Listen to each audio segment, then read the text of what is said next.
Hey everyone, welcome to FanFic Canon. Thanks for hitting play. I'm thrilled to bring this fan-made story to life for you. If you enjoy the ride and want more narrated fanfics, smash, subscribe, and tap the bell so you never miss an episode. And if you want audiobook of a novel of your choice, join my Patreon. Request any title that's freely available online, and I'll produce a full narration just for you. Now, let's dive into today's adventure. A deep sigh escaped Han Yi's lips as he watched Nico's crestfallen avatar on the screen. The G2 player, a C-tier performer all year, had been sent packing from the Shanghai Major. It was a brutal defeat, and as a longtime G2 fan, he felt the sting of it personally. He'd followed Nico's journey, from the infamous Stockholm Major where Nico missed 3 crucial shots, to the euphoria of G2's championship win at Katowice. This year, the Shanghai Major was supposed to be Nico's moment, G2's moment. They had dominated FaZe all last year, but in the semi-finals, they were absolutely dismantled by an awakened Rups. The loss was a bitter pill to swallow. Hani got up, grabbed a soda from the fridge, and gulped it down. The bubbly sugar hit the right spot, and his mood lifted slightly. Back at his computer, he put on his headphones and noticed a flurry of messages from his best friend. Told you FaZe would win. You swore G2 was going all the way. Who's got responsibility now, huh? Han, he wasn't one to get worked up over friendly trash talk. He'd been just as merciless when G2 won. He simply typed a quick "get out of here" and sent it. On the other side of the screen, his friend, Chu Hao, grinned. Come on, this FaZe fan will carry you for a game. Let's log in. Shut up, Hani shot back. We'll solo first. G2 might not have beaten FaZe, but I can definitely beat you. Chu Hao laughed. I'll beat you with one hand. Tomorrow, I'll be watching FaZe beat Green Dragon, and my cousin will be a 2-time major champ. The insults flew back and forth as the game loaded. Suddenly, the world around Han went blurry. He blinked, rubbing his eyes, thinking he'd gone nearsighted. But when he opened them again, he was completely disoriented. Beside him, Chu Hao was confused. He nudged Han. Yo, let's solo. I'll warm you up by destroying you. Han ignored him, scanning the room. The shock on his face deepened as he saw his surroundings. He quickly moved the mouse to the bottom right of the screen. The date was glaringly clear. November 10th, 2019. He had gone back 5 years. He was in his old college dorm room again. What's wrong? Chu Hao asked, noticing the change in his friend. Han couldn't explain. He wasn't sure if he was dreaming or if this was real. He just shook his head, trying to play it off. Chu Hao, seeing he was still out of it, didn't push it. You feeling okay? You should rest. I'm going out to grab some food. You want anything? Braised chicken, Han said automatically. Forget the chicken. I'll be back in time to watch the FaZe game tonight. After Chu Hao left, Han sat in his chair for a full half hour, processing the unbelievable fact that he had traveled through time. He looked around the familiar but strange room, lost in thought. He recalled his life over the next 5 years. He had graduated, found a job at a real estate company, but the market soon collapsed. The company went bankrupt, and after a year of scraping by, he ended up as a security guard at a factory, making a meager $4,000 to $5,000 a month. While it was easy, it wasn't what he wanted. He watched his friends get married and buy houses while he could barely save enough for a down payment. His life felt like a dead end. Now he had a second chance. He refused to let his future become that small, stagnant existence. He was determined to change his fate. The door opened, and Chu Hao returned, holding a container of food. You good? He asked, seeing the renewed determination in Han Yi's eyes. Yeah, Han Yi said with a small smile. I just had a really weird dream, got a little distracted. Chu Hao handed him the braised chicken, not doubting his friend for a second. The game's on tonight. I'm going to start torturing you as soon as it's over. Torture me? Han Yi chuckled. I can take on 2 of you now without any trouble. Keep dreaming, Chu Hao scoffed. Han Yi said nothing more. He knew the truth. 5 years from now, his game time would be over 2,000 hours. His skill and understanding of the game would be leagues ahead of Chu Hao, who was only a C-tier player at the time and only knew one map. He could easily beat 2 or 3 of his old friends now, no problem.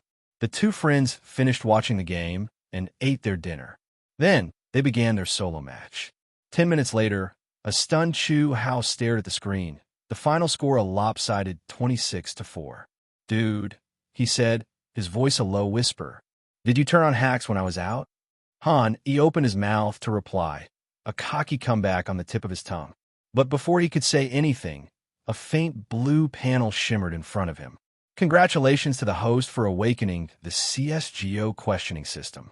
You will gain 1 question point every time someone questions your abilities. The host has been questioned for the first time. Question points plus 100. Host name, Han. Age, 17. Rifle. Aim, 46. Positioning, 48. Reaction, 86. Crosshair placement, 31. Sniper rifle. Aim, 58. Positioning, 31. Reaction, 92. Crosshair placement, 56. SMG. Aim, 40. Positioning, 41. Reaction, 81. Crosshair placement, 43. Map knowledge.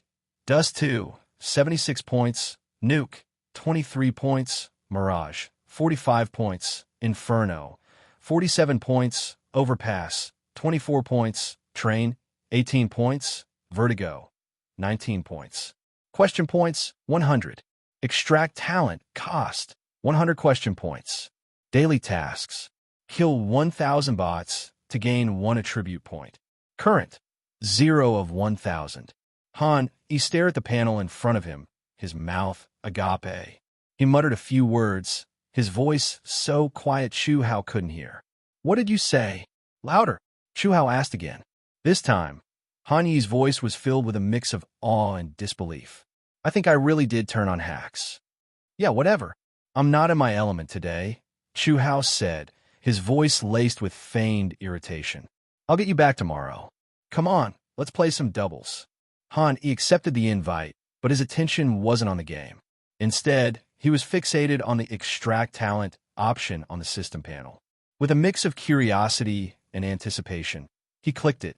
A spinning roulette wheel appeared on his screen, a lever on the right side waiting to be pulled. He took a moment to examine the prizes. Nico's pre-aim, Kenny's reaction, Kerrigan's leadership, rifle pre-aim +1.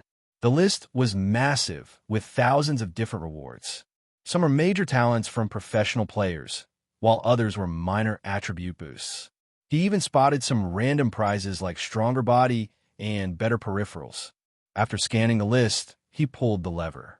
The wheel spun slowly, then came to a stop on a prize that completely baffled him. Mind reading. Description: read the thoughts of others without needing to know their language. He stared at the skill, confused. What did this have to do with CSGO? His thoughts were interrupted by the game's matchmaking sound. He was so distracted that he subconsciously clicked OK. The map was Dust 2. He glanced at the team rosters to get a feel for his teammates and the enemy team. CT. Hi, Q. Chu Hao, my crush doesn't like me back. Tutu's mom, Grandpa Nyo. T. Chungu is never wrong. Beetle nut and cigarettes. Just lock on and stop acting. Navi's S1 Emple himself, the invincible Minotaur chieftain. Hanyi's old laptop took forever to load. By the time he and Chu Hao joined, everyone else was already waiting for the pistol round to begin. The countdown finished and the round started. He immediately understood the immense value of his new ability. He could hear the thoughts of everyone, his teammates and the enemies. When my teammates hit B, I'll wait at B1. I could get a pick and we win. I'll throw a molly from here to cut off their retreat. I'll lead the charge. Taking B is tough, but not for me. After sifting through all the voices, including his teammates' random thoughts, he concluded that the enemies were all planning to rush B. He immediately started directing his team. Listen up, I'm going to be alone. The 4 of you stack B. They're definitely rushing B. His teammates were surprisingly compliant. Sounds good, bro. I'll listen to you this time. Everyone to B. Let him go to A. Okay, ready. Hanyi's team set up a 1-4 formation, leaving him alone to watch the A site and mid, while the other 4 players hid in the B site. He still needed to confirm that the voices he heard were real, so a full 5 stack was too risky. As the round progressed, The T-side team became more and more focused on their B push. Is this the right place to throw the smoke? Wait for the flash. I'll bait for him, and he'll hold the angle for me. With this information, he gave his team one more warning. I haven't seen him at A or mid. Be careful. They're probably pushing B. Heads up. As if on cue, a smoke grenade landed at B gate. The sound of footsteps echoed through the choke point. His teammates' voices filled with a mix of disbelief and awe. Oh my God, they actually came. Shut up and shoot. His team was prepared. The moment the first terrorist peeked out of B gate, he was instantly headshot by a CT hiding behind a big box. Tutu's mom headshot Chingu with a USP. The terrorists, down one player, didn't retreat. They screamed and pushed forward.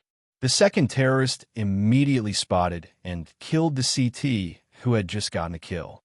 Beetle Nut and cigarettes killed Tutu's mom with a Glock. The guy B is dead. Push in, the terrorists shouted internally. The remaining terrorists rushed out of B gate, but a wave of despair washed over them as they saw the true CT setup. The four players were hidden behind various corners, parking spots, and the sniper's nest. They were instantly surrounded. Despite their numbers advantage, they were overwhelmed by a barrage of bullets from all directions. Within seconds, 3 were dead. The last one panicked and retreated. He wasn't about to let him get away. Using his ability, he pinpointed the terrorist's panicked escape route and easily tracked him down near the T-spawn. A simple call-out had led to a flawless round win. His teammates' praise was immediate and endless. What a commander! Dude, that was insane. No way we can lose with this guy. Easy win. Hanyi's face was beaming. The mind-reading ability was even better than he'd imagined. For a CSGO player, knowing your opponent's every move was the ultimate advantage. He remembered an old question he'd seen online. If a player had terrible aim but always knew the enemy's tactics, could they win a major? The comments were unanimous. Not only could they win, they'd be the best commander in the world. Being able to predict every push and counter every strategy would be an unstoppable force. And now, with the help of his system, that's exactly what Hanyi could do. Soon the second game started. Hanyi's spawn point in this round was the position closest to A. He decisively used a fire and a flash, and chose MP9 as his gun. Then I learned from the opponent's inner voice that he was going to flash at the beginning. And there is only one place in the Dust 2 map where you need to flash at the beginning. That is University A. Let's bet on A for big this time, 311. With the previous case of successfully predicting the opponent's actions, the teammates still had no doubts about Hanyi's command in this round. Except for the 2 CTs near point B, everyone else followed Han E to a square as soon as possible. Hanyi glanced at the IDs of his teammates following behind him. They were Chu Hao and the teammate named Fondo Gardentudama. He looked at Chu Hao beside him and began to deploy tactics. I'll give a blue box fire, and you give an 8-gate fire, so they can't grab it. Then he communicated with Tutu's mother through the voice in the game. Wait for me to counterattack and then go out to fight. After simply arranging the deployment of Gate A, Han E and the other 2 also approached Gate A. Because they had communicated with each other before, the 2 cooperated very well, and 2 incendiary bombs were thrown out synchronously, one in front and one behind. Almost at the same time, the bandits' flash bombs also drew a trajectory across the sky, blinding the 3 people from a university. Han immediately used the microphone again to remind the 2 people around him. Don't retreat. Wait for me to flash. They have fire and are slow to come out. Hearing Hanyi's words, Chu Hao and Tutu's mother immediately stopped retreating and chose to stand still. Han watched the white light on the screen gradually disappear and heard the sound of the enemy's footsteps approaching in the headphones. He estimated that the time was right and decisively threw out a counterflash. When the flash exploded, the 3 people who were well prepared pulled out simultaneously. Because they were delayed for some time by the 2 fires and the bandits were short of props after losing the first round, the fire-extinguishing smoke could not be provided in time, so the deployment speed seemed a bit slow. When the 3 were pulled out, there were only 2 bandits standing outside the fire extinguisher. One of them was closer, almost at the corner, while the other was still near the blue box. The two bandits who came out only had the hair dryers they had just bought, and their backstepping made them completely powerless to resist the attack of Han, E, and his three companions. Apart from these factors, Han E, who has been reborn, has marksmanship and skills far superior to these people. He first stopped suddenly and killed the nearest bandit in seconds. Then he moved away with a sweeping move to help Chu Hao and Tutu's mother kill the bandit near the blue box. Finally, relying on his consciousness, he fired all the remaining bullets into the smoke of Gate A. With the help of luck, he successfully killed a bandit who tried to come out of the smoke to shoot again. In just a few seconds, Han E successfully completed a triple kill and defeated the bandit's attack. This time, his teammates, who already had some admiration for him, burst into cheers again, and the doubts that Han E had been waiting for a long time also appeared. Man, this is amazing, this shooting skill. So cool, great command, and excellent marksmanship. You're not the one who fries fish, are you? As soon as these words came out, Han Yi's ears rang with a system prompt on time. Question value +1. This made Han E laugh out loud. Although he was indeed here to fry fish to some extent, if he admitted it, he would obviously not be able to gain more doubts, so he denied it immediately. I'm in better shape today. Ask about that Q Cuckoo. We're together. This is my number. After listening to Han Yi's explanation, the doubts in the teammates' hearts were reduced a little, but not completely cleared. After all, he is not a child and will not be easily fooled by Han Yi's words. He still retains a trace of doubt in his heart. Soon the smoke from Gate A gradually dissipated, and the two remaining bandits did not choose to die with the three dead people, but hid themselves. After confirming that there was no one hiding in the blue box, Han E decisively communicated with his teammates and asked for an A Gate instant flash. Under the cover of the flash bomb, he successfully rushed into Gate A. He saw the bandit squatting inside Gate A with his eyes covered by a desert eagle and killed him with another burst of bullets. Just when Han E was about to get a pentakill, the last bandit took the opportunity to rush out from behind the box on the left, waving the hairdryer in his hand, while moving his figure frantically left and right. Although Han E aimed the crosshairs at the opponent at the first moment, his accuracy was inevitably lost when facing the running and fighting enemies. He was already one step behind in the shooting and failed to follow the opponent. Many bullets hit the wall behind him. Only one bullet in a magazine hit the opponent, and he himself was shot 7 or 8 times in a row by the opponent and fell down unwillingly. But the enemy was not having an easy time either. They were surrounded by Han Yi's 4 teammates and were finally killed inside Gate A from the front and back. Although he missed the pentakill by one breath, it did not prevent Han E from being very satisfied with his performance in the previous game. In the new round, he equipped a full armor and an M4A4. At this time, CSGO was in the era of M4A4 versus SG553. Before that, it was the famous August versus SG553. There were snipers per capita, and everyone had to press the right mouse button before shooting. It was also during this period that Nico made the famous statement that anyone who uses an August is a rookie. But his stubbornness didn't last long, and he joined the ranks of those who really liked it after just 1 month. In the current version, the August has been weakened, but the SG553 is still strong and is the main weapon of the bandit camp. Although Han E preferred the A1 weapon before the time travel, the current A1 has a slow firing rate and is expensive.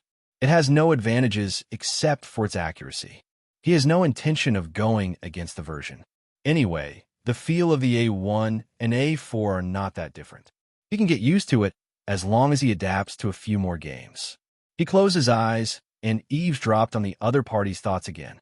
After determining that the other party was going to attack, Han E commanded his teammates to deploy defenses in A, successfully completed the anti-cheating attack in A, and also seized 2 SG553s. With the support of 2 553s, the attack of the opposing bandits was further frustrated. After losing 6 or 7 games in a row, the bandits' mentality was completely broken, and they communicated and expressed their opinions less and less. Han even heard words like "this girl's live broadcast is good," and "give it a thumbs up." It was obvious that some of them had already started watching Douyin. For a game that requires a good feel for the game, watching Douyin after death is obviously a negative and bad behavior. After all, this behavior will seriously damage the feel of the game. As expected, after the opponent played badly, Han Yi became more and more courageous. By the end of the game, the opponent had only scored 1 point, and he himself had achieved a luxurious record of May 6th, 32. Naturally, his record was suspected of being a scam more than once. Including his 3 teammates and the 5 opponents, he was given a total of 13 points of suspicion. Including the point he contributed earlier, Han Yi's doubt value reached 14 points, which was 1/10 of what was needed for the second draw. The two then played 3 games in a row. With the help of mind reading, Han Yi became a genius commander. The opponent was no match for his tactical deployment and was beaten back step by step. The score also increased from 1,300 to 1,400 stabilized at C+. Stop fighting. Let's talk about it tomorrow. It's getting late. Ho Zi and Liu Yang should be back soon. After listening to Chu Hao's words, Han Yi nodded, looked down, and then realized that the time had unknowingly come to 9 o'clock in the evening. They share a dormitory with 4 people. Unlike the internet-addicted teenagers, the other 2 roommates prefer to go out and play basketball. They also have a more regular schedule. Lights out at 10 o'clock and go to bed around 11 o'clock. After the 2 of them go to bed, Han Yi and Chu Hao can no longer communicate as freely as they please, and the game will inevitably be less fun if they shout each other at will. After thinking for a moment, he turned his attention to the daily tasks column. Kill 1,000 bots and gain 1 attribute value. Current 0/1000. Han Yi wasn't sure how much of an improvement this attribute value could bring him, but a little more attribute was always better than nothing. Besides, 1,000 bots are not a lot. Including the rest time, it can be completed in less than an hour. Before his rebirth, he occasionally practiced shooting, so this was not a difficult task for him. Han Yi first downloaded a shooting practice map from the Creative Workshop, then entered the newly downloaded map and started fighting the bot. Chu Hao, who was lying on the bed, accidentally saw this scene. He sat up from the bed with his mouth wide open. "What do you mean? You secretly became stronger and didn't tell your brothers? No wonder I thought your shooting skills were off today. It turns out you always practice shooting here while I'm sleeping." Han Yi certainly did not admit the accusation made by Chu Hao. "Bullshit. This is my first day of shooting practice. As for my improved shooting skills, do you understand talent? You don't understand. We've always been equally matched. I didn't realize how your talent is better than mine." As Chu Hao spoke, he sat down in front of the computer again. "Which map do you have? I want to use it too. Wait till I beat you to pieces tomorrow." Han Yi showed a trace of helplessness on his face and snatched Chu Hao's mouse. "I'll help you down." After downloading the map, the 2 began to practice shooting together. After a while, Ho Zi and Liu Yang also came back from outside. The 4 of them chatted briefly, and then it was lights out time at 10 o'clock. The only sounds in the dormitory were the sounds of Han Yi and Chu Hao typing on their keyboards. Unconsciously, he felt sleepy. Han Yi opened the system panel and found that the number of kills had exceeded 1,000, reaching 1,005. He yawned and closed his laptop. Seeing this scene, Chu Hao, who was already extremely sleepy, spoke quickly. "Not practicing anymore? I'm a little tired. Let's take a rest." Hearing Han Yi say this, Chu Hao also breathed a sigh of relief, turned off the computer, and lay down on the bed. "I'm so sleepy. I'm going to sleep. You'd better not practice shooting while I'm asleep. If I find out that you're secretly getting stronger, there might be another Ma Jiajue in this dormitory. Go away. You can't blame me for being surpassed by me because you didn't work hard enough. It's definitely going to be weird. Don't even think about playing with me secretly. I'll be in better shape tomorrow, and I'll torture you. Don't get abused again." After the 2 bickered again, they stopped talking. Han Yi became increasingly sleepy and gradually fell asleep. When he woke up the next day, he picked up the phone next to his pillow and checked the time. He found that it was already 9 o'clock in the morning. He looked around and found that Ho Zi and Liu Yang had already gotten up and were getting dressed. They saw that Han Yi was awake too, so they asked him if he wanted to go to dinner together. Han looked up at Chu Hao, who was still sleeping soundly, and shook his head. "I'll wait for Chu Hao. You guys go first." "Okay." Seeing that Han had no intention of going with them, the two did not force him. They put on their clothes and walked out of the dormitory one after another. After the two left, Han simply washed up. Seeing that Chu Hao had no intention of getting up, he sat in front of the computer and began his solo journey to rank up. With his strength, he can still kill people in the C+ rank even without communicating with his teammates. The only difference is that he misses the fun of playing games with others. By the time Chu Hao woke up, Han had won 2 games in a row and his score reached 1460, which was more than 100 points more than Chu Hao's 1320.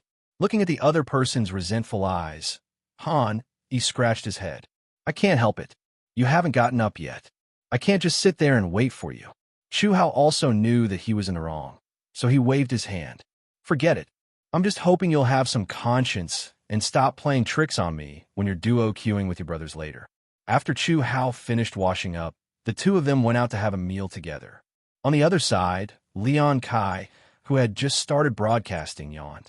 Since it was morning, there were not many people in the live broadcast room. He thought about it and did not rush to start the game. "Let's watch the demo first to check for cheats, and then play a few games when more people come." Everyone in the live broadcast room agreed with this statement. So he began to pick out interesting demos from his inbox and private messages. And soon his eyes were fixed on a private message from one of his fans. "Brother Kai, look at this guy's perspective and voice. They're so weird. When we were playing games, the other team could always guess our attack direction, which led to us being sent to the police station every time. If this guy named Hai wasn't cheating, he would be the next genius commander of CN." The fan's description quickly piqued Leon Kai's curiosity, so he downloaded the demo of that game according to the ID left by the fan. As soon as he entered, he found that the map was Dust 2, and it was in the C division. He was extremely worried that the player named Hai was cheating. The source of his stereotype is very simple. Most of the players who cheat are novices who have just started playing CSGO. Most of the maps they choose are Dust 2 or the ones with the whole map open. This has led to a large number of plugins for Dust 2 and some unpopular maps. However, without evidence, he naturally would not judge the case arbitrarily. With a click of the mouse, the game quickly entered the first round. After a brief communication, the bandits chose the tactic of rushing B with explosives.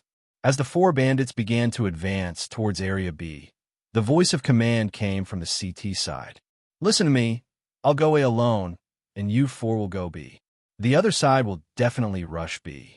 Han Yi's voice fell clearly into Leon Kai's ears, which made him smile and murmur. Interesting. If it was just speculation before, and there was no evidence to prove that Han Yi was cheating, then starting from this sentence, he felt that the possibility of Han Yi cheating had risen to 80%. The main reason why there were still 20% left and Han Yi was not sentenced to death immediately was that the demo rank was too low, mixed with a large number of newbies. He could understand whatever confusing things these newbies did. If someone of a higher rank dared to give such orders, Leon Kai would definitely sentence him to death. As expected, under Han Yi's command, the CT easily defeated the opponent in this round. The entire group of bandits rushed into the police station, were besieged by the police, and finally fled in embarrassment. Leon Kai also noticed Han Yi's operation of going straight to the bandit's house from Trail A, as if he knew that the only remaining bandit was about to move from the bandit's house. It can be said that he is now only one substantial shot away from beating Han Yi to death. Leon Kai then took a look at the barrage and found that it had split into 2 factions. How can he be sure that all 5 people are at B? "I'm not even pretending anymore." He said the opponent would rush B at the start. I'm afraid he saw it coming. This kind of person is so disgusting. Brothers, please report him one by one and have his account blocked. This segment might be just luck, let's see. Indeed, rushing B is very common in this segment, but you can't just rely on this to kill people. Seeing that the 2 sides were about to start arguing in the barrage, he quickly spoke up to comfort the audience. "It's okay, don't worry. It's true that we can't kill him with a hammer right now. Let's wait and see. As they were talking, the countdown for the second game had ended. Leon Kai focused his attention on the lower left corner of the screen. As Han Yi's avatar lit up, he heard Han Yi's command again.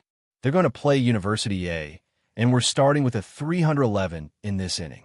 After hearing this, Leon Kai returned his gaze to the screen and found that the bandits were indeed all running towards University A, and the barrage of comments also exploded at the same time.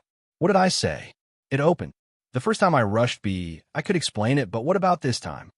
B pass, middle door, a small, a big, which one can't be hit. And I guessed it right again this time. Indeed, hang the dog and carry it away. Amidst the numerous barrages of criticism, Leon Kai did not speak. He silently moved the progress bar back a little, bringing the game back to the beginning. Han Yi's voice came from the game again.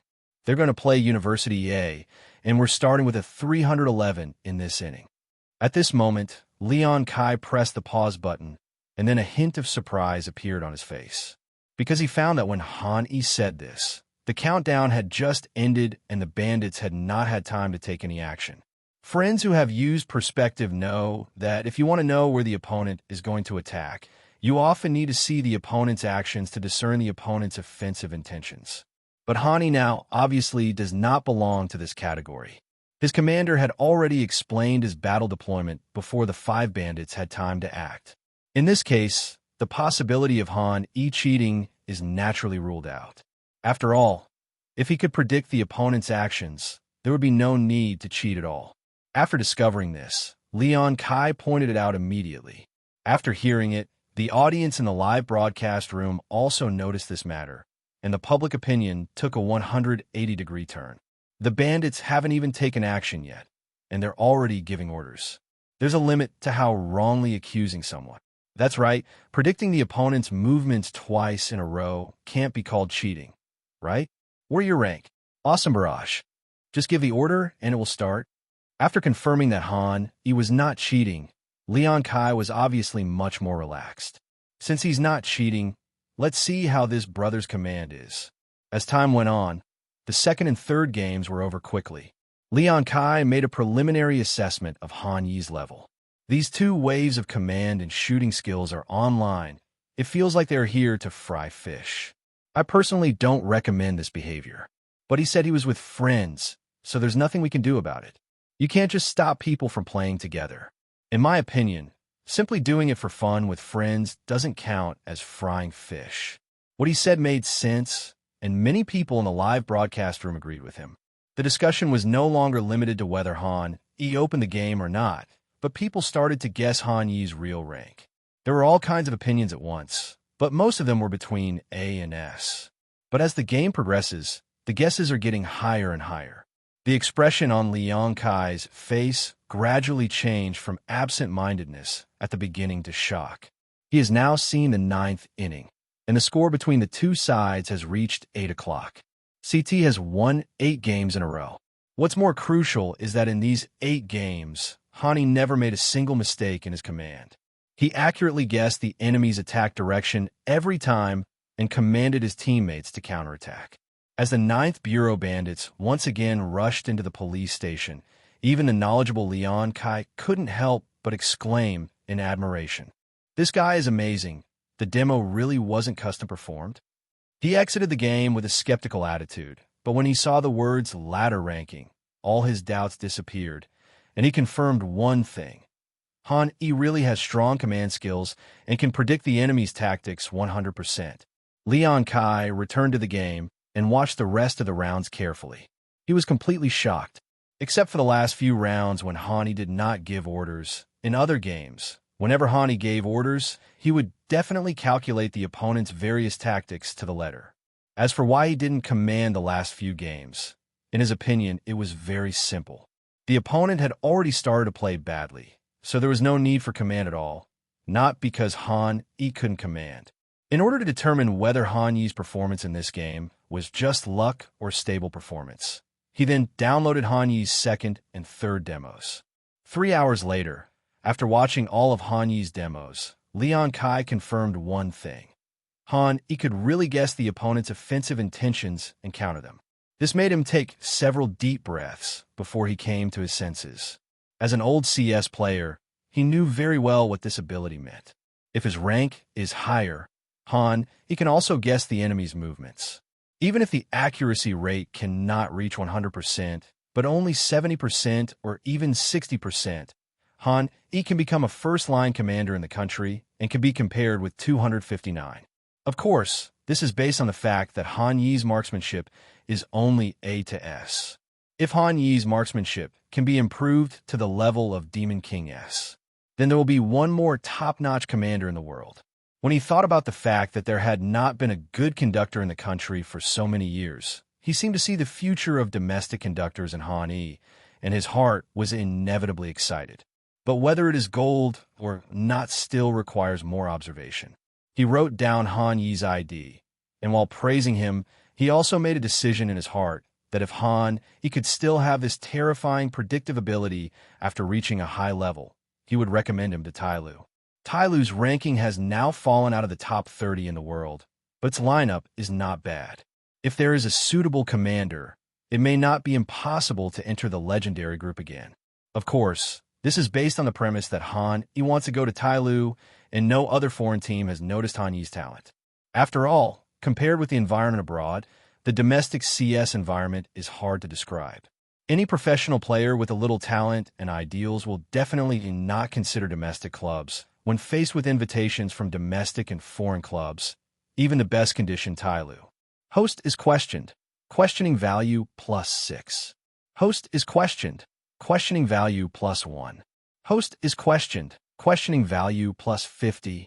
Looking at the doubts that kept popping up in front of him, Han Yi, who was sitting in the cafeteria preparing to eat, was obviously a little confused about the situation. Ever since he and Chu Hao came to the cafeteria and ordered their meals a few minutes ago, he sat at the table waiting for the food to be ready at the window, and then this scene happened. As the system continued to pop up prompts, his questioning value was also rising wildly, rising to more than 600 points in just half an hour. The only pity is that this momentum did not continue. After half an hour, the rate of increase in the questioning value began to decline sharply, often taking several minutes or even more than 10 minutes to increase a little. Finally, when Han Yi returned to the dormitory, his doubt level had stopped rising. After turning on the computer, he looked at the dozens of friend requests that appeared in his friend list and vaguely guessed what had happened. After approving these applications one by one, someone soon sent a message. I watched Leon Kai's live stream. Man, your command is awesome. If we have time to play together, I'll definitely follow your instructions. Leon Kai, what did he say? After a brief exchange, with the other party's help, he quickly figured out the whole story. This incident also gave him an idea. If Leon Kai could gain doubt value by live playing his demo, could he do the same?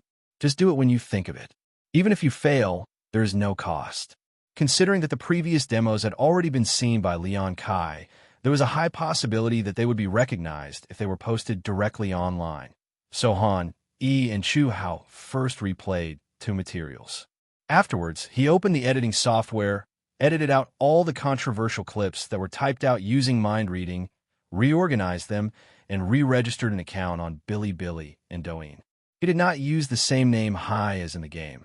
After all, that would be too obvious. After thinking for a long time, he decided to name himself Forsaken. After doing all this, when it came time to choose a title, he was stumped again. Because the account was just created and there is no fan base, it is difficult to attract the audience's attention by posting such ordinary content online. After thinking for a moment, Han Yi changed the title. My C+ said he had it turned on, but my friend Demon King S insisted he hadn't. Can anyone help me figure out if this guy is using cheats? After modifying the title, he nodded with satisfaction, moved the mouse to the upload button, and clicked it. Chu Hao, who was beside him, watched Han Yi do all this and scratched his head. Why did you choose such a title? And the demo doesn't even include clips of your own spectacular kills. It's just some advanced shots and calls. In response to Chu Hao's question, Han Yi rolled his eyes and gave him a look that said, "You don't understand." When Chu Hao found out that Han Yi looked at him like this, he snorted in disdain, but in order to avoid being looked down upon by Han Yi, he did not ask any further questions. Han E, who had some free time, looked at the more than 600-point question value on his system panel, decisively opened the system panel, and entered the lottery interface. As the roulette wheel began to spin, 6 attributes were displayed in front of Han E one by one. Rifle enhancement, pre-aim +1. Rifle enhancement, positioning +1. Submachine gun enhancement, reaction +1. Sniper rifle enhancement, positioning +1. New talent, Coldzera's awareness. Sniper rifle enhancement, reaction +1. After Han E finished reading the 6 attributes, his attention was quickly drawn to the new talent, Coldzera's consciousness. Han E had a familiar, yet unfamiliar feeling about this ID. In short, it looked like he had seen it somewhere, but he couldn't remember who it was for a moment. Driven by curiosity, he entered this line of ID on Baidu. After seeing the man's face clearly, he felt as if he suddenly understood. If you directly say the name Coldzera, he can't remember who he is for a while, but if you mention Lung Shun, anyone who has played CSGO for a while will be familiar with this person and must have seen the famous scene of Midgardby jumping and sniping on the second floor. Lung Shun even left a spray paint of his own near the white car. Han E started playing CSGO in 2019. At that time, Lung Shun's peak period had long passed. When players discussed Lung Shun, they no longer mentioned the topics of jumping snipers and shooting accuracy. Instead, he was gradually replaced by the name Lung Laolu. Along with this, there was also a joke that everyone repeatedly mentioned in the game.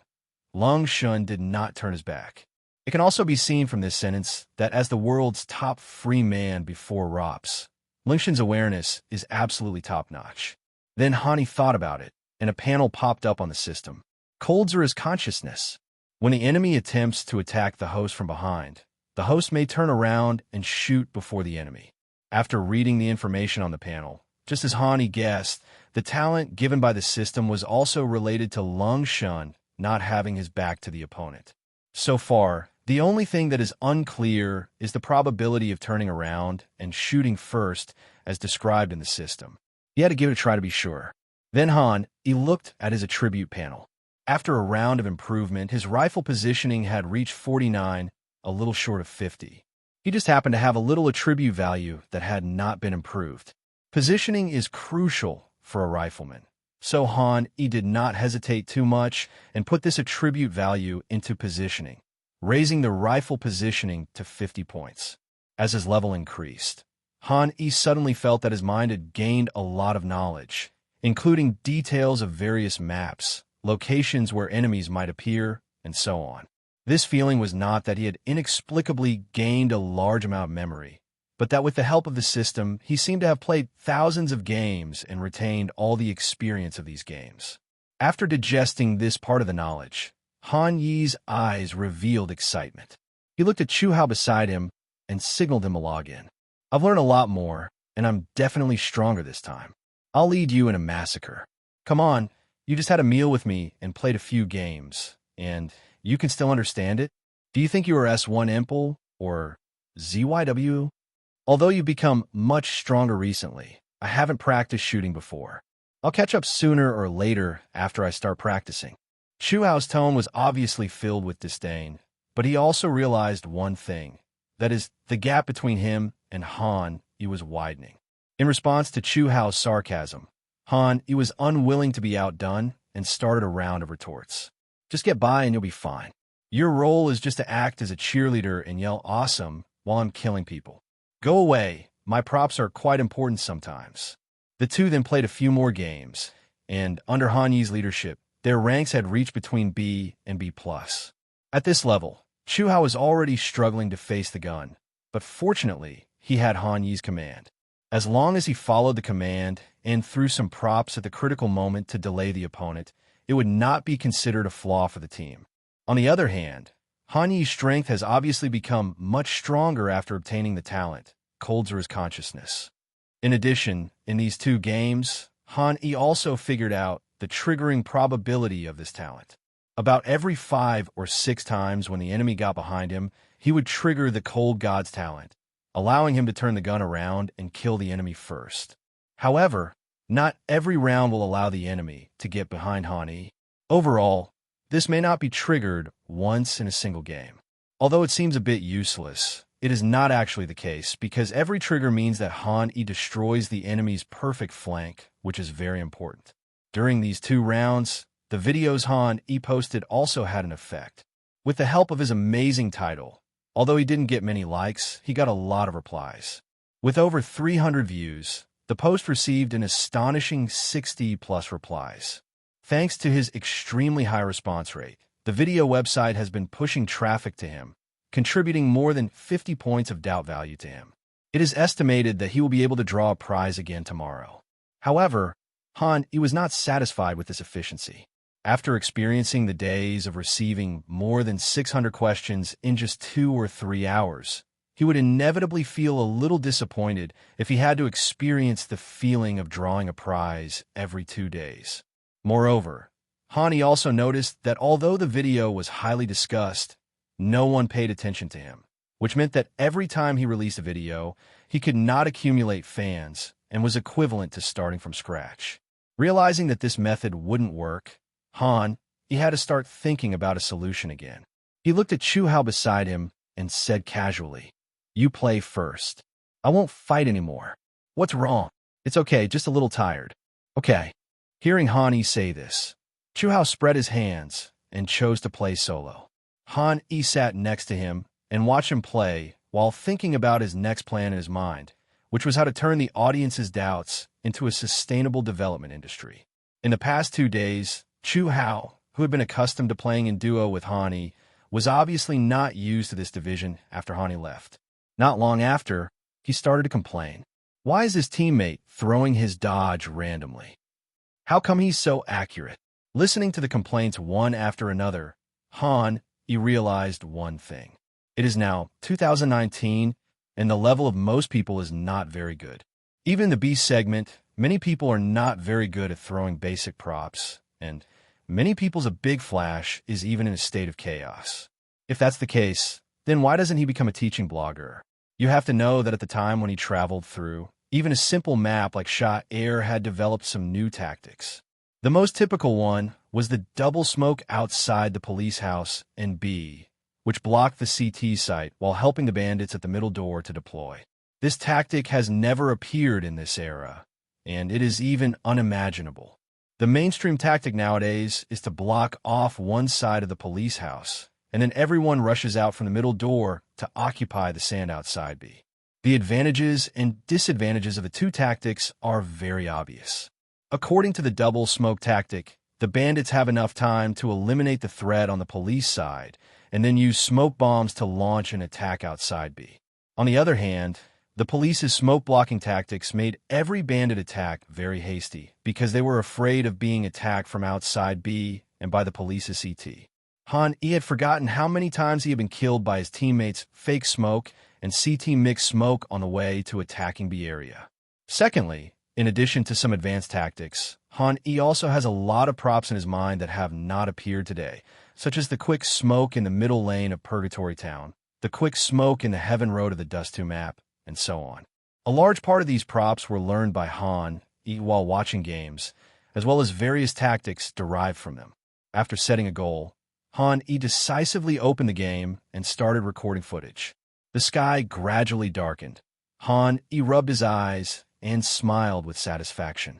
After several hours of hard work, Han E recorded all the basic props for the Dust 2 map, and at the end he also included double smoke tactics and prop throwing methods, as well as subsequent development ideas.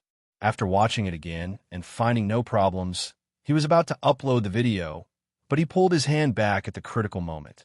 Han E has not forgotten that the original intention of making the video was to attract more doubts. The current teaching video is indeed perfect, but precisely because it is too perfect, a problem arises. After all, who would question a teaching video that looks very professional? After thinking for a moment, Han E decided to add some personal opinions to these prop tutorials and record a prop that looks like it is real but cannot be used in actual combat. As for this prop, Han E had already thought of it. He first called up the flight mode on the console, came to the slope near the police house, and threw out 2 smoke bombs to block one side of the CT. Then he flew to the blue box near gate A at the fastest speed, turned on the recording button, and threw a smoke bomb into the sky. Afterwards, he pretended to run to university, looked at the 2 CT cigarettes he had just thrown out, and began to explain. Brothers, this is the A-level full smoke blockade that I developed myself. 1 smoke bomb can block the entire CT. Just learn it. After finishing his words, he nodded with satisfaction and ended the recording. After a round of editing, the props of blocking CT with blue box smoke were born. As for where the blue box of cigarettes would end up, he didn't delve into it, nor did he care. After all, what he wanted was doubt, and he didn't expect this prop cigarette to be really useful. This time, he looked at the edited video, nodded with satisfaction, and then uploaded the second video of the day. The title was as explosive as ever. Shotzi's props were clearly visible, and the professional guy exclaimed that he had the gift of his life.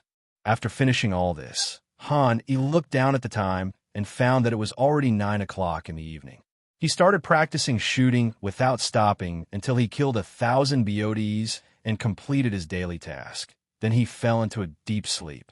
When he opened his eyes the next day, he saw the doubt value of nearly 200 points and thought he was dreaming. When he opened his phone, he was so shocked by the 99+ messages that he was speechless. But when he clicked on the details, he found that all these messages were criticizing him. Damn you, a post. All the other items look great, but what's with that blue box smoke? I told my teammates I was going to throw a CT smoke, but after I threw it, I realized it wasn't blocked at all, and my teammates just rushed out and gave it all away. You're fine up there, but I lost 3 times. My buddy is looking at me like I'm idiot now. Don't even mention it. Who could have guessed that the cigarette would land in A-small? I was attacking from A-small alone, and all 4 of my teammates were already in A-small. And I ended up killing them all with 1 cigarette. They cursed me for 40 minutes in the middle of the night. Despite the criticism, the other props are still quite practical. I'm paying attention to them.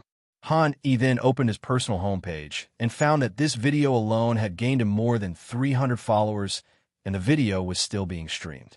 It seemed that in a day or two, the number of his followers would reach 4 digits. He looked around and found that Chu Hao was still sleeping. The other 2 roommates did not come back yesterday. This kind of thing happened occasionally, so he didn't care. He picked up his mobile phone and checked the time. 8:40 Monday. The first class started at 10 o'clock, so there was definitely no time to play games. He simply washed up, and when he came back, he found that Chu Hao had also gotten up. The 2 of them put on their clothes and headed straight to the cafeteria. Hani bought 2 beef buns and a bowl of soy milk, while Chu Hao ordered a bowl of spicy beef noodles at the Chongqing Xiaomin window. Although it is called spicy beef noodles and is priced at 15 yuan, there is no beef in it at all, but Chu Hao loves it very much. After the 2 of them finished breakfast and arrived at the classroom, it was already 9:50. The seats at the back of the classroom were already occupied by many classmates, so the 2 of them had no choice but to choose a seat in the front row by the window.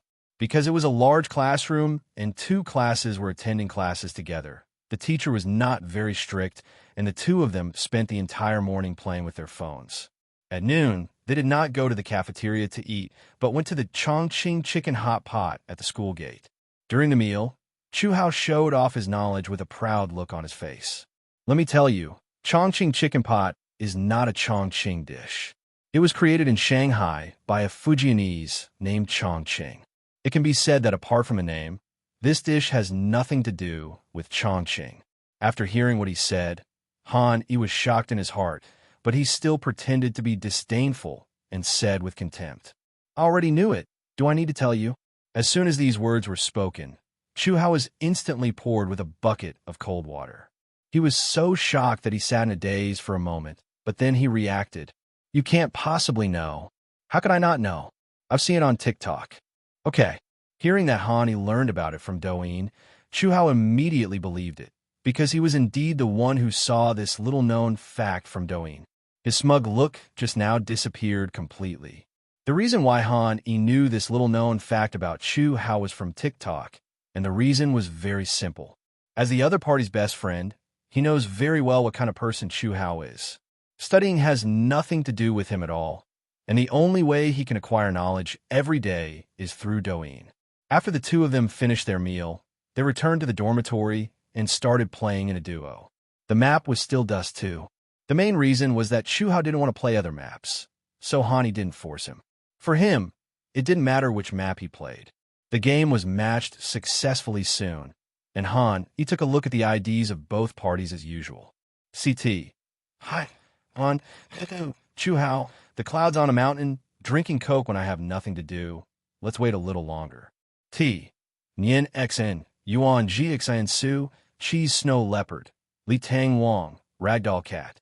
At a glance, he saw the ID of the last person, and then looked at the avatar, which was a cute ragdoll cat who seemed to be a younger sister. Before he could say anything, Chuhao became excited. Brother, behave yourself now, and then I'll bring my sister over. Why are you pulling my sister? Men keep their IDs, and women are self-reliant. Don't you understand? F***K. Do you know I've been playing this game for a few months and haven't seen a woman yet? How can I miss this rare opportunity? Then I suggest you go play tile. Argo Sr. doesn't need a sister. What tiles? Chuhao was confused after hearing this, and it was obvious that he didn't understand what Hani was saying. You'll understand later. Mysterious. At the same time, in a live broadcast room of Douyin, Wang Yin moved his body while watching the barrage. Brothers, this time I brought some water friends to beat the opponent. Let me see the opponent's ID. Hi QQ. What kind of people are these? They haven't even reached A in the highest rank. The anchor is a pure, technical anchor, Demon King S50 star. This segment is easy to beat. Viewers want to get on the train can swipe and apply for a card. As a small anchor of TikTok, his daily job is to take 6 yuan gifts and play ranked games with his fans. Of course, he can't beat players at a very high rank, and the so-called Demon King S is just his bragging. His real strength is only around the shit S, so he can only bully players at a low rank and kill some fish. Wang Yin's daily income is not much, only 20 or 30 yuan, which is barely enough to order takeout. However, the purpose of his live broadcast is not to make money, but to enjoy the flattery of his fans and the feeling of mocking his opponents after winning the game. Income is only a part of it. Brother Wang, how will I torture you later? As I entered the game, I heard the voices of my fans through my headphones. Wang Yin lit a cigarette for himself, exhaled a puff of smoke, and his voice was filled with a hint of disdain. Those guys over there, if you turn off the monitor and just listen to the footsteps, I can kill them all. Awesome, that's awesome. As expected of Brother Wang. Since their conversation took place during the warm-up phase, Chuhao, who entered the game first, listened to their conversation carefully. If Chuhao was playing solo, he would have accepted these words with a pinch of his nose, but when he looked at Hani beside him, he immediately felt more confident and also wanted to show off in front of the girl. Stop bragging, Brother Wang. Why don't you turn on the monitor? My buddies will kill you all in a moment. Hey, who is your buddy? Let's see. Brother Wang is a master of Demon King S. Your brother is nothing. My buddy is this guy called Hai. You guys just wait for me to be beaten up, and that's it. Okay, Hai, right? I've got it in mind. I'll just focus on killing you, buddy, and see how you scream. Hearing what was said on the other side, Han Yi, who had just entered the game, frowned. Go away. Why are you reporting my name? Upon hearing this, Chuhao smiled slightly. He was not panicked at all and said confidently, if you can beat that be ******* D Brother Wang, we will bring my sister with you. If you can't beat him, the one who's scolding you is you. What does it have to do with me? Go away. After hearing Chuhao's twisted logic, Han Yi laughed and cursed, but he was too lazy to argue with the other party. Anyway, the other party couldn't really do anything to him. Besides, if it came to taunting, it was the other party who started it first, so there was no need to weaken morale. As for whether he could defeat the so-called Brother Wang, he was still somewhat confident. He had A-level strength before crossing over, and now with the support of the system, his strength has been further improved. Even if he was a Gold or Diamond S, he could still fight. Unless the opponent is really Demon King S and wins the game with pure shooting skills, Han Yi is not afraid of the opponent. With the preparation phase over, both sides agreed to cancel the knife fight, and the game officially began. Han Yi immediately activated his mind, reading ability to steal the other party's thoughts. This time I want to perform well in front of the girl. That high on the opposite side is really something. His rating has been close to 2 lately. I wonder if the streamer can beat him. I hope my voice changer doesn't fall off suddenly. After I finish this game, I'll see if anyone wants to order takeout for me. Can I throw a small trail smoke here so that my teammates can go directly to the trail? Voice changer? Hearing this, Han Yi's expression froze. He turned his head to look at Chu Hao, who was still excited beside him. After hesitating for a long time, he still didn't tell him the truth, intending to let him continue to immerse himself in his fantasy about the girl. Then he looked at his birth point in this game, which was in the middle of the 5 CT players. His teammates on the A side were Chu Hao and a teammate named Yun Zaishan, while those on the B side were drink Coke and wait a little longer. Looking at Chu Hao, who hadn't bought any equipment yet, Han Yi came up with a strategy in his mind. He then said to Chu Hao beside him, "Don't buy armor, buy 2 flashes and help me throw an A to counterattack." Chu Hao nodded. After playing against each other for the past few days, he was completely impressed by Han Yi's command. Even if Han Yi asked him to push forward from the middle lane and give up, he would not hesitate at all. After arranging Chu Hao, Han Yi communicated with a teammate named Yun Zaishan. "Big A, let it go this time. Orange, come with me to fight small A. I'll have Blue start the flash and help us fight back against the Qing dynasty."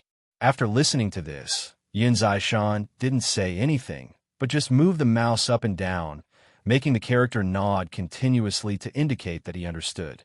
After a brief communication, the deployment of Area A was completed. As the game officially began, Chu Hao quickly came to the box on the left side of the police house and squatted there. Han Yi and Yun Zaishan quickly stepped on his head and came to A elementary school. At this stage, if Shire wanted to quickly reach A small, he needed to set up a human ladder, so there was no way for 3 people to go up to A small together. This was also the main reason why Han Yi asked Chu Hao to flash. Even if he didn't follow the 2 of them to A small, Chu Hao's flash bomb could still help them. After arriving at A, Han Yi heard the location report from his teammates in the middle. "They gave me an A smoke. Be careful. I can't see anything." Upon hearing the news, Han Yi and Yun Zaishan quickly moved to point A. As soon as they were in position, they heard the enemy's footsteps getting closer and closer. Explosion. After Han Yi gave the order, Chu Hao, who had been prepared for a long time, acted quickly. A flash bomb from the CT slope drew a perfect curve and exploded above A. Han Yi and Yun Zaishan seized the opportunity and quickly pulled out. At a glance, they saw a bandit standing in the middle of A elementary school, covering his eyes and running around in a panic. Han Yi was not polite to this enemy, who had no way to resist. He easily killed the enemy with a headshot. Hai kills Yuan Zixinsu with a headshot using USP. After killing the bandit, he quickly aimed his crosshairs at the small back point of A and near the box, but after waiting for a few seconds, he found that the opponent had no intention of shooting again. Han Yi frowned, seemed to realize something, and quickly hid back in the depths of A. Then, just as he guessed, almost as he had just hidden back in the depths, an attack flash from the bandits exploded at A. Yun Zaishan did not have the same awareness as Han Yi, and was caught off guard and was completely hit. Helpless, he could only stand there and shoot randomly. This time the situation changed, and the bandits also had no intention of letting him go. A Shao and Xbox pulled out almost at the same time, and launched a wave of concentrated fire on the all-white Yun Zaishan, successfully taking it away. Nien Xin uses Glock to kill Yun Zaishan. "That's awesome, Brother Wang. Easy kill. Be careful, Brother Wang. There's another person behind us." After Wang Yin killed Yun Zaishan, the praises from his fans were endless. Wang Yin laughed and said, "Don't panic. Just play as many as you want in this segment. You know that Hai is right behind you." I saw the kill notification. While Wang Yin was talking nonsense, Hani naturally would not do nothing. After noticing that the bandits had come close to A, he asked Chu how to prepare the flash and be ready to flash him at any time. Han Yi first came to the corner close to the wall, quietly waiting for the opportunity. As the enemy's footsteps approached, he was about to cooperate with Chu Hao's instant flash and pull out, when he suddenly heard the other side's voice. This time I'll fake a move to lure the opponent out, and then I'll hide in the groove. My teammates will dodge and set up fire behind me. If he dares to pull out, he'll be dead. After hearing the other party's thoughts clearly, Han Yi broke out in a cold sweat on his forehead and quickly stopped. At the same time, the opponent's footsteps also stopped, and it was obvious that he had hidden in the small groove of A according to the plan. What's going on? Why didn't the other side pull it? I looked up and didn't see anyone. Do I need to dodge backwards? The bandits who were fooled by the feint immediately had all kinds of doubts in their minds. They were obviously confused by Han Yi's sudden breaking. Only then did Han Yi speak. Throw away the flash. As a flash explosion exploded deep in A, the enemies who were originally preparing to dodge according to the plan were tricked into standing straight because of Chu Hao's breaks. They could not avoid the flash explosion at all. They had no choice but to retreat after being hit by it. This was a tough time for Wang Yan, who was standing in the small groove of A. Without the cover of his teammates, and with the completely white screen, no matter how strong he was, it was useless. Han Yi pulled him out from a small groove of A and killed him with one easy shot. After killing the man, Han Yi did not want to fight anymore. He turned around and left, not giving the bandits any chance to shoot back. Hai kills Nianxin with a headshot using USP. Han Yi and Chu Hao were quite satisfied with the result of a 1-for-2 exchange at A small. One of them hid on the A slope, while the other went to A big under Han Yi's command to prevent the A area from being attacked by A big and A small at the same time. After Wang Yan's death, the three bandits in the middle lost their backbone and became hesitant to move forward. After being easily toyed with and killed by Han, Wang Yan's face inevitably looked a little ugly. He took a deep breath and tried to calm down and explain to the audience in the live broadcast room, trying to maintain his status as a master. Brothers, the teamwork on the other side is obviously a scam. I'm going to judge them directly and deduct 6 points. The anchor is going to crack down on this kind of bad behavior. After this was said, the audience was very respectful, and some people quickly started to give 6, but some people chose to tell the truth.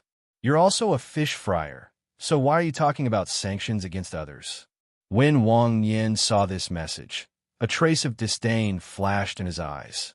After confirming that the other party had not given him any gifts, he directly blocked and muted the other party and sent him out of the live broadcast room.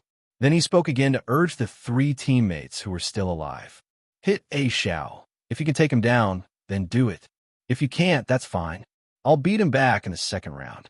With his words, the 3 bandits no longer hesitated and came out of A one after another. Despite this kind of quick-pull behavior, Han Yi's shooting skills were still online. He killed the first 2 bandits who rushed out in seconds. It was not until the third one that his shooting skills changed. Fortunately, Chu Hao came back to support him in time. With his help, Han Yi successfully got a triple kill. Including the previous 2 kills, Han Yi got the first pentakill after his rebirth. Soon the second game began, and the opponent's voice came on time. After Han Yi identified which one was Wang Yan's voice, he began to listen carefully. Last round, I said I was going to teach Hai a lesson. This time, I'm going to be more serious. I'll ask the fans to give me a curry, and then help me flash a level and break through a level. If he dares to come to face me head-on, I should be able to win.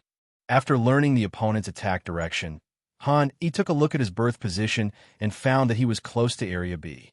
After thinking about it, he took the initiative to propose a switch of defense with Chu Hao, who was near Area A. However, in this way, his speed in reaching Gate A would inevitably be slower than that of the bandits, so Han Yi did not follow the normal tactics this time, but chose to change tactics and avoid their attack. In the Sha Air map, CT defense generally chooses a 311 formation. Area A is larger and the distance is longer, so more people are needed. The positions of the 3 people in Area A are also very particular. Generally, 2 people are responsible for robbing A, and the other person is responsible for supporting the CT of a near area, while preventing the bandits in A from sneaking up. In addition to this conventional defense method, there is another defense method that often appears. That is, the CT leaves one person on the platform to guard A, and two people go to grab A. This time, Hani planned to implement the second tactic, and he slowly spoke. "Come on, two people grab a small. I can see it myself with a big. Is that okay?" "Okay, trust me, brother." "Good." The teammates who were originally reluctant heard him say this, and since he had just got a pentakill in the first game, they couldn't find any reason to object and agreed. After communicating with his teammates, he decisively put on full armor, an M4A4, and a cigarette, and used the economic advantage brought to him by the pentakill to the extreme. As the game officially started, he immediately came to the vicinity of platform, but he did not choose to go straight to it. Instead, he hid a little behind the second box to ensure that he would not be seen by the bandits passing by platform A.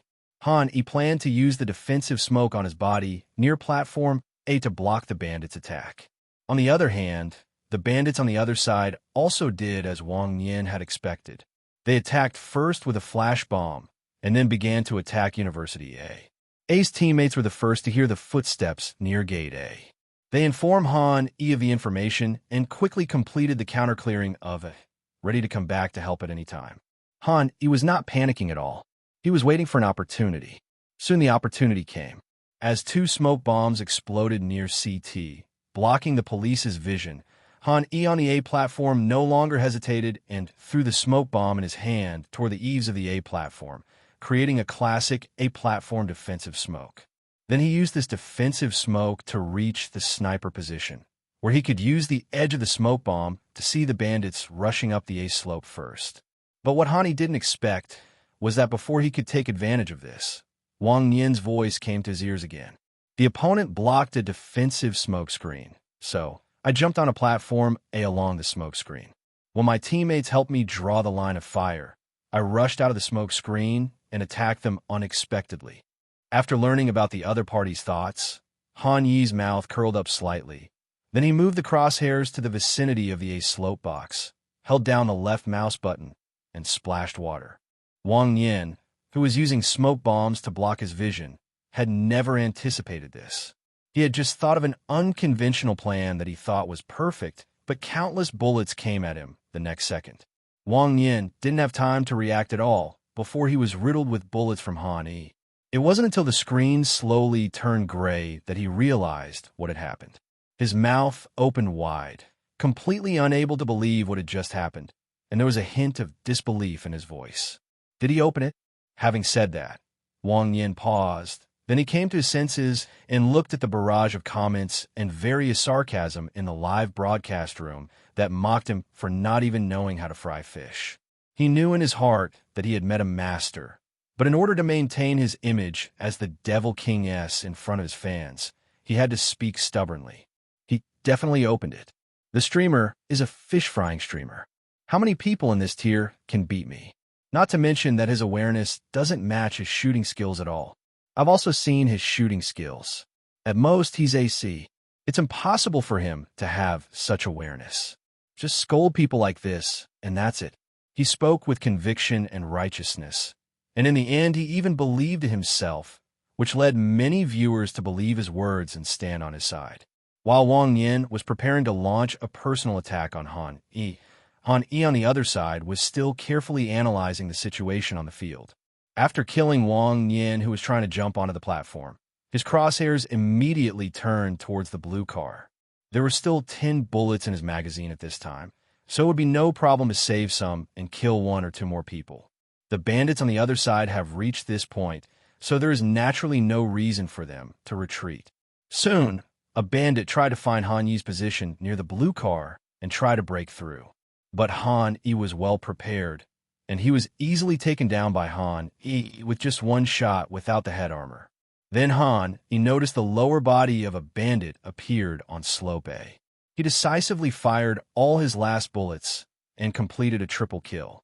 After running out of bullets, Han Yi thought he was doomed, but he didn't expect that the two bandits on the opposite side seemed to be shocked by his triple kill, and no one chose to pull out and shoot him at the first time.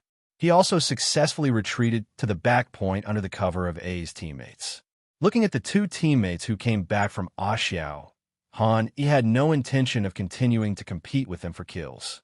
He started with an M4 in this round, and it was not profitable to kill anyone. It would be better for his teammates, who started with submachine guns, to kill 2 more people. The two teammates did not disappoint Han Yi's expectations. After the defensive smoke and CT smoke dissipated, they quickly found the surviving bandits on the slope of the police house and a university. After a fierce confrontation, the two successfully got a kill each. After 2 rounds, Han Yi's record had reached 8-0, and his ADR had reached an astonishing 400. Just as Han Yi was admiring his record, a line of words suddenly appeared on the public screen in the lower left corner. Mind, *****. Seeing this sentence, Han Yi was a little confused and could only put a question mark. Nian hanging the dog and still asking questions. Seeing Han Yi replying to him, Wang Yin suddenly became excited. He was not afraid of Han Yi speaking, but was afraid of Han Yi not speaking. His real purpose was not to discuss whether Han Yi opened it or not, but to quarrel with Han Yi and then throw dirty water on Han Yi with justification, so as to stabilize his image as the Demon King S, so that more netizens would be deceived and then flatter him. On the other side, Han Yi knew very well what Wang Yin was thinking, and of course he would not continue to argue with him as the other party expected. He put his hands on the keyboard, thought for a moment, and then typed the next line. Hi, I'm accepting disciples, but not you. In this era, when recruiting disciples is not yet popular, the lethality of this sentence to people is no less than the national curse at the beginning, especially to Wang Yin, who considers himself a technical anchor. For a moment, the barrage in his live broadcast room exploded instantly. No, how can you curse someone like that? I accept disciples, not anchors. The anchor is a complete clown. If you can't beat him, just talk it out. It's normal to mix smoke. They didn't scold you at all, but the anchor couldn't stand it after just 1 sentence. How come the anchor is so popular? Looking at the barrage of comments that kept popping up on his phone, Wang Yin's face became redder and redder, just like what was said in the comments. His mentality was on the verge of exploding, and he typed out various greetings one after another. But Han Yi had already blocked him, so he couldn't see any insults at all. In comparison with the two, Han Yi gained the favor of the audience in the live broadcast room.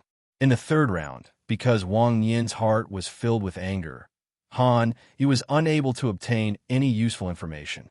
But it doesn't matter.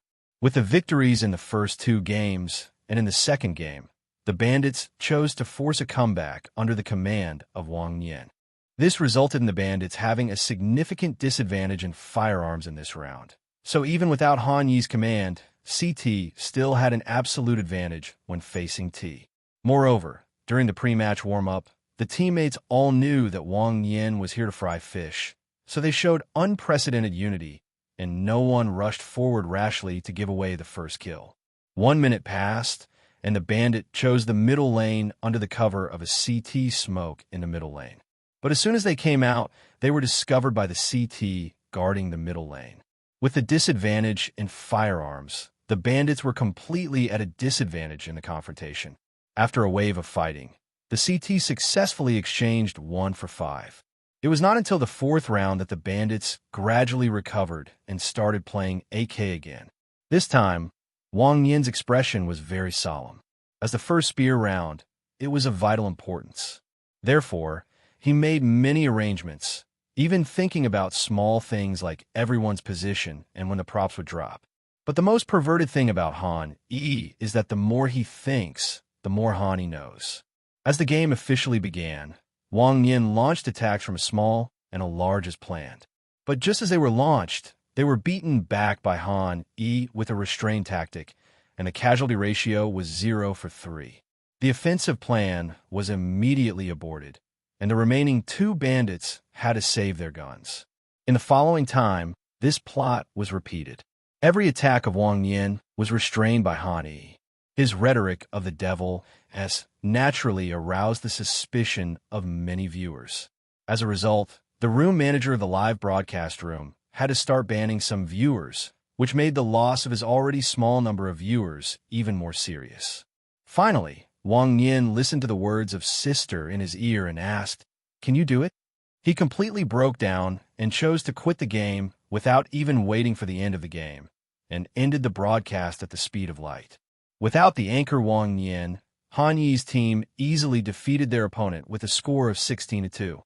After the game, Han Yi looked at the friend request sent by Ragdoll Cat and decisively clicked to reject it. Just as he was about to start the second game, Chu Hao stopped Han Yi. "Wait a minute, that girl really added me. It must be my skills that conquered her." Han Yi turned to look at Chu Hao when he heard this, and then he found that Ragdoll Cat had also sent him a friend request. Thinking that he failed to add himself as a friend, he set his sights on Chu Hao, who was with him. He wanted to remind his good brother not to be fooled, but before he could say anything, he heard Chu Hao speak first. "I'm going to play with my sister, so you're on your own." After saying this, Chu Hao left the room, opened a new room, and invited his sister to join him. Seeing this scene, Han Yi sighed helplessly, and after thinking in his heart that some people deserve to die, he began his solo journey. Unexpectedly, he had only been waiting in line for 2 minutes when Chu Hao came over again with a flattering look on his face. "Brother, take me with you." Seeing Chu Hao like this, Han Yi knew that the other party was definitely up to no good. He glanced at Chu Hao's computer and knew the whole story. "Ragdoll Cat, your friend is not here." "Cuckoo, he doesn't play anymore." "Ragdoll Cat, oh, let's go together when we have time." "I'm going to leave too." "Cuckoo, don't you want to fight?" "I'm very strong." "Ragdoll Cat, forget it. I have something urgent to do." The Ragdoll Cat has left the room. Chu Hao obviously also noticed Han Yi's gaze and scratched his head in embarrassment. "Sister doesn't want to play anymore. Let's continue together." Han Yi naturally would not let Chu Hao off so easily for abandoning him for the so-called sister. "I still remember you abandoning me for your sister." "Stop talking. It's Crazy Thursday. I'll treat you to a meal. Order whatever you want under $100. After hearing Chu Hao's words, Han Yi had to admit that he was indeed tempted. Both he and Chu Hao came from average families, with a monthly living expense of only 1,500 yuan. A 100 yuan KFC meal was indeed a huge expense. Besides, abandoning your gay friend for your sister is not a big deal in the final analysis. Who hasn't done it? Han Yi thought about it, and then pulled Chu Hao back into the room. After fighting for several hours, the sky gradually darkened, and Han Yi and Chu Hao's rankings finally reached A and B+. At this level, Chu Hao was already struggling to cope, and even Han Yi could no longer kill people wantonly. The main reason for this was not his technical skills, but that his peripherals were really too poor, especially since the laptop screen is too small. Sometimes in the Dust 2 map, he stands on platform A and can't even see the enemies in Pita clearly. The refresh rate is also 60 Hz, and sometimes the enemies appear as if they are teleporting. Han Yi certainly couldn't solve this problem with his own financial strength, so he focused his attention on the system again. He clearly remembered that there was indeed an item called peripherals in the system rewards. Han Yi thought that it should not be difficult to draw a reward like this that can be purchased with money. After a day of fermentation, his doubt value has now reached 400 points, so there's still a certain probability of drawing it out. Without much hesitation, Han Yi slowly spun the wheel, and soon the first 3 rewards appeared in front of him. Map Understanding, Rice Garbage +1, Rifle Enhancement, Follow Gun +1, Submachine Gun Enhancement, Follow Gun +1. Looking at the reward in front of him, Han Yi felt that his luck today was really not very good. With only one chance left to win the lottery, he thought about it again and decided to give up, planning to try again tomorrow. Then he turned his attention to the attribute panel. With the help of the system, his various attributes had grown to a certain extent. Hostname, Han Yi. Age, 17. Rifle. Preview, 47. Positioning, 50. Reaction, 86. Follow gun, 32. Sniper rifle. Preview, 58. Position, 32.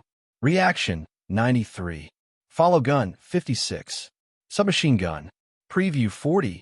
Position, 41. Reaction, 82. Follow gun, 44. Map understanding. Dust 2, 76 points. Nuke, 23 points. Rice garbage, 46 points. Town, 47 points. Death amusement park, 24 points. Train, 18 points. Building, 19 points. Question value, 145. Extract talent, consumption, 100 question points. Daily tasks. Kill 1,000 bots and gain 1 attribute value. Current, 0/1,000. Remaining attribute points, 1. In the remaining time, Han-E chose to complete daily tasks. After practicing shooting, his remaining attribute points reached 2. Without much hesitation, he added these 2 attributes to the rifle's pre-aim, bringing the rifle's pre-aim to 49, just a little short of 50. The difference from the previous improvements is that the 2-point attribute improvement this time is not that great. It just makes the rifle feel more stable. Han-E guessed that only when he raised the preview to 50 points would he be able to experience the same significant improvement as before.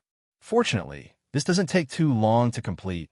Just wait until tomorrow's daily tasks are completed. Time passed unknowingly, and it was 9 o'clock in the evening. Ho-Zi and Luyang also came back from outside on time. The 4 of them chatted for a while, and then it was lights out time at 10 o'clock. They had to go to school early tomorrow morning, so Han-E and Chu-Hao also went to bed early.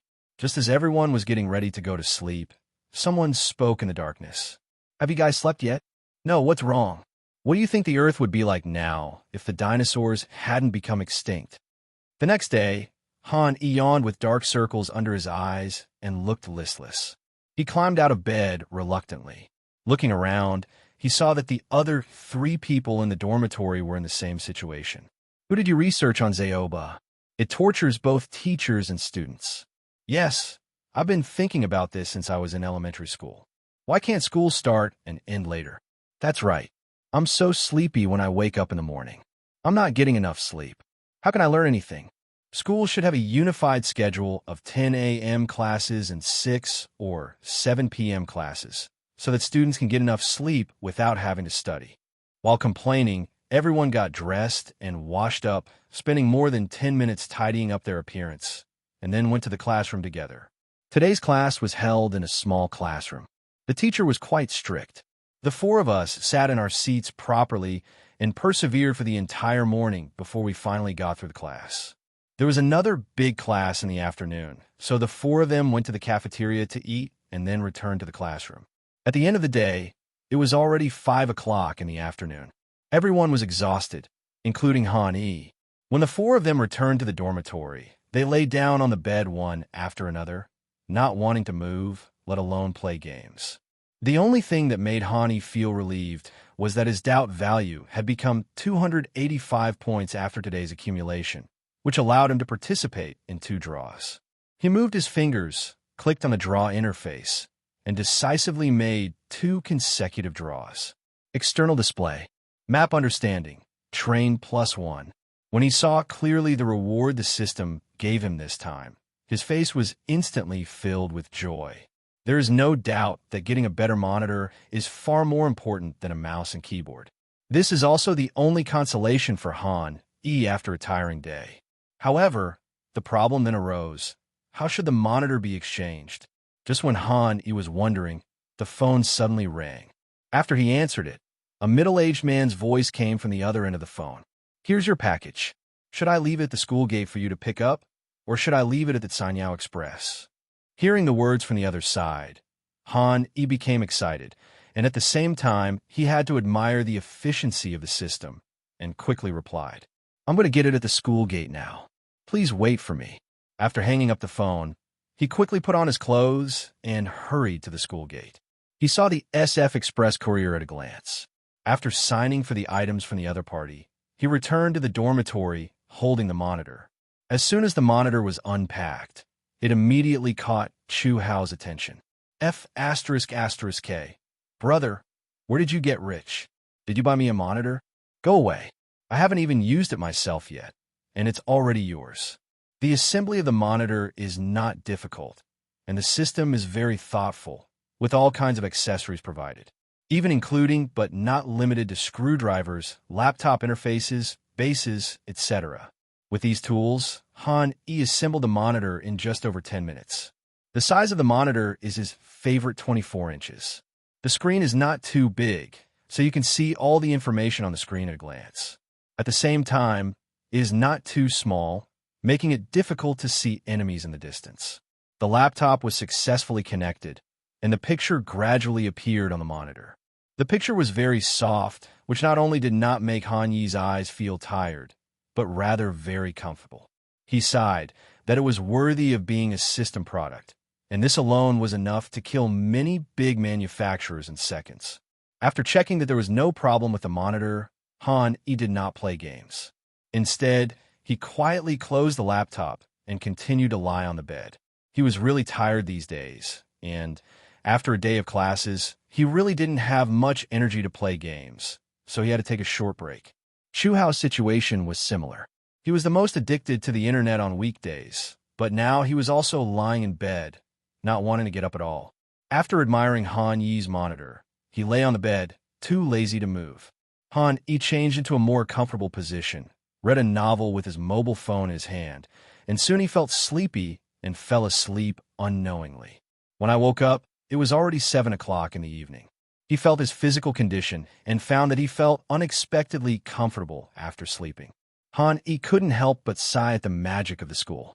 He would never experience such an effect when sleeping at home on weekdays, but every time he slept at school, no matter what posture he was in, whether in class or in the dormitory, as long as he fell asleep and woke up, he would feel extremely comfortable and in much better spirits.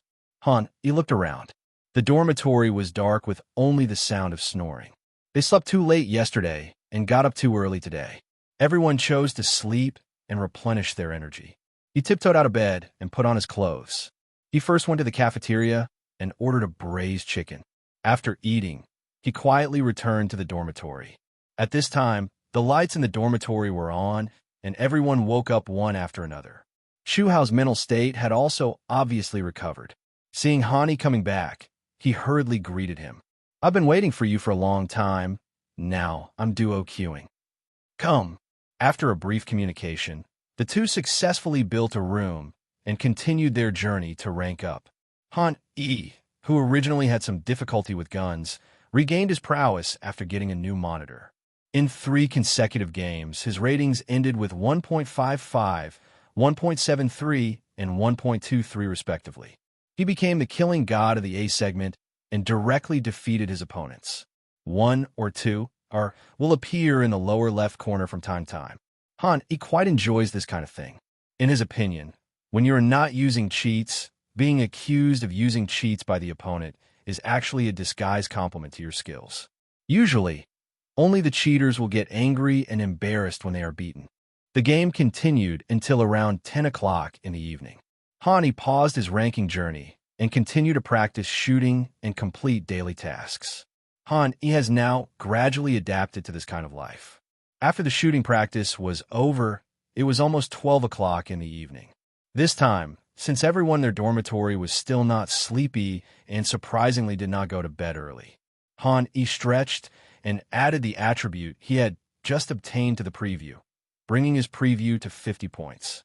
This time, just like the first time the positioning was raised to 50 points, a familiar feeling appeared again, and countless images began to flash before Han Yi's eyes. These images were both familiar and unfamiliar. After watching for a while, he gradually realized that these were all his mistakes. Some of the mistakes were because the crosshairs were too high, causing the first bullet to miss the headshot. Some were because they were too low, and some were because the position was slightly off. In short, there are all kinds of mistakes. While watching these images, Han Yi gradually realized some of his own problems and couldn't help but think carefully. This crosshair should be moved a little lower. The crosshair should not be directly moved over like this. The right hand should be searched first. Unconsciously, Han Yi's condition began to improve, and he soon learned a lot of experience from failure. Just as he was immersed in this feeling, he heard a click, and then the picture in front of him began to crack, and then returned to nothingness. He looked at the sudden scene, and it took him a long time to come back to his senses. He cursed the damn system inwardly. It really didn't give him any chance to learn. It really demonstrated what it means to get what you pay for. However, after this study, he could clearly feel that his own strength had improved significantly. If he could barely compete with Gold and Diamond S with the ability of mind reading before, then with his current strength, he could reach this level even without mind reading.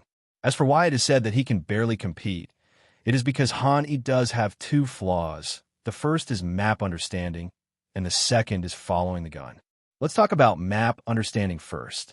The Dust 2 map is relatively simple, and his map understanding is still 76 points, which is a qualified score, and he plays well.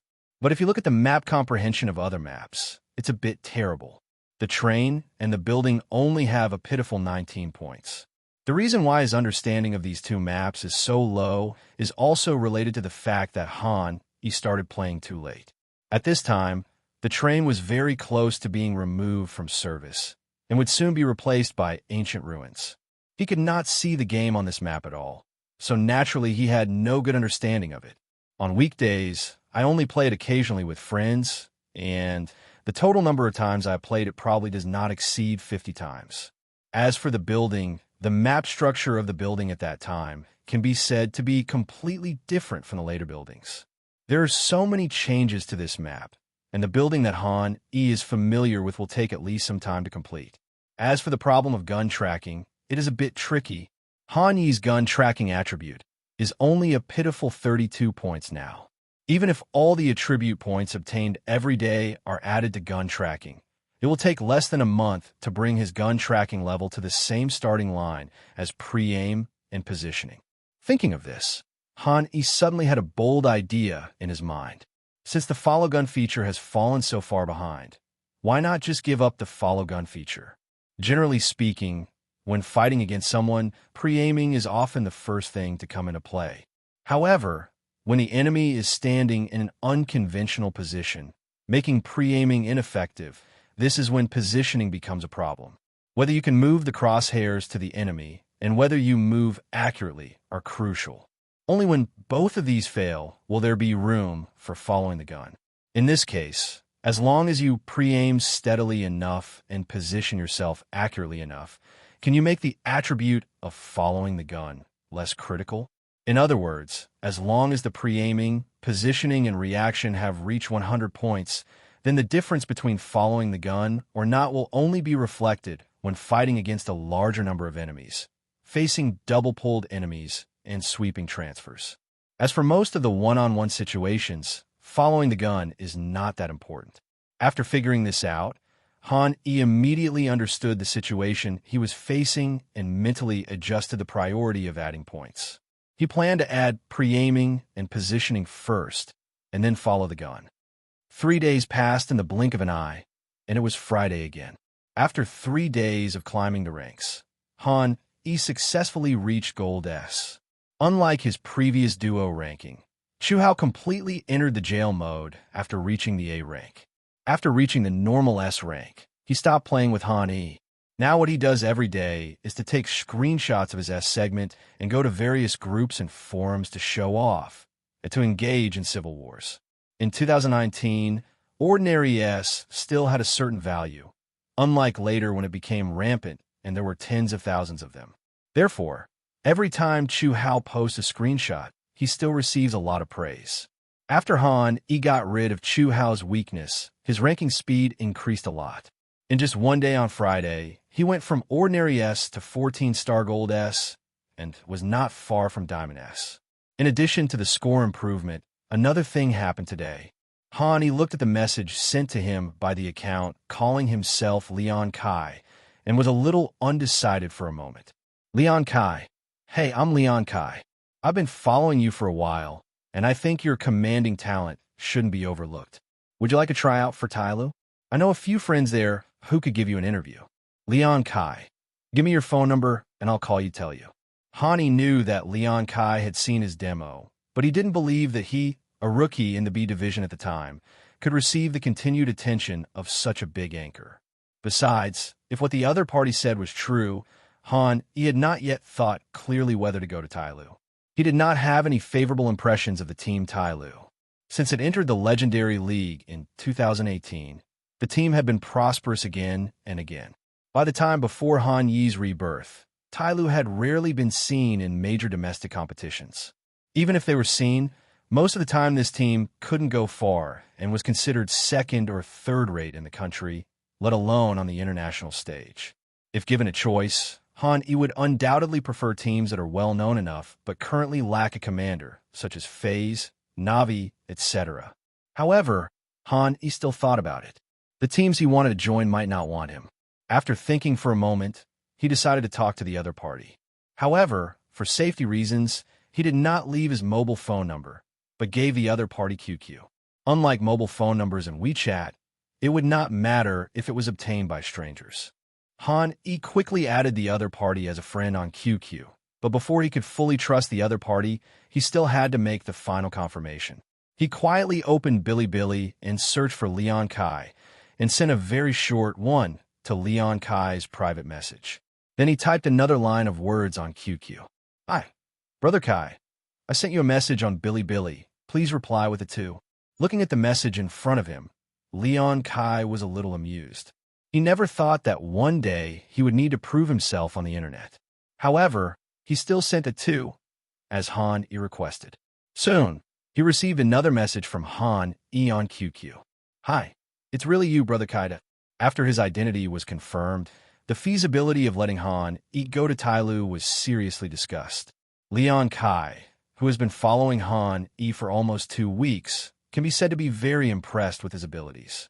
Although Han Yi's current rank is only Gold S, Leon Kai, who has watched almost all of his demos, feels that with Han Yi's command ability, if he plays seriously, the higher the rank, the easier it will be for him to play, and it is only a matter of time before he reaches Demon King S. In fact, this is true. In low ranks, there are occasional cases of people not listening to Han Yi's commands. But as the ranks get higher, more and more teammates are willing to follow Han Yi's commands, and victory becomes easier and easier. However, as to whether Han Yi can officially embark on the professional path, what Leon Kai said does not count. After all, he only has some friends in Tyloo, not shareholders. In the end, it is up to the Tyloo club to make the final decision. So he asked Han Yi again if he wanted to try out for TYLO. Han Yi had considered this before and naturally agreed to it, but he also frankly stated the fact that he was a student and hoped to change the offline tryout to an online one. However, this idea was quickly rejected by Leon Kai. After all, there was no way to guarantee that Han Yi would display his true strength online.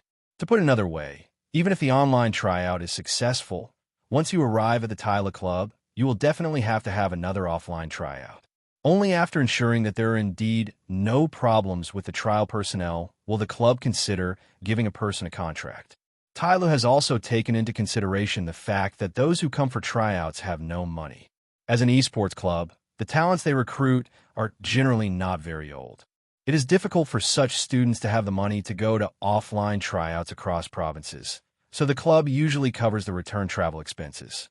As for the accommodation problem, it can be solved in the Tyloo club. When Leon Kai told Han Yi all this, his last bit of concern disappeared. After making an appointment with the other party to meet in the evening, Han Yi began to pack his luggage and prepare to leave for H-City. His action immediately attracted Chu Hao's attention, and Chu Hao was a little puzzled. "Are you going home?" "No, I plan to try out for Tyloo." "Is this true? Gold S can go to Tyloo?" "Don't be fooled. Brother Kai recommended it to me, and it's confirmed to be me. Even if I'm in H-City, it's not northern Myanmar, so there's nothing dangerous. If I really get scammed, I'll just treat it as a trip. I've saved some money during college anyway, so a trip won't hurt." "Okay, buddy, I just don't have money. Otherwise, I would definitely go with you." Chu Hao spread his hands. Although he was worried about Han Yi going to H-City alone, the round-trip ticket would cost at least 1,000 yuan. Unless he didn't eat or drink for a month, he couldn't go with him. "It's okay, just stay in the dormitory." Compared to Chu Hao's worries, Han Yi was much more confident. After all, the other party's identity had been confirmed. Such a big anchor would not lie to a poor student like him. After Han packed his things, he booked a high-speed rail ticket and set off with his luggage. He didn't have much luggage, so it wasn't heavy on his back. When he arrived at the station, he found that there were still 20 minutes before the high-speed train departed, so he played with his mobile phone in the lobby for a while. After the train arrived, he quickly boarded the high-speed train. H-City is still some distance away from G Province where Chuhao is located. It takes about 1 or 2 hours by high-speed rail. During this time, he kept looking out the window and looking at the scenery outside. Before his rebirth, he had always been bound to his job, toiling away on a 996 schedule. Opportunities to leave the province were extremely rare, so everything he saw along the way was new to him. Time passed quickly, and in almost the blink of an eye, we arrived in H-City. After getting off the car, he called the number Leon Kai gave him. Beep, beep. Hello, is this Hi? Listening to Leon Kai's voice on the other end of the phone, he was completely relieved. Yes, Kai, I'm here. Where are you? I'm at the station entrance. Just come over. The Tyler manager is also here. We'll take you to the club. Following Leon Kai's instructions, he soon found a black business car at the station entrance with the word Tyler written on it. He opened the car door and saw 2 people sitting in the car, one of whom was Leon Kai, whom he had seen many times on the internet before. The other man was a little chubby and claimed to be the manager of Tyloo. He told you to just call him Brother Sue. The 3 of them sat in the car, which started slowly. Along the way, the 2 of them tried to learn about Han Yi's family situation, and he answered truthfully. Before they knew it, the car arrived at Tyloo's door. Brother Sue looked down at the watch on his wrist and found that it was already 5 o'clock in the afternoon. He laughed and patted on the shoulder. There's no rush for the tryout. Let's talk about it after dinner. We'll have one for you tonight. Don't worry about being in bad shape from the long journey.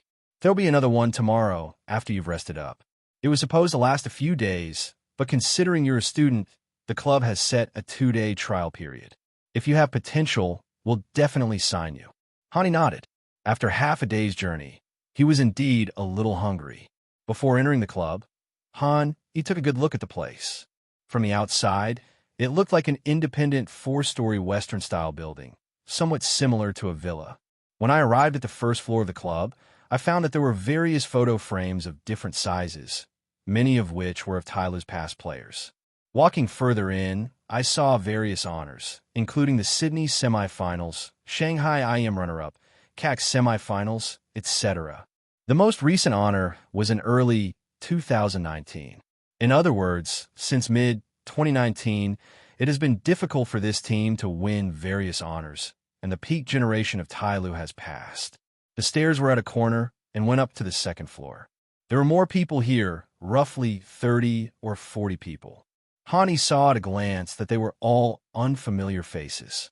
Brother Sue saw his confusion and patiently answered him. These are all youth players, not just CS, but some also play PUBG.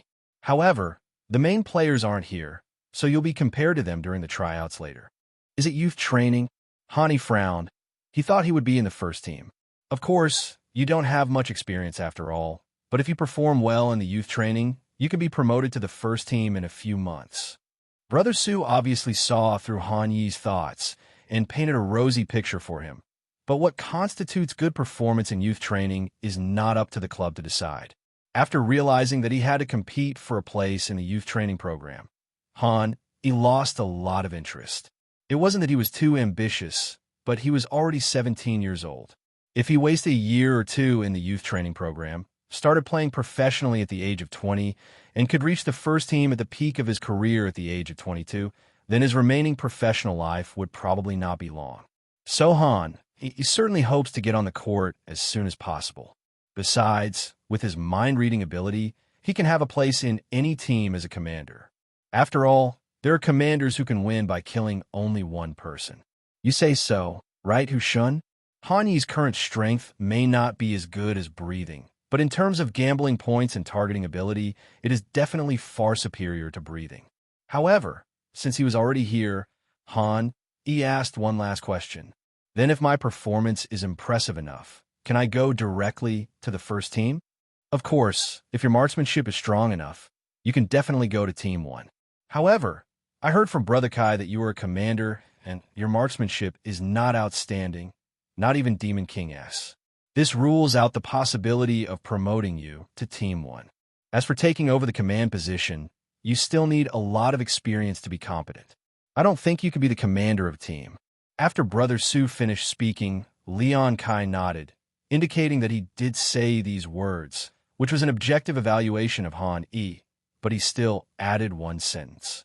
With Han Yi's leadership ability, I think he can definitely be promoted to the front line, at least on the Dust 2 map. Let's eat first, and then we'll talk. Brother Su was not interested in this topic. He patted the two of them on the shoulders and motioned them to go inside. Tyler has a lot of dishes, more than 10 kinds, which shows that the club's attitude towards youth players is quite good. Hani picked out a few dishes he liked and quickly finished them all as he had been hungry all day. Then he followed Brother Su to the 3rd floor. This place was very similar to the club Han he had imagined. There were rows of computers placed together, roughly around 40 of them, and half of them had people sitting on them training. Brother Su came to the middle row of seats and pointed to one of them. You sit in the first row over here. This is specially prepared for the trial trainees. Please configure the various settings first. The others are still eating and resting. We will start at 7 o'clock. Hani sat down and turned on the computer and found that the time was 6:30 in the evening, which gave him plenty of time. He took out his own keyboard and mouse from his luggage, replaced the original keyboard and mouse, and performed some operations to set the sensitivity and key positions to what he was used to. He warmed up at the same time. Before he knew it, it was 7 o'clock and other youth training personnel arrived one after another. All 9 people were strangers, and none of them looked familiar to Han Yi. The tryouts were divided into 2 teams, A and B. Han Yi, as the commander, was elected as the captain of Team A. Soon, both sides entered the map ban selection process. The captain of Team B obviously got information from the tile manager, so he banned Han Yi's Dust 2 at the beginning, obviously intending to see his performance on other maps. For Han Yi, although his understanding of other maps is not deep and the props he knows can only maintain a basic offense, he has seen a lot of offensive ideas in some competitions. Without the most familiar Dust 2, the impact on him was limited but not fatal. Then Han Yi removed the building and train maps. These 2 maps were his real weaknesses. Due to the long time since they were played, he knew very little about the tactics of these 2 maps. The captain of Team B grinned when he saw the result, then pressed the button to choose between Rice Garbage and Small Town, giving Hani the choice between Nuke and Death Amusement Park.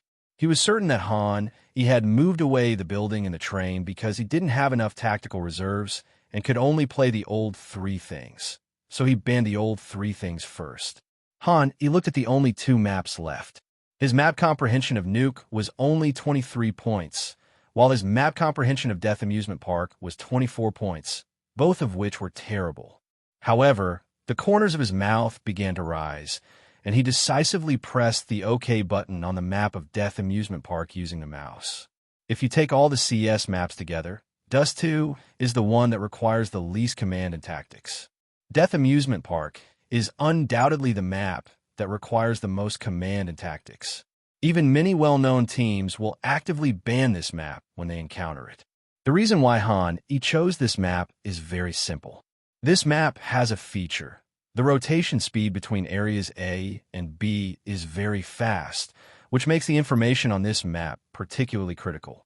Sometimes knowing the opponent's offensive intentions in advance is half the battle won on this map.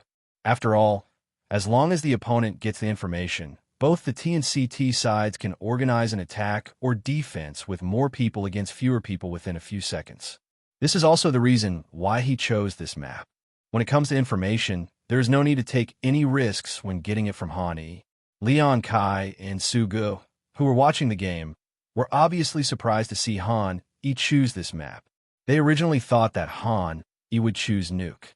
Although this map is not easy, it is not difficult to play decently with proper command. Brother Su laughed and looked at Leon Kai next to him. He's quite ambitious and wants to compete with his leadership skills, but I don't think he can perform well. He doesn't even know the other 4 players on the team, and he rashly chose the Death Amusement Park. It's too hasty. Maybe he wants to prove himself. In Leon Kai's opinion, choosing the Death Amusement Park does involve some risk. However, as Han Yi was the candidate he had his eyes on, he was quite confident in Han Yi's command, and he guessed that Han Yi chose this map in order to prove his command ability and thus be promoted to the first team as soon as possible. Host is question +1. Han Yi looked at the system prompt that popped up in front of him, feeling a little confused. He had just finished selecting the map, so why did a question pop up? Could it be that the website recommended the Dust 2 video to him again? But it just suddenly didn't seem like it at all. So he had to suppress his doubts and concentrate on the game in front of him. In order to better direct the team, he asked, "What are your ranks? How does your strength compare to the other team? And what positions do you play?" ID Ming, 5 EPL, 300th, usually defends area A, breakthrough player.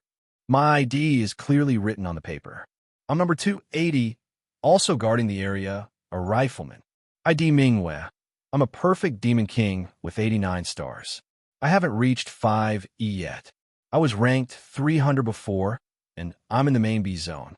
The guy next to me is the same as me. We're together. His name is Qing Feng. The person who spoke last was sitting next to Han Yi. After he finished speaking, he pointed at another person. Han Yi glanced at the other person, a young man with a crew cut and a sunny look. He nodded to show that he understood, and then listened to the man continue. The opponent's overall strength is slightly stronger than ours, but we rarely play internal battles with them on weekdays. We usually play against other teams. After all, we are all taught by the same coach, so it is difficult to find any flaws in practice. Han Yi wrote down the information one by one, took a deep breath, and felt a little pressured. His marksmanship and rank seemed to be a little worse than everyone else's. Soon the 10 people gathered and entered the game. As usual, Han Yi took a quick look at the IDs of the 10 people to facilitate communication later.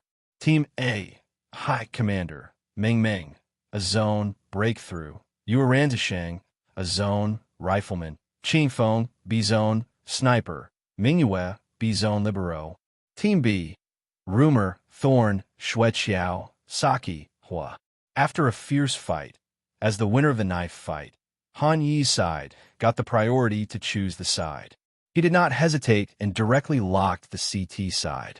Soon the first round officially began, and Han Yi immediately began to look for the opponent's command. If you don't perform well this time, you'll be eliminated. Why do we still have to play scrimmages?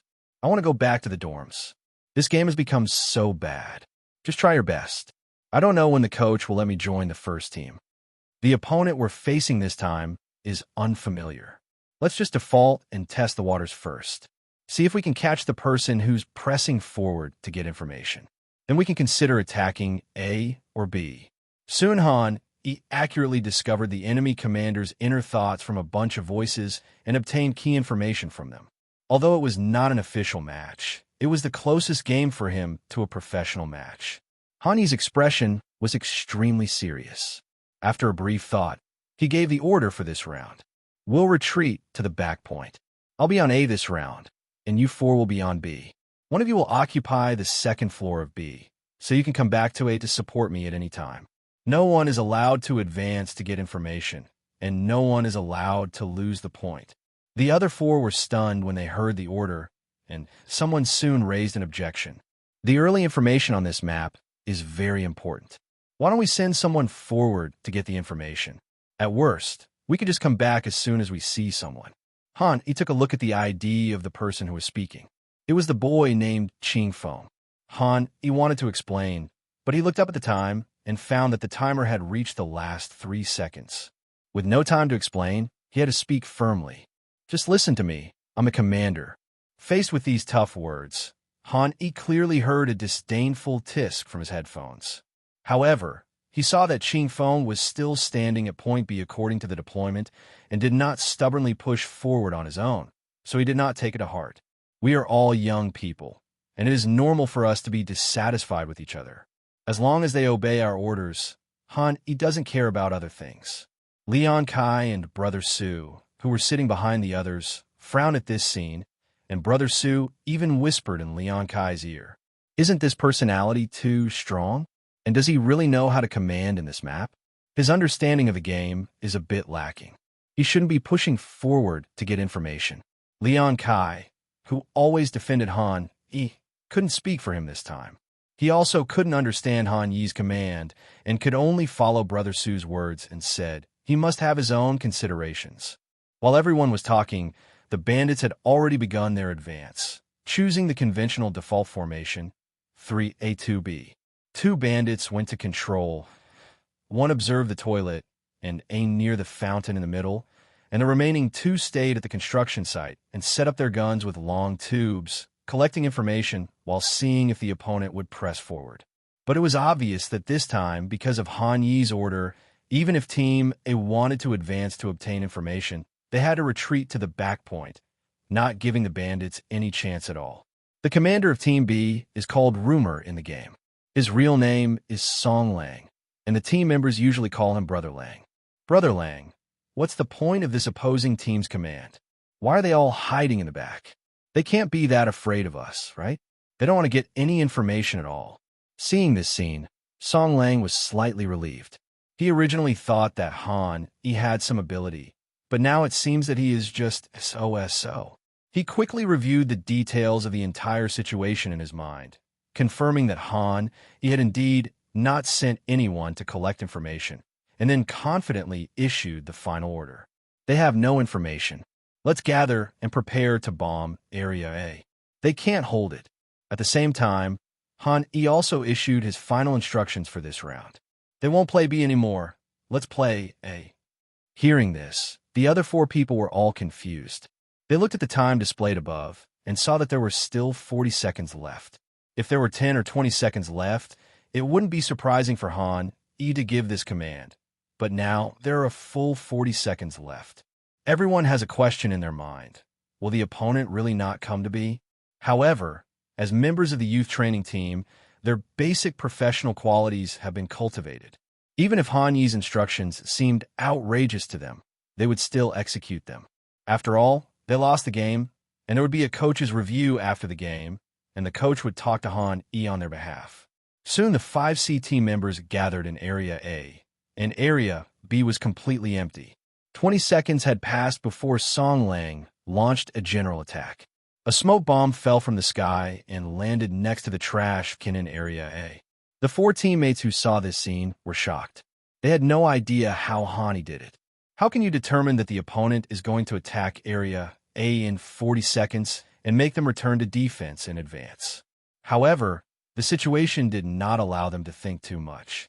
The first bandit quickly rushed out of the toilet and saw Han standing near the parking space at a glance.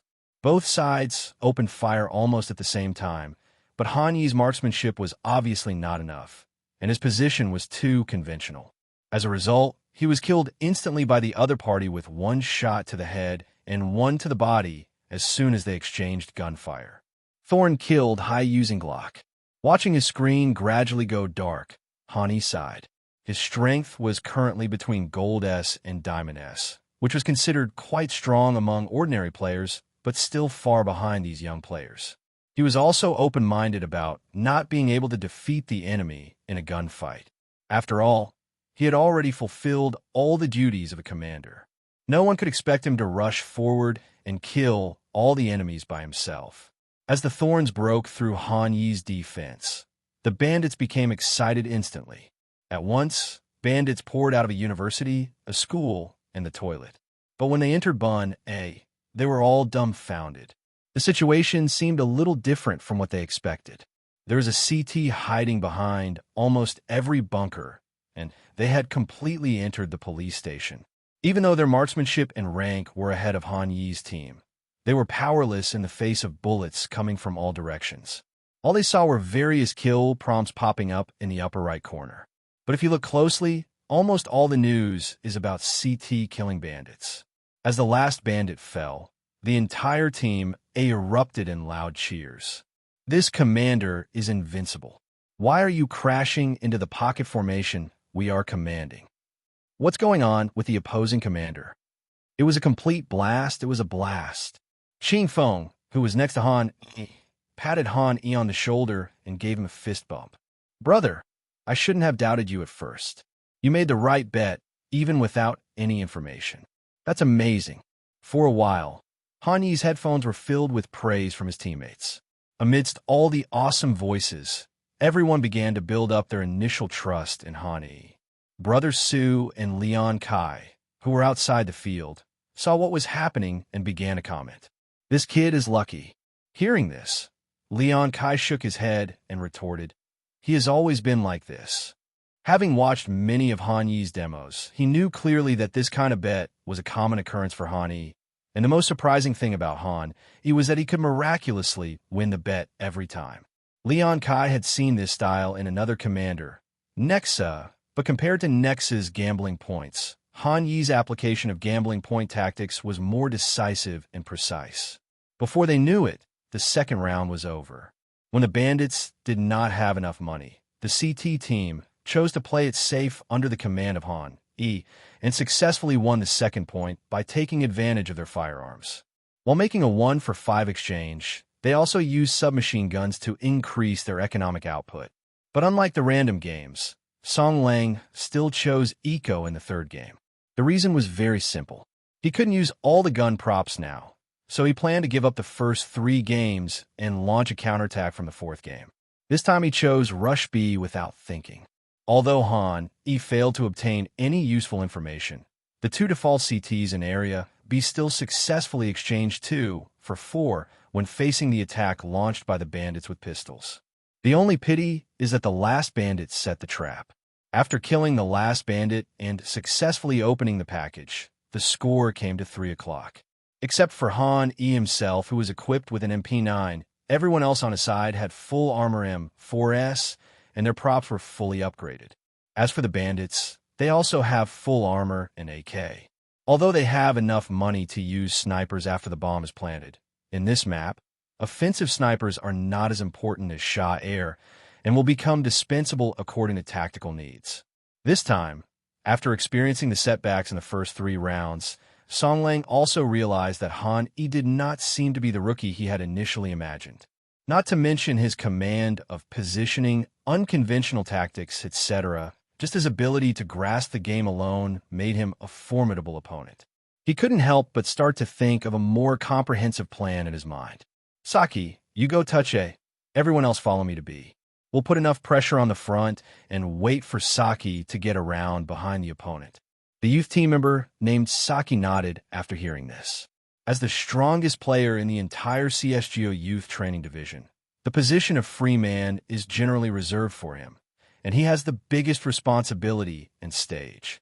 After explaining this matter, Song Lang assigned the details of the positions and prop placements to the rest of the people, and the game began. On the other side, after Han Yi understood the other party's plan, he also left his free agent Mingwei in Area A, and he led the other 3 to Area B. This time, under Han Yi's command, CT chose a more conservative position. That is, the long pipe underwater and second floor each occupy one. As for Han Yi himself, he chose B1 and crossed it with the underwater CT to prevent the enemies on the construction site from rushing out. The Bandits did not launch an attack immediately. Out of caution as a professional team, they chose to control the map at the beginning to see if there were any CTs pressing forward. After failing to capture the enemy at the top, they began to move towards the construction site in Area B in about 40 seconds. Soon everyone gathered, and with a second-floor smoke, an iron barrel fire, and a high flash, the Bandits launched an attack. At this time, Han Yi's weakness in this map was exposed.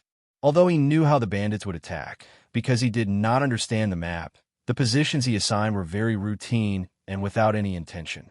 After just 1 round of props, everyone on their side lost their ability to resist in the first instant. The first to be breached was the CT with the long tube, and then the Bandits who rushed out of the long tube cooperated with the construction site to kill the underwater. Although Han Yi killed an enemy by moving sideways at the work site, he was holding an MP9 after all, so he failed to kill the second one. He had no choice but to protect himself and retreated deep into B1. But at this time, bad news came again. Han Yi's Mingwei, who stayed in Area A, failed to beat Saki during the gunfight and gave away his own head. The situation on the field suddenly became 2 versus 4. Now Han Yi faces two choices. The first is to turn back and deal with Saki, who is flanking behind him, and then lose this round to keep the two guns. Second, join your teammates on the second floor and attack the three people in Area B. Han Yi did not make a decision immediately. As a commander, he needed to be more cautious. He first took a look at the economy. After winning 3 games in a row, they still had some surplus economy, generally between 3,000 to 4,000. After losing this game, they could still start the next one normally. After confirming this, Han Yi gave the order to attack. I'll throw you to flash. You jump directly from B2 and we'll attack together. Good. Qingfeng nodded to show that he understood. Then Han Yi grabbed the flash bomb and threw it upwards. Under the cover of the flash bomb, Qingfeng jumped out from the second floor and saw a bandit dressed in white underwater at a glance. He decisively killed him with one shot, then quickly looked towards the bomb site and saw a bandit who had just been pulled out. He shot him away with 2 more shots, completing a display of his marksmanship, but his own health was also reduced. Then a grenade flew from a long tube and was thrown next to him. After an explosion, he fell down unwillingly. That guy's on the long tube. After hearing his teammates report, Han Yi rushed out from the smoke, but the opponent chose the safest way, which was not to fight him.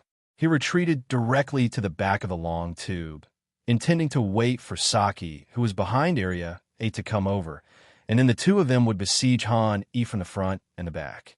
Han Yi had no choice but to pick up an AK from the ground, then looked at the props on his body, chose to throw a construction site fire, then a long-barreled cigarette, and then lowered his head and pressed E, pretending to unpack it to see if he could trick the long-barreled bandit out. Obviously, the other party was not moved at all by such poor acting. As time passed, Han Yi knew that any further delay would mean death. He gritted his teeth and rushed directly towards the long pipe, intending to forcibly find the enemy on the long pipe and kill him, and then go back to deal with the enemies in Area A. Just as Han Yi walked out of the private room, his camera suddenly turned and aimed at the second floor of A. This scene was very familiar to Han Yi. He had seen it before. It was the scene when Coldzera's talent was triggered. Before he had time to think about it, he saw a bandit coming out from the second floor of B, and the position where he appeared was exactly where Han Yi was aiming. And Han Yi only needs to do one thing: lightly press the left mouse button. A precise bullet was fired, instantly piercing the enemy's head. When everyone was marveling at Han Yi's exaggerated awareness and unparalleled pre-aim, he saw his crosshairs turn again and aim near the long barrel. Just like before, a bandit's head just popped out and another bullet went through his head. Someone shouted into the microphone, "He's spinning." Everyone present saw Han Yi's shocking scene. Even Leon Kai and Brother Su were so shocked that they couldn't close their mouths. It took them a long time to react. Brother Su looked like he had found a treasure. With a smile that he couldn't suppress, he reached out and patted Leon Kai on the shoulder and teased, "I almost got tricked by you. You call this average marksmanship. I think with that kind of pre-aiming and calm thinking ability, his marksmanship can't be average. Facing a 90-degree pincer attack, to be able to perform like that, even in a youth training match, there aren't many people who can guarantee they can do that." Hearing what Brother Su said, Leon Kai scratched his head. It was the first time for him to see Han Yi's marksmanship at this level. He was shocked again. Spinning in place in Area B, they immediately killed everyone. After seeing this, Leon Kai even felt that his previous judgment was wrong and couldn't help but ask himself, isn't Han Yi a gambler and predictive commander, but a steel gun commander? Awesome, we can win this endgame. I made a mistake, and I thought I was going to lose this round, but luckily the command held on. With your marksmanship, even if you're not a commander, you can still be a breakthrough and rifleman. The one who made the breakthrough, I feel like he's better than you. Screw you. Amidst all the praise, Han Yi was the most shocked. To be precise, the deaths of these two people had little to do with him. It was because Coldzera's consciousness was triggered twice in a row, which led to the scene where he just turned in circles and burst out with his gun skills. Soon, Han Yi came to his senses, cleared his throat, and spoke briefly to cater to everyone, but his heart was not calm. He took a deep breath, exhaled again, and tried to calm his mood to avoid affecting his subsequent state. Hani never expected that at such a critical moment, this talent, which is usually far less useful than mind reading, would actually help him. Unlike Han Yi's good luck, Song Lang was completely defeated when he saw that his two generals were unable to defeat the opposing commander. His tactical deployment and coordination in this round were already at the top level. Even when facing Han Yi's 4B, he still achieved a good combat damage ratio. But what's the problem? The remaining commander on the opposite side couldn't even defeat 2 against 1. To put it more simply, there was no human left in the entire team.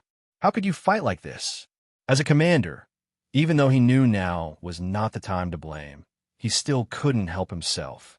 After hearing Song Lang's words, the two people who had messed up could only remain silent. Their mood was also affected, and they felt a little depressed.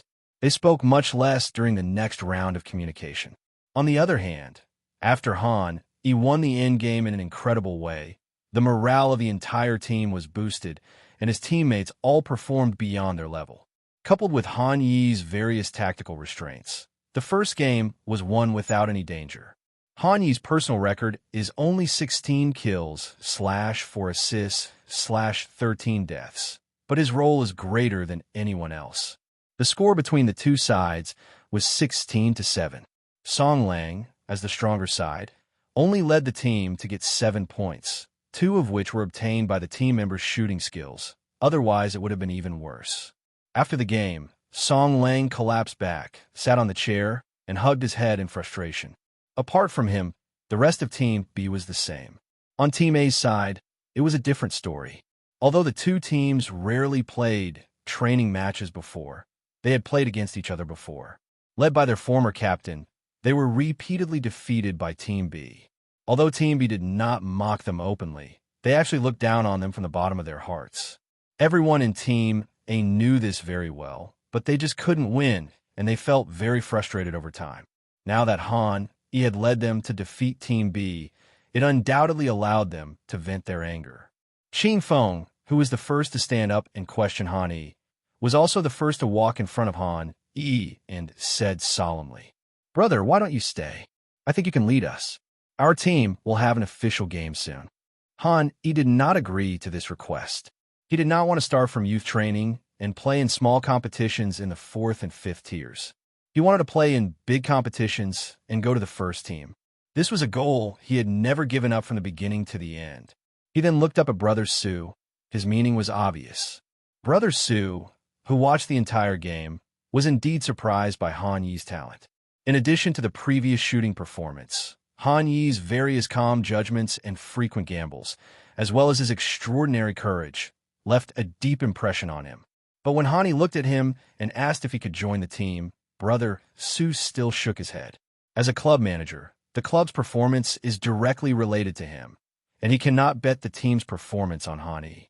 Seeing this scene, Han Yi felt helpless, but he could also understand the manager's decision.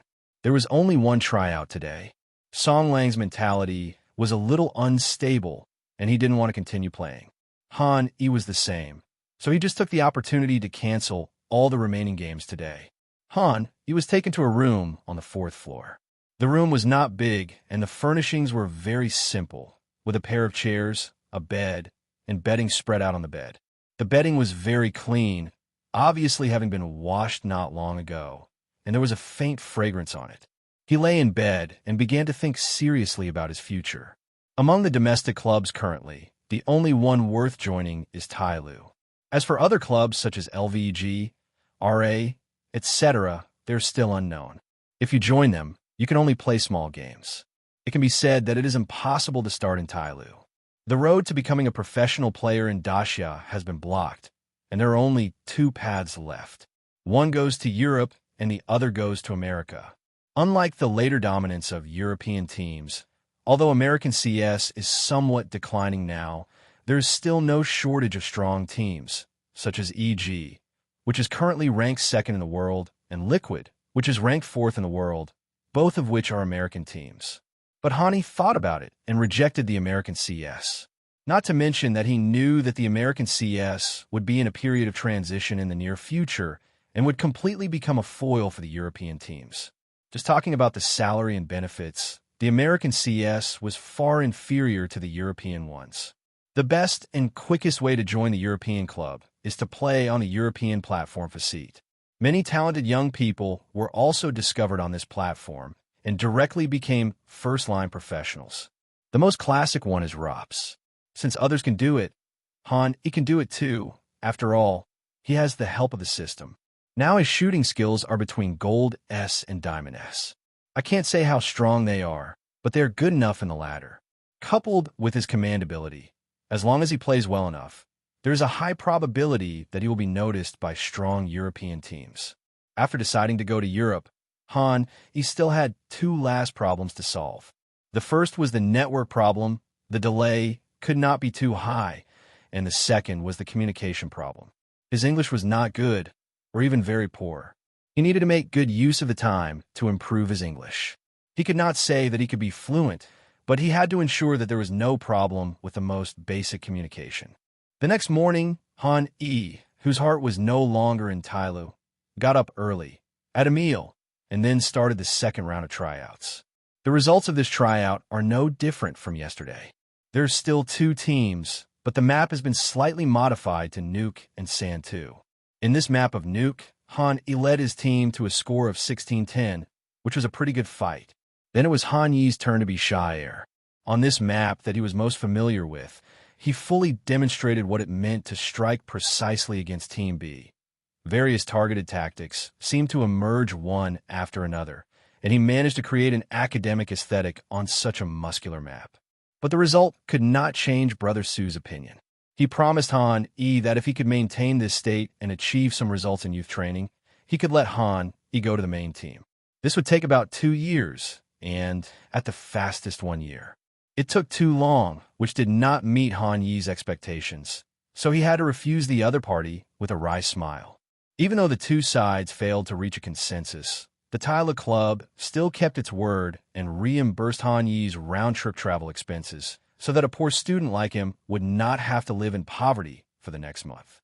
After leaving the club and arriving at the station, Han Yi boarded the high-speed train back to university.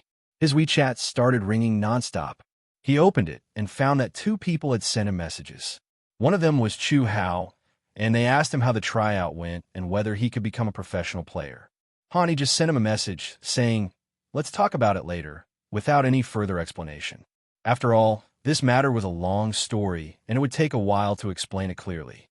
The other person was Leon Kai, who had just parted ways with him. Leon Kai's words were also relatively simple. He simply said that he was optimistic about Han Yi's talent and told him to never give up if he really wanted to go far in his career. He was quite grateful to Leon Kai. Although he failed to join the Tyloo Club, he still expressed his gratitude to him solemnly on WeChat. On the way back, it started to rain lightly outside. By the time he arrived at school, the weather had improved and the rain had stopped, but the sky was still gloomy. When he returned to the dormitory, he looked around and didn't see Chu Hao, so he sent him a message asking where he was. Chu Hao just said one sentence, "Wait." He didn't take it to heart. He simply packed his luggage and went to wash up with his toothbrush. When he came back, Chu Hao was already lying on the bed, and there was also something new on Han Yi's bed, a Logitech mouse. Chu Hao casually said, "I bought it specially for you. I originally wanted to give it to you as a gift for your success in the youth training. It's not expensive anyway, just over 100. I didn't expect it to become a reward to comfort you after your failure. I should have known not to give it to you earlier." Hearing Chu Hao say this, he wiped the water from his hands and spoke rudely. "It's okay. There's nothing wrong with it being a comfort. I'll just accept it. Get lost. I gave you the mouse because I thought you'd become a big star in the future and give me something back. It doesn't have to be much. Just give me 100 autograph mice, and I'll sell them all on Xinyu. I'll sell the 20 yuan double flying swallows for 2,000 yuan. That'll be our common prosperity. But now you're nothing. I lost over $100. I might as well buy a KFC instead." NMD Bai is so touched. "Is there anyone who treats you like a brother? I'm glad I didn't sell you your original underwear." Stupid started. As they talked, they started to wrestle with each other. When they were tired, they lay on the bed, gasping for breath. Han Yi's depression caused by the failure of youth training gradually dissipated, and he felt a little hungry. After resting for a while, the two went to the cafeteria to have a meal together and then returned to the dormitory. This time, he first completed today's daily tasks and gained some attribute points, then turned off the computer, picked up his English book, and started memorizing words. Naturally, Chuhao regarded this scene as secretly taking advantage of him, and he immediately started to curse. Then, he sat there playing games, looking a little restless. As the saying goes, I'm not afraid of my brothers eating, drinking, and having fun, but I am afraid of them studying secretly. After struggling for an hour or two, Chuhao finally faced the reality. With a helpless sigh, he took out the English book from under the bed that he had hardly opened at all and began to memorize words. But while studying, his eyes would sometimes inadvertently glance at who was also studying, and he could feel the resentment in his eyes even if didn't look at him. Finally, couldn't stand his gaze anymore and had to explain to him, I'm going to try my luck on the European platform. Actually, you don't have to come with me. No, I feel sick all over when I see you studying while I sit there playing on the computer. You are really disgusting. Hearing this, a hint of helplessness flashed in Han Yi's eyes, but then he thought that learning more would never hurt, so he let him deal with it on his own. Han Yi's initial learning goal was set at 20 words a day. His English was very poor before, and he had not formed any good study habits, so this goal was still difficult for him. So by the time he finished memorizing all the preliminary words, for hours had passed. As noon turned into evening, he finally managed to memorize all the words. He then opened Mate 1 and ordered a KFC meal for himself. After the takeaway arrived, I took a sip of ice cola, and the boredom caused by studying disappeared instantly. After eating and drinking, he did some consolidation. After confirming that he had memorized all the words, he opened the web page and downloaded FanFic. Memorizing words alone was still too inefficient, so he decided to learn some in-game pointers while playing games. This two-pronged approach will have much better results. After all, if you want to communicate quickly, you must memorize various words related to the game so that the benefits can be maximized. Thanks to the good network connection at Han Yi's school, he spent money to buy an accelerator for a month, which kept the delay between 80 to 90. This network is not very smooth, but it is not very laggy either. After a series of verifications, he set up FanFic's server in Europe and started the first game. The result of this round was as expected. He easily defeated his opponent. His original strength was far beyond the level of this rank. Although he was unable to command his teammates, he was still able to learn their reporting points and have brief communications with them. This was a victory based on his shooting skills. Then came the second and third rounds, and soon all the qualifying matches were completed. In the end, FanFic rated Han at level 4. On this platform, the ranks are divided into 1 to 10 levels. Level 10 already has the strength of some second and third tier professional players, and level 9 is almost the strength of European youth training. Between levels 8 and 9, it corresponds to the domestic youth training and Demon King S segments. Of course, this refers to the European region. If it is the level 10 strength in the Asian region, it should be slightly inferior to Demon King S. Han Yi is now at level 4, which is almost equivalent to a perfect B+. With his strength, it is easy for him to upgrade 1 level a day. Before he knew it, it was already late at night. Han yawned, put down the mouse, and closed his laptop. He looked around and realized that everyone had already gone to bed. Seeing this scene, he realized that tomorrow was Monday. Although it was not 8 a.m., he still had to go to class, so he quickly lay down on the bed, read a novel for a while, and then fell asleep. The next day, he was woken up by Chuhao, and they had a meal together and then went to the classroom for class. Similarly, he did not forget his study tasks. He downloaded an app to help practice English on his mobile phone and started memorizing English words. This scene left Chuhao next to him stunned. He kept looking at Han Yi with strange eyes. He really didn't expect that Han Yi seemed serious when he said he wanted to learn English well. As he looked, a hint of sadness appeared in his eyes. "Brother, you haven't been possessed by some academic bully, have you? You don't look like yourself at all." Facing Chuhao's teasing, Han Yi retorted, go away, as usual, but his thoughts couldn't help but go back to the time before he traveled through time. Thinking of that ordinary life, his eyes became more determined. It would be fine if there was no system. Now, with the help of the system, he is destined to stand at the top of the world under the gaze of audiences all over the world. He also wants to drive a 911 and be a car owner. After class, the two of them went to a place not far from the school gate, as usual, and ordered a chicken hot pot. After eating and drinking their fill, they returned to the dormitory together. Han-E still practiced shooting first, and added all the attribute points he had gained in recent days to the rifle pre-aim, which successfully reached 52.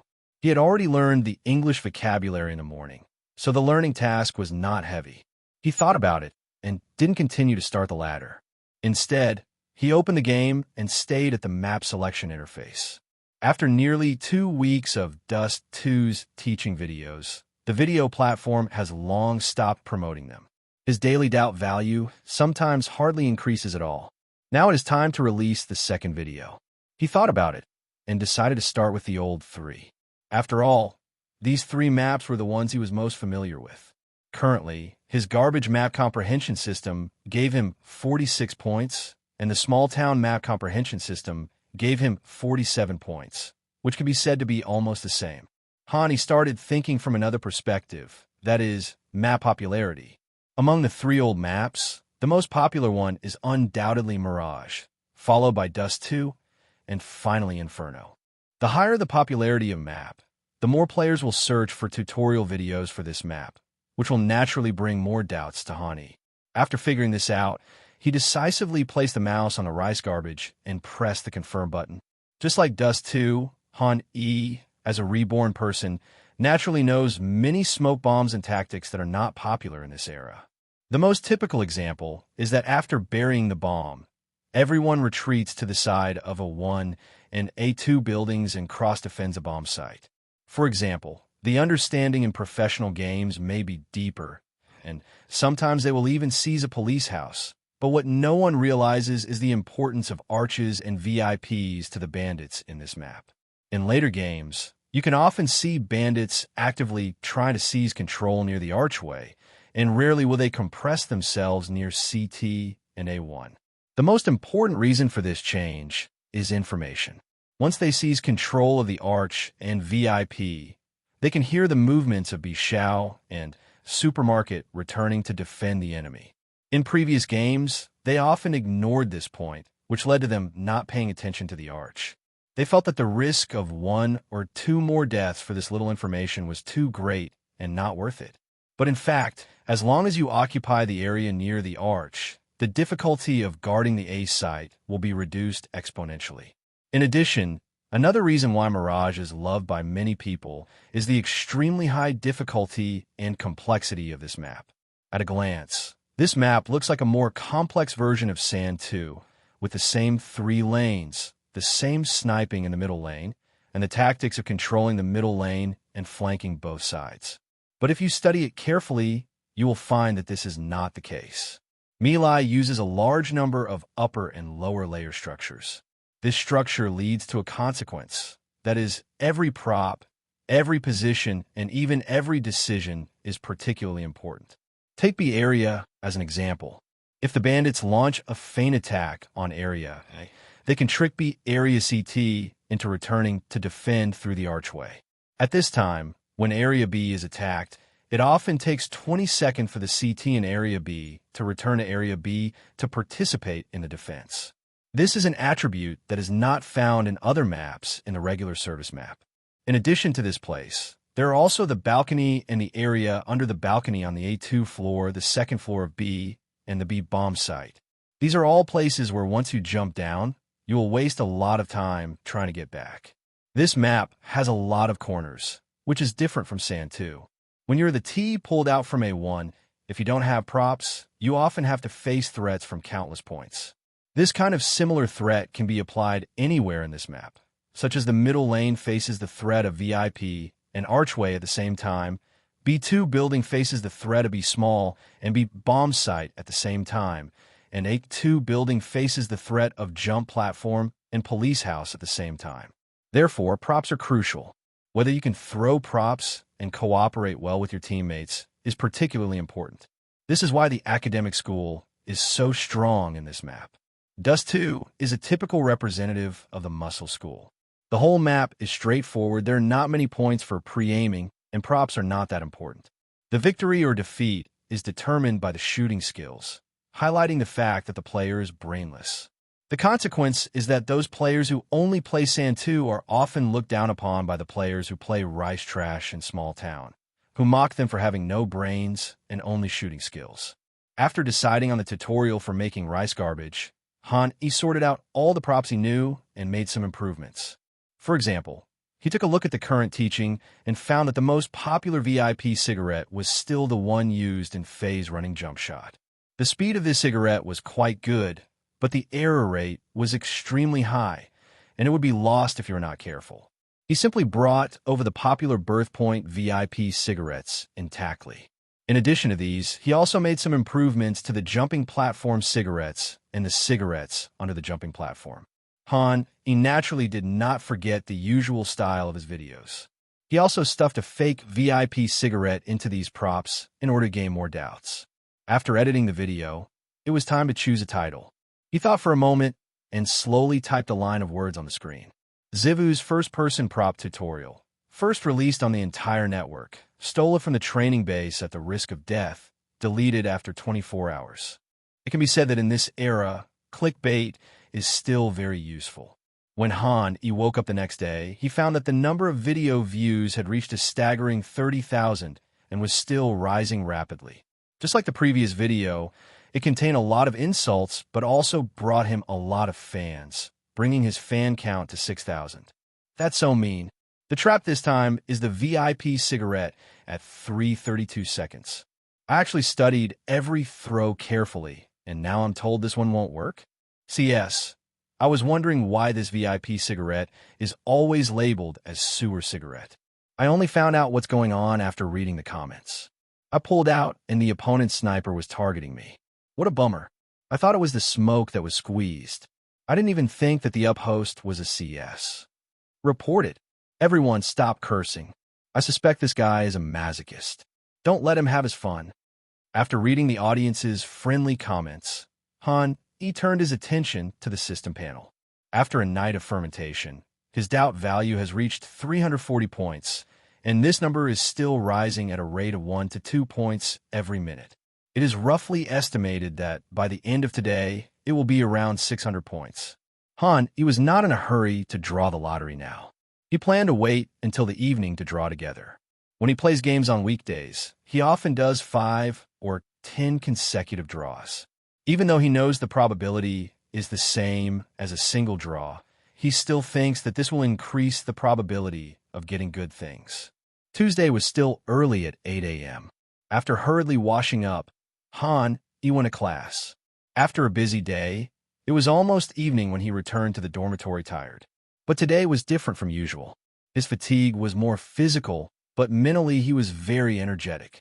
The reason is that the speed at which the doubt value is rising is a little faster than he expected. Before the end of today, the doubt value has reached 612 points. After today, it is likely to approach the 700 mark. This was the most doubts he had ever received since his rebirth. He didn't plan to wait any longer and decided to try his luck with a 5-hit combo. Things like lottery draws naturally have to be taken seriously. He first went to the toilet to wash his hands, then returned to the dormitory and started praying again, praying to everyone from Buddha to God. Chu Hao, who was not far away, thought that he was possessed by an evil spirit and almost took a chopstick to pinch Han Yi's fingers. After finishing all this, Han Yi started the lottery, and soon 5 prizes were presented to him one by one. Sniper Rifle Preview +1. Rifle Reaction +1. Submachine Gun and Gun +1. Talent, Strong Body, prevents the host from suffering from various diseases. Map Understanding, Train +1.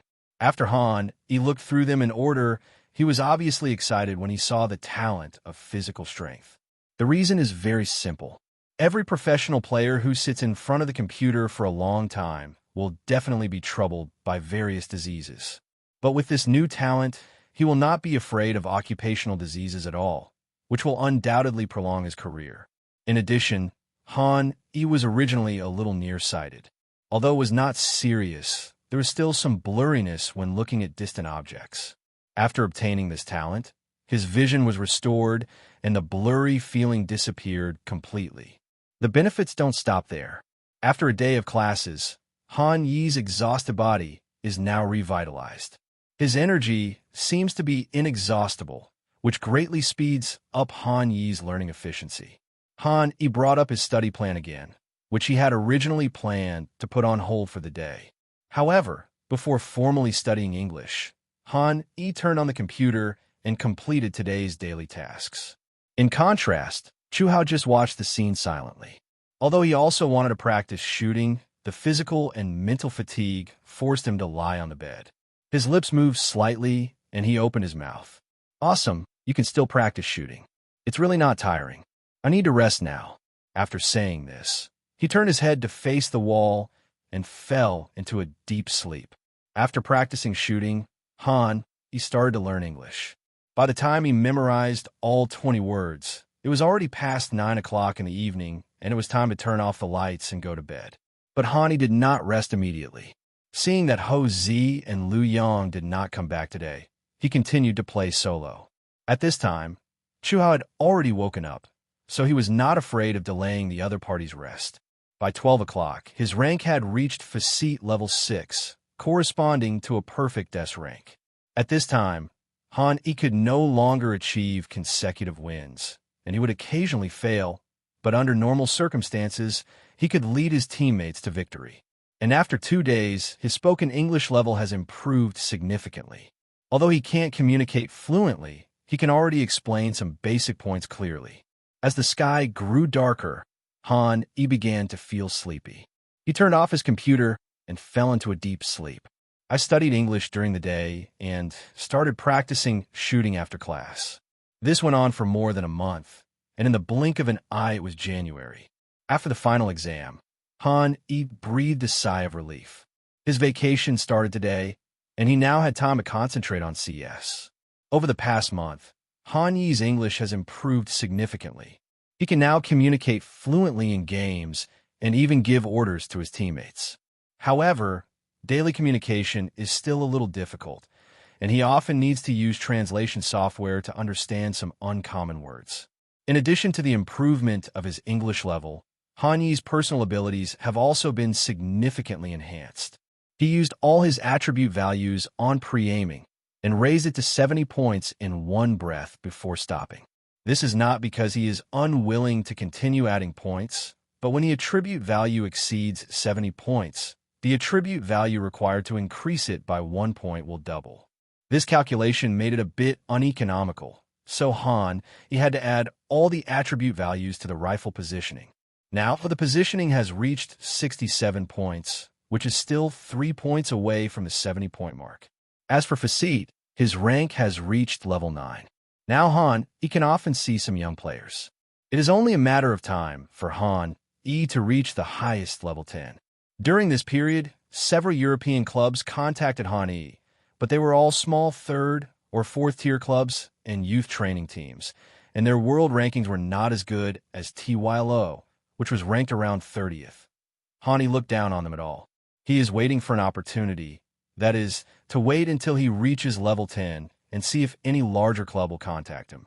If we were to say which club Han Yi likes the most right now, it would undoubtedly be FaZe. The former commander of FaZe's big cousin left and joined Lao Shu, and the commander was replaced by Nico. But Nico's command is hard to describe. He could achieve some results at the beginning, but as time went on, due to lack of command experience, it became a complete mess. He had no idea how to correct the mistakes in his command. In addition to Nico, this FaZe team also has luxurious personnel configuration, including Rain God, Cold God, Olaf, and other star players, which made Han Yi drool. But Han Yi also understood that going to FaZe was just his wishful thinking. After all, the original intention of establishing this team was to only buy star players, with the exception of Brokey. At present, he can only be considered as looking for a better job while still having one.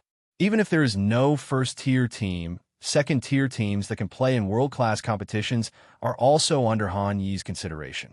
Han Yi walked out of the examination room, checked his current panel, and planned to prepare for the future. Host name, Han Yi. Age, 17. Rifle, pre-aim, 70, third-tier professional player. Position, 67. Reaction, 87. Follow gun, 32. Sniper rifle. Preview, 59. Position, 32. Reaction, 93. Follow gun, 56. Submachine gun. Preview, 40. Position, 41. Reaction, 82. Follow gun, 45. Map understanding. Dust 2, 76 points. Nuke, 23 points. Rice garbage, 46 points. Town, 47 points. Death amusement park, 24 points. Train, 20 points. Building, 19 points. Question value, 267. Extract talent, consumption, 100 question points. Daily tasks, kill 1,000 bots and gain 1 attribute value. Current, 0/1000. Talents, mind reading, Coldzer's awareness, physical strength. Han, he didn't have much stuff, so after returning to the dormitory, he packed up simply and said goodbye to Chu Hao. His home is not far from the school, so even if he can't buy a high-speed rail ticket home, he can take a bus home.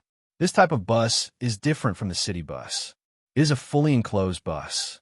The ticket is much cheaper than the high-speed rail ticket. A journey of nearly 100 kilometers only costs more than 20 yuan. There are not many people on the bus, so Han, he put the suitcase on his side and sat in the window seat. The car stopped and started, and he gradually felt sleepy and fell asleep unknowingly. When he opened his eyes again, he could hear the sound of the car arriving at the station. Back in the city where he was born and raised, Han, he was very familiar with the place. He took a taxi near the station and got in the car and arrived at his doorstep. He knocked on the door and only heard a voice from behind the door saying, "I'm coming." After opening the door, Han, he looked at his mother, who looked much younger and was a little dazed for a moment. Han's mother was very happy. Looking at her son whom she hadn't seen for a long time, she hurried out of the room to help him carry his luggage. "Are you tired? Mom knew you were coming back today, so she cut some fruit for you. Come inside first, and I'll bring it to you later." "Good." Han sniffed, feeling a little sad for some reason. After returning to the house and changing his clothes, Han's mother brought in his favorite grapes and watermelon. He ate one and found it very sweet. "Where's Dad?" "He went to work and probably won't be back until the evening." Han nodded after hearing this, then opened his mouth again, wanting to say something, but swallowed the words back. If he tells his parents now that he wants to become a professional, he will definitely be opposed. "I'd better wait until I find a suitable club and can make money before telling my parents about this." As for the school, Han planned to apply for a leave of absence first. According to the rules of their university, he could go back to study anytime he wanted within 2 years after the suspension. In 2 years, Han believes that he will definitely make a name for himself. After all, if we calculate based on 365 days in a year, that would be 365 attribute points and 730 points in 2 years, which is almost enough to max out all the attributes. And this is after excluding the lottery. By then, let alone winning the major championship, even if the future Donk and the current Peak Simple and ZYW form a super battleship, Han is confident that he can defeat them. With such terrifying power, he could have as much money as he wanted. This is just like a classic question before. Which one would you choose, 7 million or 700 points in the college entrance examination? Only elementary school students would choose 700 points, while adults would choose 7 million. Besides, Han Yi's score in college was not even 700, so the money he earned after becoming a professional player must be more than 7 million. Even if everything goes according to the worst possible outcome, he can still lie at home and start a live broadcast shouting, "I can play in the Shanghai Major." After that, I quietly started working and making a living. I should be able to make at least 1 or 2 million a year.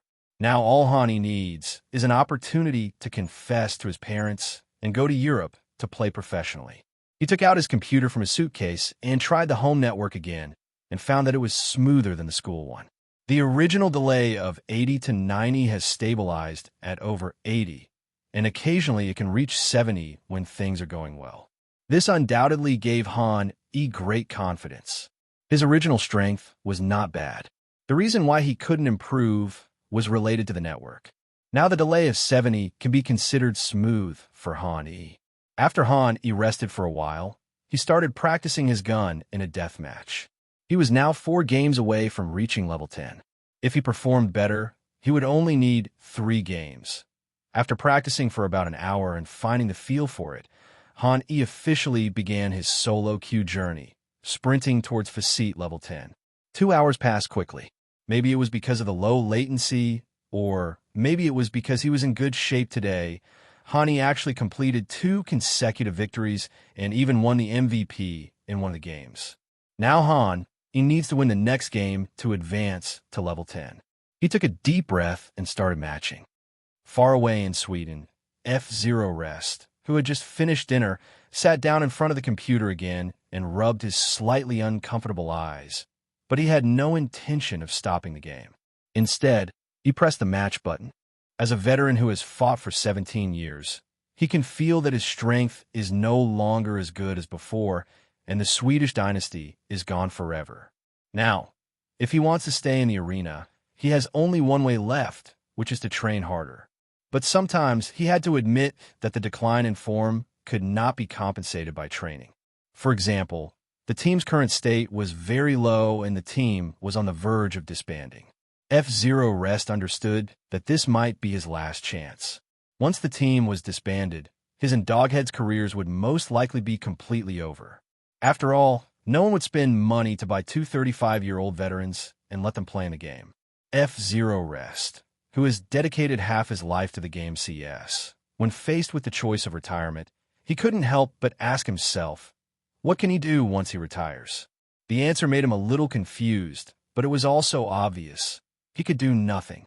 Thanks to Sweden's high welfare, I might not starve to death, but I definitely wouldn't live as comfortably as I do now. Both the team and he are in urgent need of change. They need someone who can lead the team to turn the tide and bring them back to the top. But F0 Rest was a little confused again. The person who could lead them to turn the tide must be a young player. But where could they find such a player who was willing to join them? You know, his current team, Dignitas, is as famous as he is, but that was in the past after all. The current Dignitas is no longer the strongest team in Denmark. It is just a second-tier team struggling in Europe. It has very few fans, and its monthly salary budget may not even be 50,000 euros. Whenever he thought of this, F0 Rest's face became a little worried. He wanted to save the team and change the status quo, but there seemed to be no hope. At this moment, a hurried voice interrupted F0 Rest's thoughts. He looked up at the display screen and found that the match had been successful. He decisively clicked the OK button. As the 10 people finished preparing one after another, the IDs of both parties were displayed on both sides of his screen. Map, Purgatory Town. Team 1.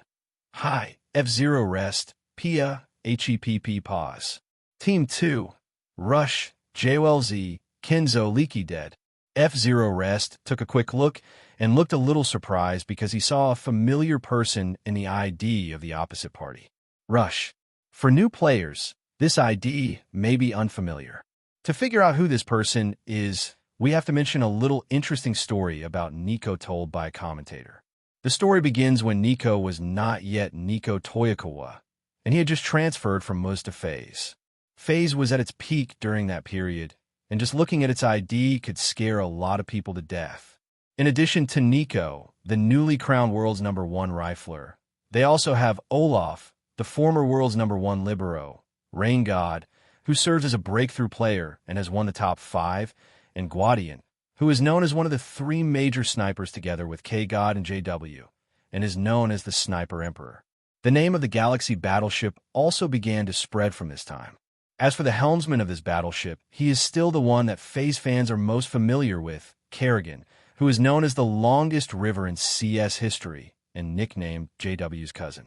So what does all this have to do with Rush? Then we have to mention Nico's lifelong nightmare, the Boston Massacre. and Rush is one of 5 people who committed this tragedy. There is no doubt that this is a veteran, and veteran means rich experience. In a casual game, he can often play an important role as a commander. It can be said that command in low segment and command in high segment are 2 completely different concepts. The higher the segment, the stronger the command ability of the side, and naturally the easier it is to win. Just when Forrest Brother was thinking about whether he should use the microphone to give commands and let his teammates listen to him, a young man's voice came to his ears. "Can you hear me? This is my promotion match. I can't lose. If you listen to my instructions, you will definitely win. Trust me." Listening to the words in his ears, F-Zero Rest showed a barely perceptible smile. Can he definitely win? He took another look at the other party's ID. This time the person speaking was named High. Unlike Rush, he was a newcomer whose name he had never heard of. As expected, young people like to talk too much. In this segment, generally speaking, everyone is familiar with the famous commanders, either the commanders of major professional teams or some experienced veterans. It is obvious that High does not belong to any category here, and the other party's English sound a bit unproficient. After making this judgment, F-Zero Rest already had a general impression of Han E. He was probably a kid who had just debuted from youth training and didn't know his place. In order to verify this idea, he then switched to the platform interface and clicked on Han Yi's personal homepage. After discovering that the other party was indeed only level 9 and had never reached level 10, he became more certain of his idea. However, as a veteran, F-Zero Rest is still very tolerant of these young people, and he has no intention of competing with Han E for command. Anyway, in his opinion, it was just a game. Since it was the opponent's promotion match, and the opponent still wanted to give orders, it would be better to let him give orders to avoid an undisputed quarrel. The other teammates were initially reluctant about Han Yi's command. After all, in their opinion, F-Zero Rest should be the one to give a command, but when they saw that F-Zero Rest had no objection, they didn't want to cause any unpleasantness right from the start, so they didn't say much. As for Han E on the other side, he of course saw the ID F-Zero Rest, and also heard of Forrest Brothers' name. Han E, who had played too much on domestic platforms, didn't realize that he was matched with a real F-Zero Rest, or perhaps he underestimated the value of the Facete level 10. After all, the number of F-Zero Rest on the domestic platform is at least 8,000, and Han E has long been desensitized to the IDs of professional players. Soon, 10 players from both sides entered the game, and the competition officially began. In a knife fighting game, Han Yi's side was 1 move behind and was forced to start the game as a bandit. This made Han E frown, because compared to the bandits, the CT side would have less communication and few people would discuss any complicated tactics. Basically, the CT's inner thoughts are mostly about which position I want to guard. The most information Han E can get is to know the opponent's general formation. It is difficult for him to make an unconventional restraint against the bandits' formation like the CT did at the beginning. Despite this, Han E did not intend to give up the opportunity to eavesdrop. After all, it was information that he would not want to miss out on. But when he heard this, he was shocked because he noticed that the commander on the opposite side this time was different from all the commanders he had met before. He was so meticulous that it seemed a little scary to him now. According to the experience he has gained from using mind reading these days, when a CT side is defending, the commander usually thinks of a rough defensive formation, such as 3A2B. More complicated ones are small routines, such as seizing the side lanes and giving flashes. But now, when Han E was eavesdropping on the thoughts of the CT player on the opposite side, whose ID was Rush, he actually heard a complete battle plan. One is on the top of the stable. I'm under the stable. You can put on the second floor. Link in another one. The CT in Area B should not push forward. Just put the coffin and 3 boxes in place. The opponent is F-Zero Rest. I have played against him a few times. They play very conservatively. They will make big moves before attacking and will not make silent contact. After listening to Rush's combat deployment, Han E quickly came up with an idea. Everyone come and fight me on the second floor. No need to fly. We'll just walk out quietly. Quietly walk out. As soon as Han E finished speaking, someone immediately questioned it. simply because this tactic was too shocking. 5 people walked out of the second floor quietly together with a pistol team. No one had ever seen or even heard of it before. He had only one thing to say about this. Believe me. Everyone remained silent upon hearing this, but they were still unsure whether to listen to or not. At this moment, F0 Rest, who had been silent the entire time, spoke up for saying, "Trust him." He was not saying this because he was optimistic about Hanyi's tactics. After all, this tactic was outrageous even in his nearly 20-year professional career. Without any information, 5 people tried to attack the second floor. If there was one person on the opposite side who built the second floor, it would be equivalent to giving away the round. The only reason why he spoke was that, as a veteran, he should give some trust to a newcomer. Of course, this trust is limited. If he continues to issue all kinds of outrageous instructions after giving up the pistol round, F0 Rest will definitely not continue to obey them. Instead, he will take over the command and prevent from continuing to act recklessly. F0 Rest's words were undoubtedly very weighty. When his teammates heard the veteran's words, they immediately stopped questioning him and rushed towards the side lane together at the start of the game. It was not until this moment that he finally noticed something was wrong. When he clicked on F0 Rest's homepage and looked at the endless medals, only one thought remained in his mind. Did I match the real F0 Rest? As for F0 Rest, he was no longer very active on the field when he watched the game, but he had heard a little about this legendary player. As one of the founders of the Swedish dynasty, he was undoubtedly a veteran worthy of respect. But he no longer had time to greet the other party. As everyone entered Building A2, the battle was about to begin. Knowing that no one would be standing in the other party's A2 building, he took the lead and walked in first. He walked out of the A2 building quietly. The first thing he did was to look towards the A1 stable. He saw the 2 people setting up their stalls above and below at a glance. He aimed the crosshairs at the CT above the stable and fired a standard shot, one to the head and one to the body, and the enemy fell down. Then he quickly moved the crosshairs down and fired another shot, and Rush under the stable was also hit in the head. But thanks to the time bought by the death of his teammates, he had the opportunity to turn around. Rush turned around with a look of despair. The moment he fired the gun, the bandits jumped down from the A2 building one after another. All he saw were enemies. Rush only had time to fire one shot in a hurry before being chased and killed by He killed JOLZ with a Glock. He killed Rush with a Glock. They're quietly touching the A2 floor. After reporting the location to his teammates, Rush scratched his head in frustration. This is outrageous. How dare they touch me like this? He never dreamed that the opponent would not make any mistakes and directly chose to attack the A2 building with 5 people. There was no synchronization in the middle lane. This style of play was more like some low-level operations, but it achieved amazing results. However, Rush did not realize the seriousness of the matter. In his opinion, it was just Hanyi's good luck that he happened to seize the flaw in his defense. On the other side, F0 Rest was very direct. After the bandits took control of area, he began to praise Hanyi's command. Well done. Hanyi's answer was very concise. Thanks.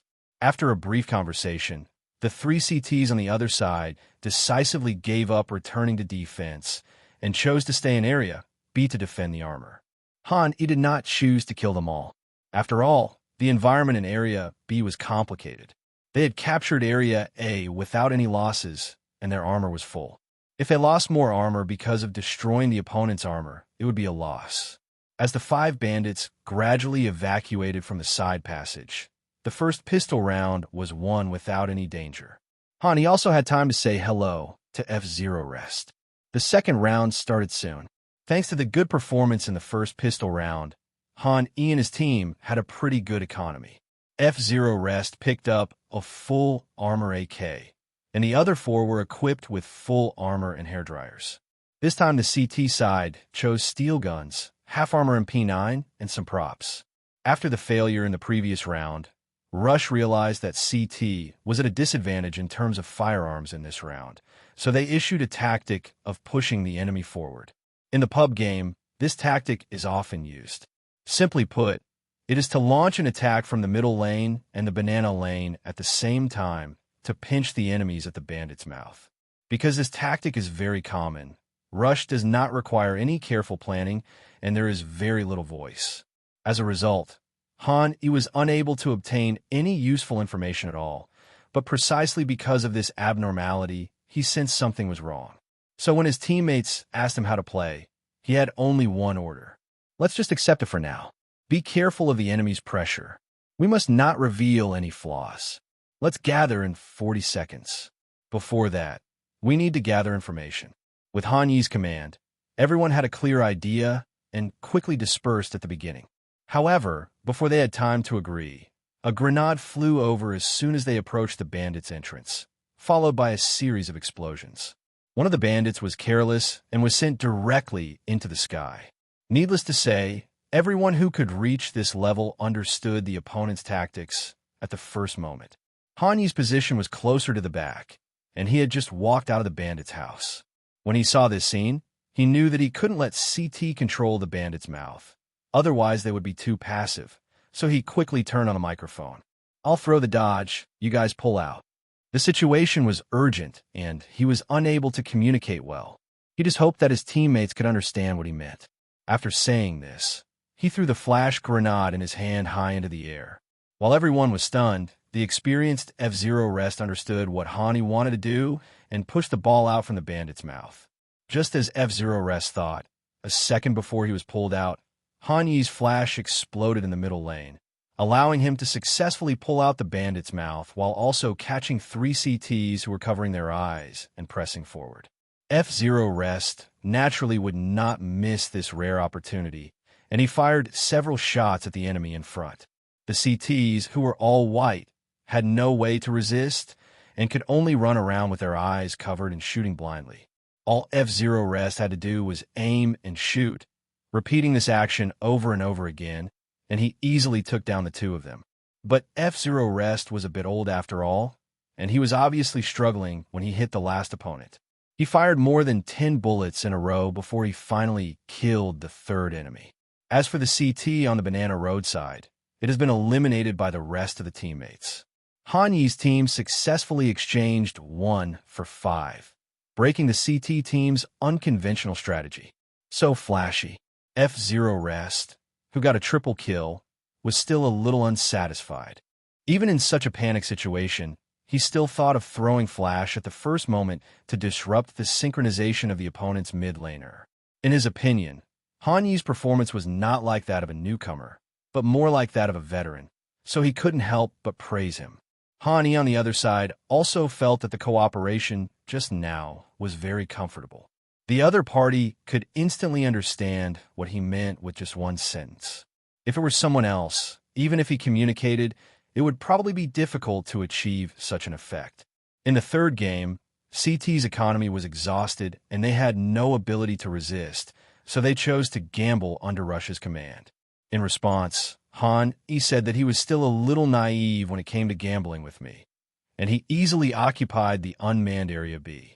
In the 4th game, CT still did not choose to force an attack, but chose the conventional 3A2B. Han Yi killed 3 of them with a hairdryer and seized the ace site. The 2 sides came to the 5th game, and the score was already 4 o'clock. The attacking team scored 4 points first, which is already a huge advantage. And in the process of scoring points again and again, his teammates were obviously not as resistant to Han Yi's instructions as they were at the beginning, and were willing to follow Han Yi's arrangements. He was also able to make some more diverse and complex tactical attempts. On the other hand, Rush was having a hard time. Although he was not a professional team commander, he was a veteran after all, and he had enough tactical reserves. However, when facing the command of F-Zero Rest today, he had an extremely hard time. He felt that no matter how he designed his tactics, the opponent would always be able to restrain him. Rush couldn't help but type a line of words on the public screen. "Rush, are you going to switch command?" F-Zero Rest. "Rush, I feel like your commanding has gotten stronger today." F-Zero Rest. "It's not me, but this new guy in our family named Hai.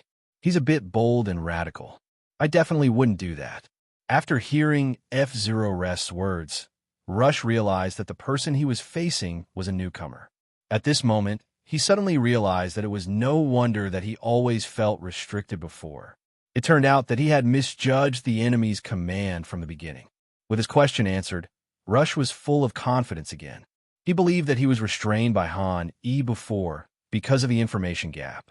Now that he knew that the opponent's commander was not F-Zero Rest, his playing style would naturally change.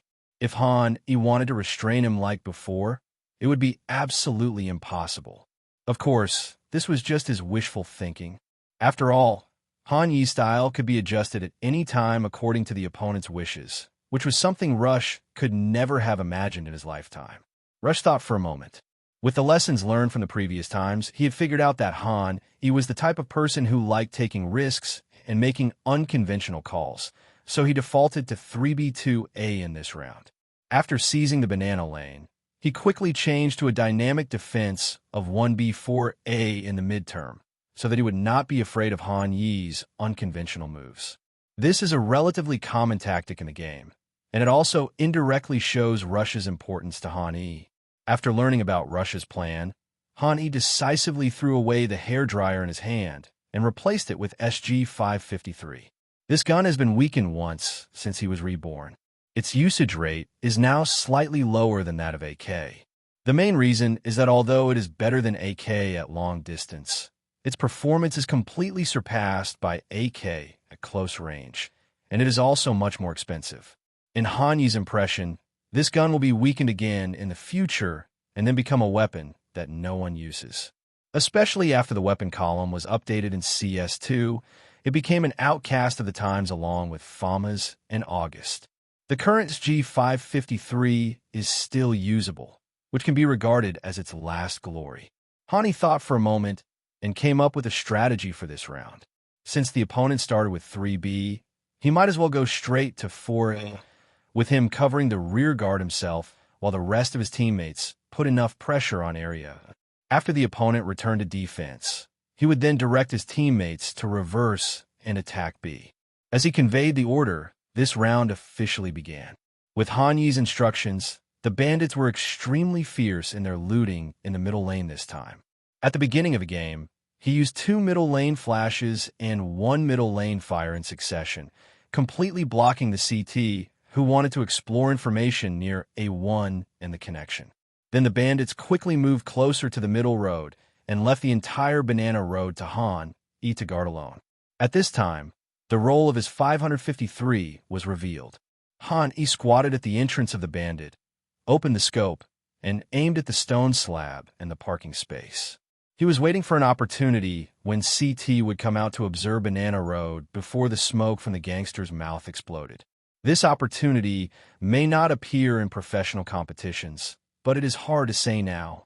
There is usually a common problem in the casual game, that is, lack of discipline. The specific manifestation is that the opponent has already seized the banana road with 3 grenades and 2 fires. The safest way should be to seal another cigarette at the entrance of the banana road to completely control the banana road.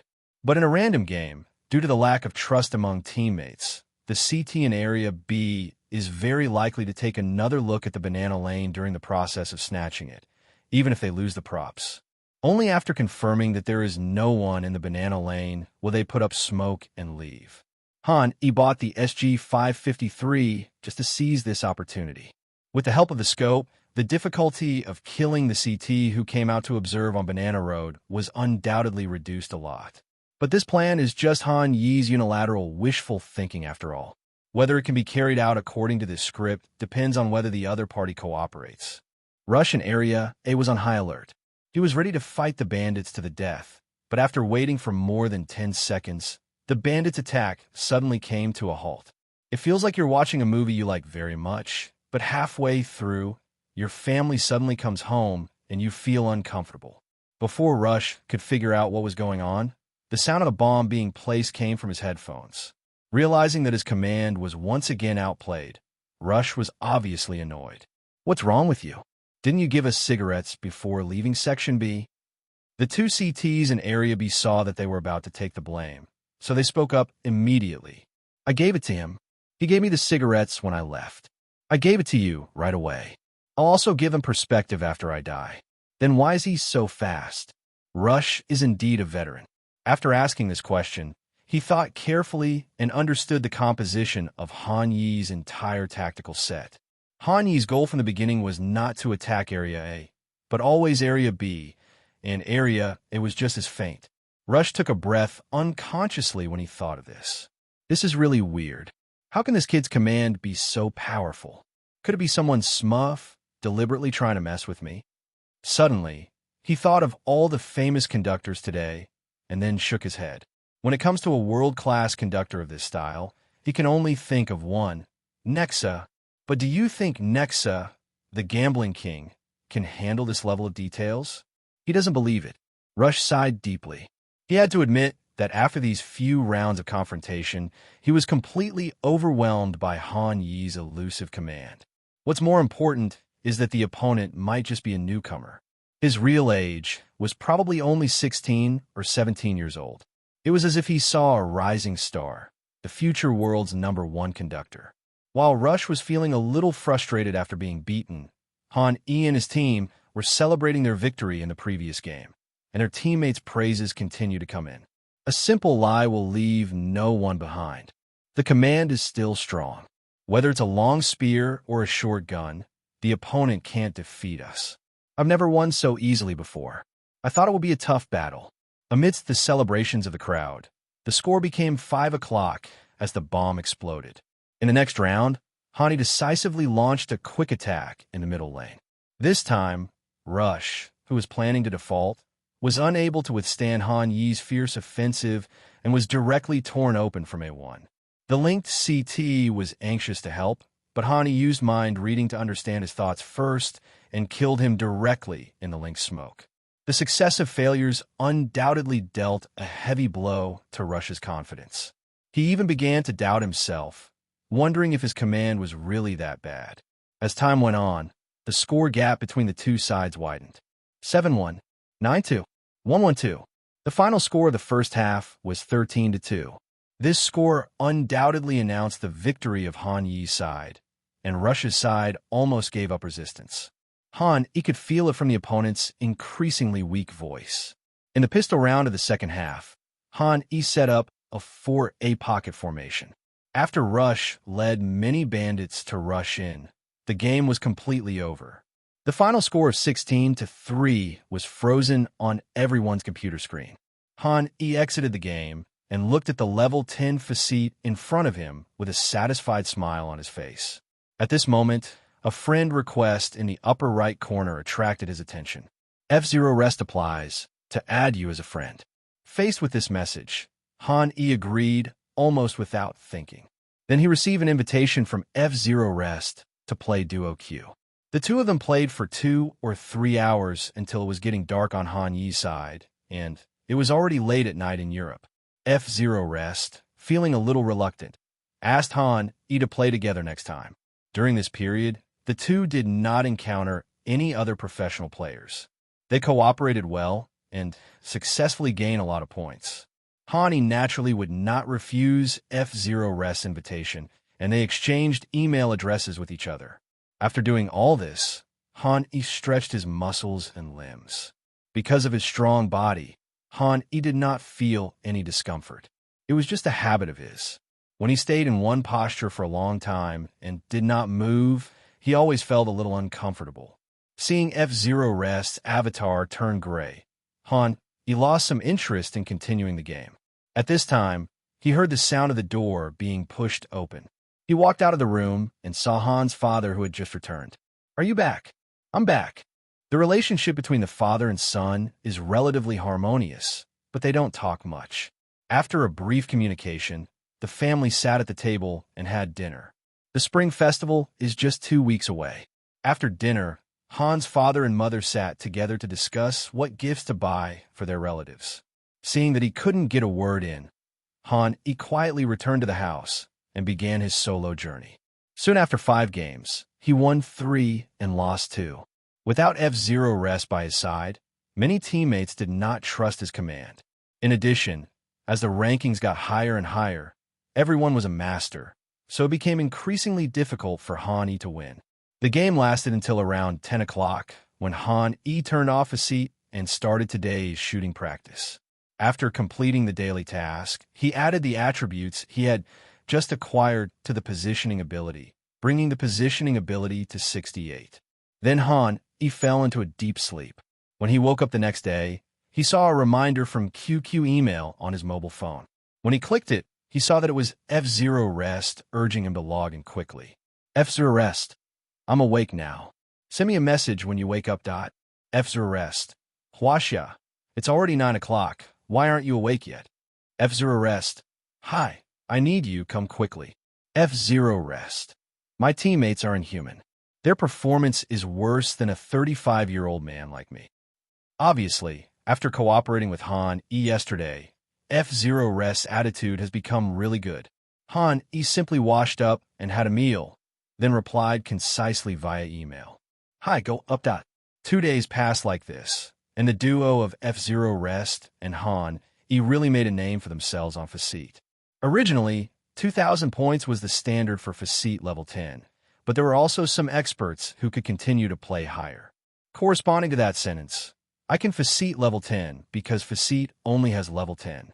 Now this sentence can also be applied to Han E and F0 Rest. After 2 days, their score has reached 2,500 points. Because it is the beginning of the season, some youth training players are no longer seen in this segment. Instead, they are replaced by some second-tier professionals. In other words, they are all at the level of F0 Rest. Han Yi's gun battle pressure is already very huge, and he is often beaten with scores such as 5 out of 10 and 4 out of 12. However, thanks to his command and cooperation with F0 Rest, the overall win rate of the two remained at 70%. Sometimes F0 Rest would call another legendary veteran, Dignitas, nicknamed Doghead, to form a 3-row team together. When this combination was achieved, their winning rate soared to 80%. Naturally, this terrifying winning rate has also led many second-tier teams to contact Han E, but no team's offer can impress him yet. At Dignitas, F0 Rest and Get_Right are in final negotiations with management. We can't do without Hai. I've been duo queuing with him these past few days, and I've found him to be a player with great potential. It's hard to say how high his ultimate achievements will be, but I can be sure that he's the best commander we can find. With the experience of Get_Right and I, plus Hai's leadership, we have the potential to return to the top tier and achieve a better ranking in the upcoming ESL Melbourne. Dignitas' manager is a fat middle-aged man with a big beard, a bald head, and glasses. As a professional club manager, he naturally believed in F0 Rest's vision, but when talking about the transfer, he showed a hint of bitterness. We don't have the money to pay transfer fees, and you know our results. Let me be frank with you. After paying you guys, we only have 2,000 euros left each month. Do you think 2,000 euros is enough to sign a new player like you mentioned with so much potential? Hearing the middle-aged man's words, F0 Rest and Get_Right seemed to be prepared. They looked at each other and then spoke. Our current monthly salary is 5,000 euros each. We are willing to reduce it by 2,000 euros each for a total of 6,000 euros to pay Hai, as long as the club can get him. F0 Rest said this very firmly, and the dog-headed man did not express any opinion, but he was willing to support the judgment of his old friend. Seeing this scene, the manager fell into complete silence and spoke after a long time. Our club can only last half a year. If we still can't get into a major and get a sticker after half a year, we'll disband. As for Hai, I'll go talk to them myself. If they can't hire him for 6,000 euros, it's not my fault. Seeing the manager give in, F0 Rest and Get_Right breathed a sigh of relief. After discussing all the details, F0 Rest and Get_Right walked out of the manager's office. After walking for a distance, Get_Right looked at F0 Rest beside him and couldn't help but speak. Do you really believe that he can lead us to achieve results? F0 Rest didn't answer, but asked instead. Haven't you seen his command level these past 2 days? Besides, what new people can we find to join us now? But he's a Huaxia guy. No international column can get good results, and you've caused me to lose 2,000 euros. You're still short of these 2,000 euros? No, I want results more than these 2,000 euros. That's fine. We both have the same goal. Believe me, I can feel that he is special. Regarding Han Yi's joining, the two were not as united as they were in front of the manager. At least Dignitas did not want Han Yi to join, but he could not resist the pleading of his old friend F0 Rest. As for the reason why Dignitas didn't want Han Yi to join, it was very simple. It was not because he had any opinion on Han Yi. As he said, Han Yi was from Huaxia, and there had never been a precedent in the history of CSGO for an international team to win a major championship. In other words, the moment Han Yi was confirmed as the commander, the team's ceiling was destined not to be too high in his eyes. Although Dignitas is only a second-tier team now, Noel still has a glimmer of hope. Although he and F0 Rest are older, they were still playing in the first tier at this time last year. It may not be impossible for them to achieve good results this year. Putting these factors aside, Get_Right still highly recognizes Han Yi's command. If Han Yi was a Swede, he would definitely support Han Yi's joining like F0 Rest. Seeing that Get_Right was still hesitant, F0 Rest simply patted him on the shoulder. We've already won all the championships we deserve, so there's nothing to regret. Just trust me this time, and let's give it another try. Get_Right did not respond. The fact that he came to the manager's office today actually said it all. Dignitas' manager also kept his promise and produced an invitation letter shortly after the two left. The content of the invitation letter was very simple, stating the general terms of the contract. First, we invited Han Yi to Sweden for an in-person interview. Considering Han Yi's financial situation, Dignitas was willing to cover all costs of Han Yi's round-trip airfare. Second, Han Yi must ensure that his level is absolutely genuine. At least after reaching offline, he can maintain the level of Facete level 10. This requirement is not difficult for Han Yi, who has a score of 2,500. It is mainly a threshold set by Dignitas to prevent Han Yi from cheating. After all, if Dignitas hired a cheater for an interview and had to pay for his round-trip airfare, it would be a huge disadvantage. Third, the invitation letter stated that Han Yi would serve as the commander of Dignitas. In addition to this, he was offered a base salary of 4,000 euros, plus an additional clause of 2,000 euros. It was very easy to get all of it, as long as he did not finish in the bottom two of the competition. In addition, if you successfully enter the major, you can also get a reward of 15,000 euros. The next day, when Han Yi woke up and saw the invitation from Dignitas, he was really shocked. Although some well-known second-tier clubs tried to invite him before, they were far less famous than this one, and the salary they offered was only half of this one's. 6,000 euros may not seem like a lot, but you have to know that in Italy, the average income per capita is only 1,800 euros, and that's before tax. In fact, an average Italian would be considered lucky if they could earn 1,500 euros a month. As for old countries like France, the average monthly income per capita is only 2,500 euros. It can be said that Dignitas gives a newcomer a base salary of 4,000 euros per month, which shows that they value him very much. And if he can get the full monthly salary, it would be 6,000 euros. At the current exchange rate in 2020, that would be 50,000 yuan a month. It may not seem like much if you take it out alone, but what if you convert it into a year? That's 600,000 renminbi. This salary has surpassed 99% of people at Huawei and is considered to be in the elite class, but that's not all. Most clubs provide food and accommodation. If Dignitas also provides food and accommodation, then Han Yi's actual salary will be more than this. As for the issue of dissatisfaction, this was not something Han Yi considered. In his opinion, if he went to Dignitas, he would have Forest Brother and Doghead as teammates, as well as the help of the system. In addition, the current Dignitas can only play in some second-rate competitions and occasionally qualify for first-tier competitions. They will never meet strong teams like Team A and Team Liquid. If he can still be eliminated in the first round, why should he continue to play his profession? He might as well go home and raise pigs. Han Yi thought about it and sent a message to the club, which mainly asked about visa issues and agreed to Dignitas' salary package. The main reason was that there was really no reason to refuse. The treatment was very generous. If Han Yi had been reborn, he might not have been able to save up 600,000 yuan in his lifetime, but now he could achieve this goal in just 1 year. Dignitas quickly responded and issued a letter of employment, which made it easier for Han Yi to obtain a visa. After all, in the EU system, sports and esports are inseparable. As long as Dignitas hires Han Yi can be considered a sports talent, and there is no reason to block his visa. Han Yi kept the employment certificate and told his mother that he was going out for a while. Then he went to the local police station to apply for a passport, and then obtained a series of identification documents. By the time all the materials were prepared, it was already afternoon. As for the Swedish visa issue, Han Yi checked online and found that the embassy could not issue it. He needed to go to the consulate general in S City, which was quite a distance from Han Yi's hometown. Han Yi considered that it was almost the Huxian New Year, and if he delayed any further, he might not be able to get a visa before the end of the winter vacation.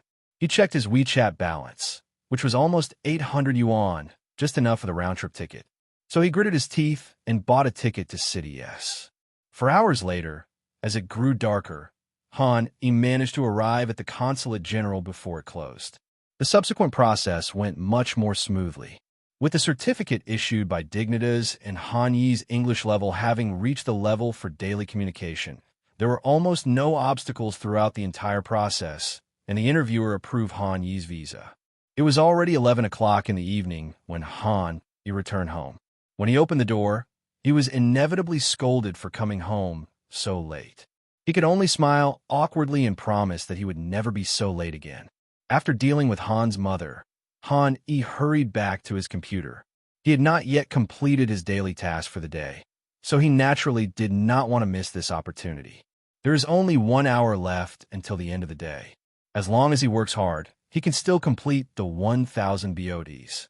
Thanks to Han Yi's recent improvement in shooting skills, he is now significantly faster in killing BOTs. Finally, I finished killing 2,000 BODs before 12 o'clock and added the obtained attribute values to the positioning, so that the positioning reached 70 points after pre-aiming. As before, a large amount of game experience soon flooded into Han Yi's mind, and his strength level was also rapidly improving. After Han Yi understood all the experience provided by the system, he seemed to have gained more confidence. Looking at the various attributes of the rifle alone, his pre-aim and positioning both reached 70 points. His reaction was 87 points, and his follow-up was 32 points. Apart from his terrible gun tracking, his pre-aiming and positioning have reached the level of third-tier professional players. Han Yi thought about it and realized that improving pre-aiming and positioning already required 2 attribute points, so it was not cost-effective to force the improvement. He decided to first improve the gun tracking to 40 points, at least to the level of an ordinary S, and then focus on improving the preview aim, trying to raise it to 80 points, which seemed more reasonable. In addition, it is time to put teaching in Purgatory Town on the agenda. He is about to embark on the professional path, and he is still lacking in talent. The only talents he can use in the game are mind reading and Coldzera's awareness. Aside from his mind reading ability, which can be used stably, Coldzera's consciousness cannot be guaranteed to be triggered in many cases. So Han Yi decided to try his luck and see if he could draw out a third talent that could be used in the game, preferably one that could improve his shooting skills and awareness.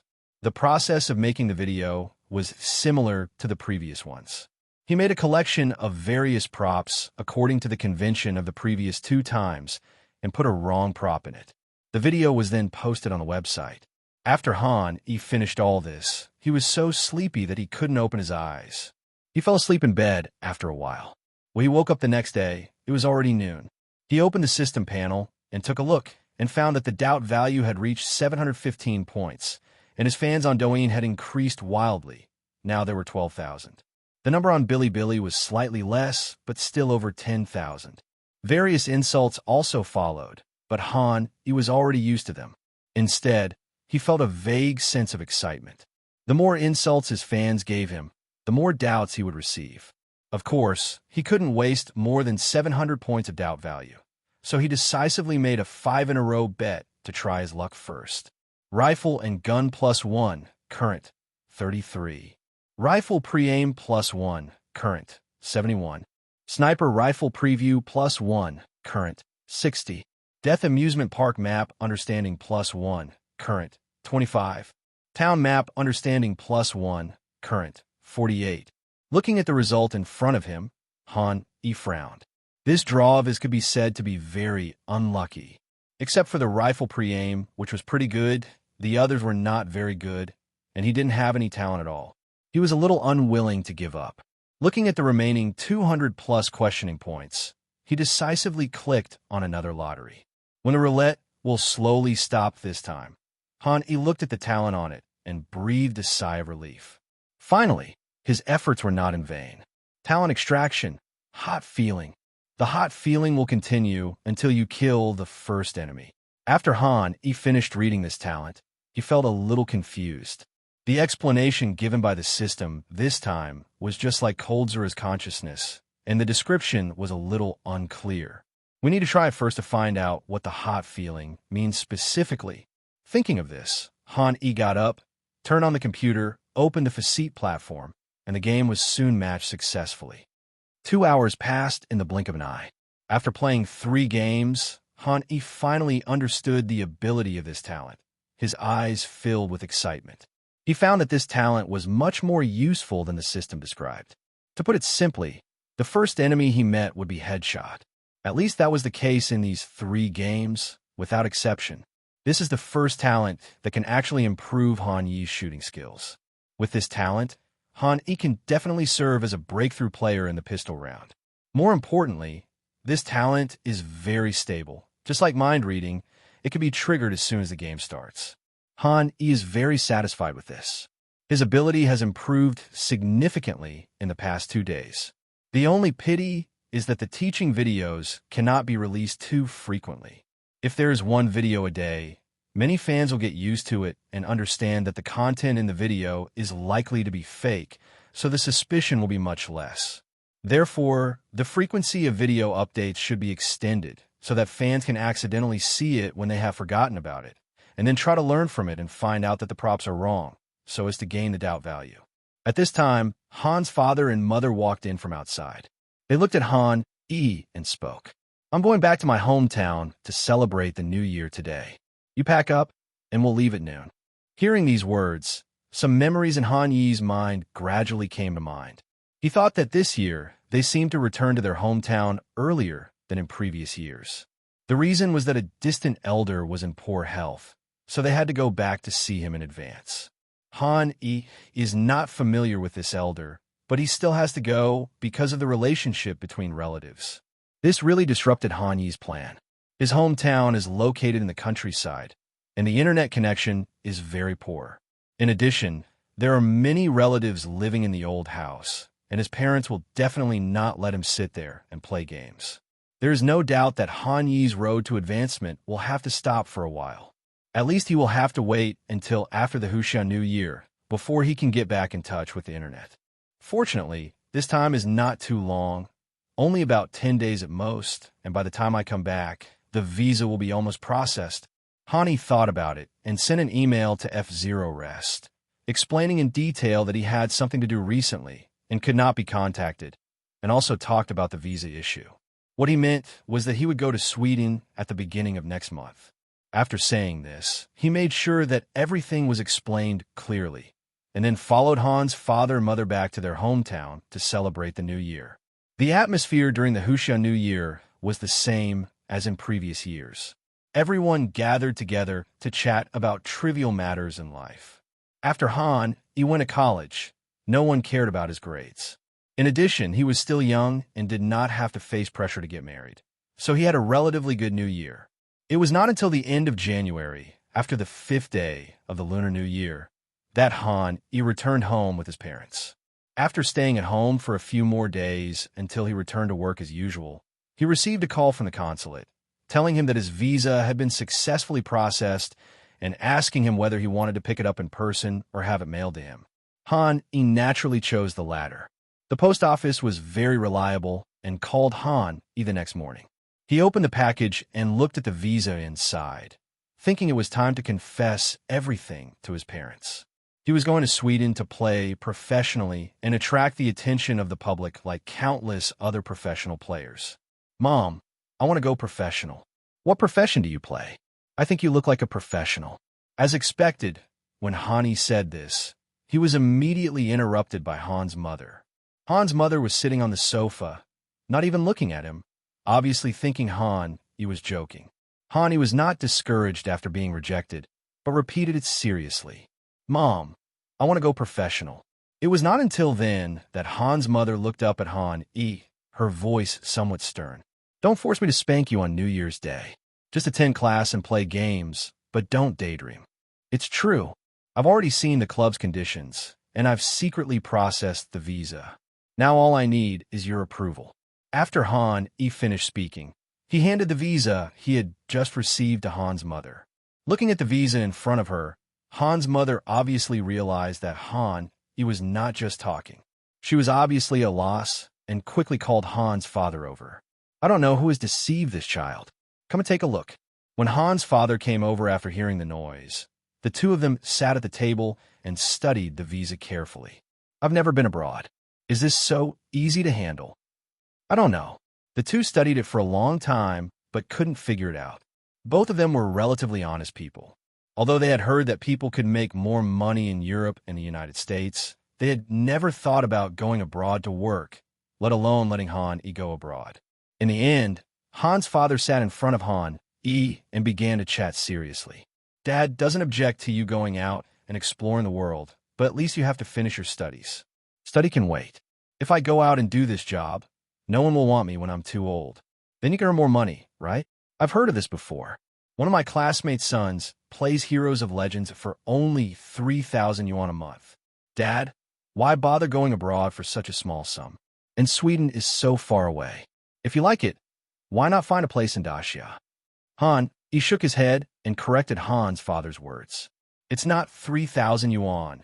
It's 4,000 euros plus a 2,000 euro bonus, which converts to about 50,000 yuan in RMB. So much."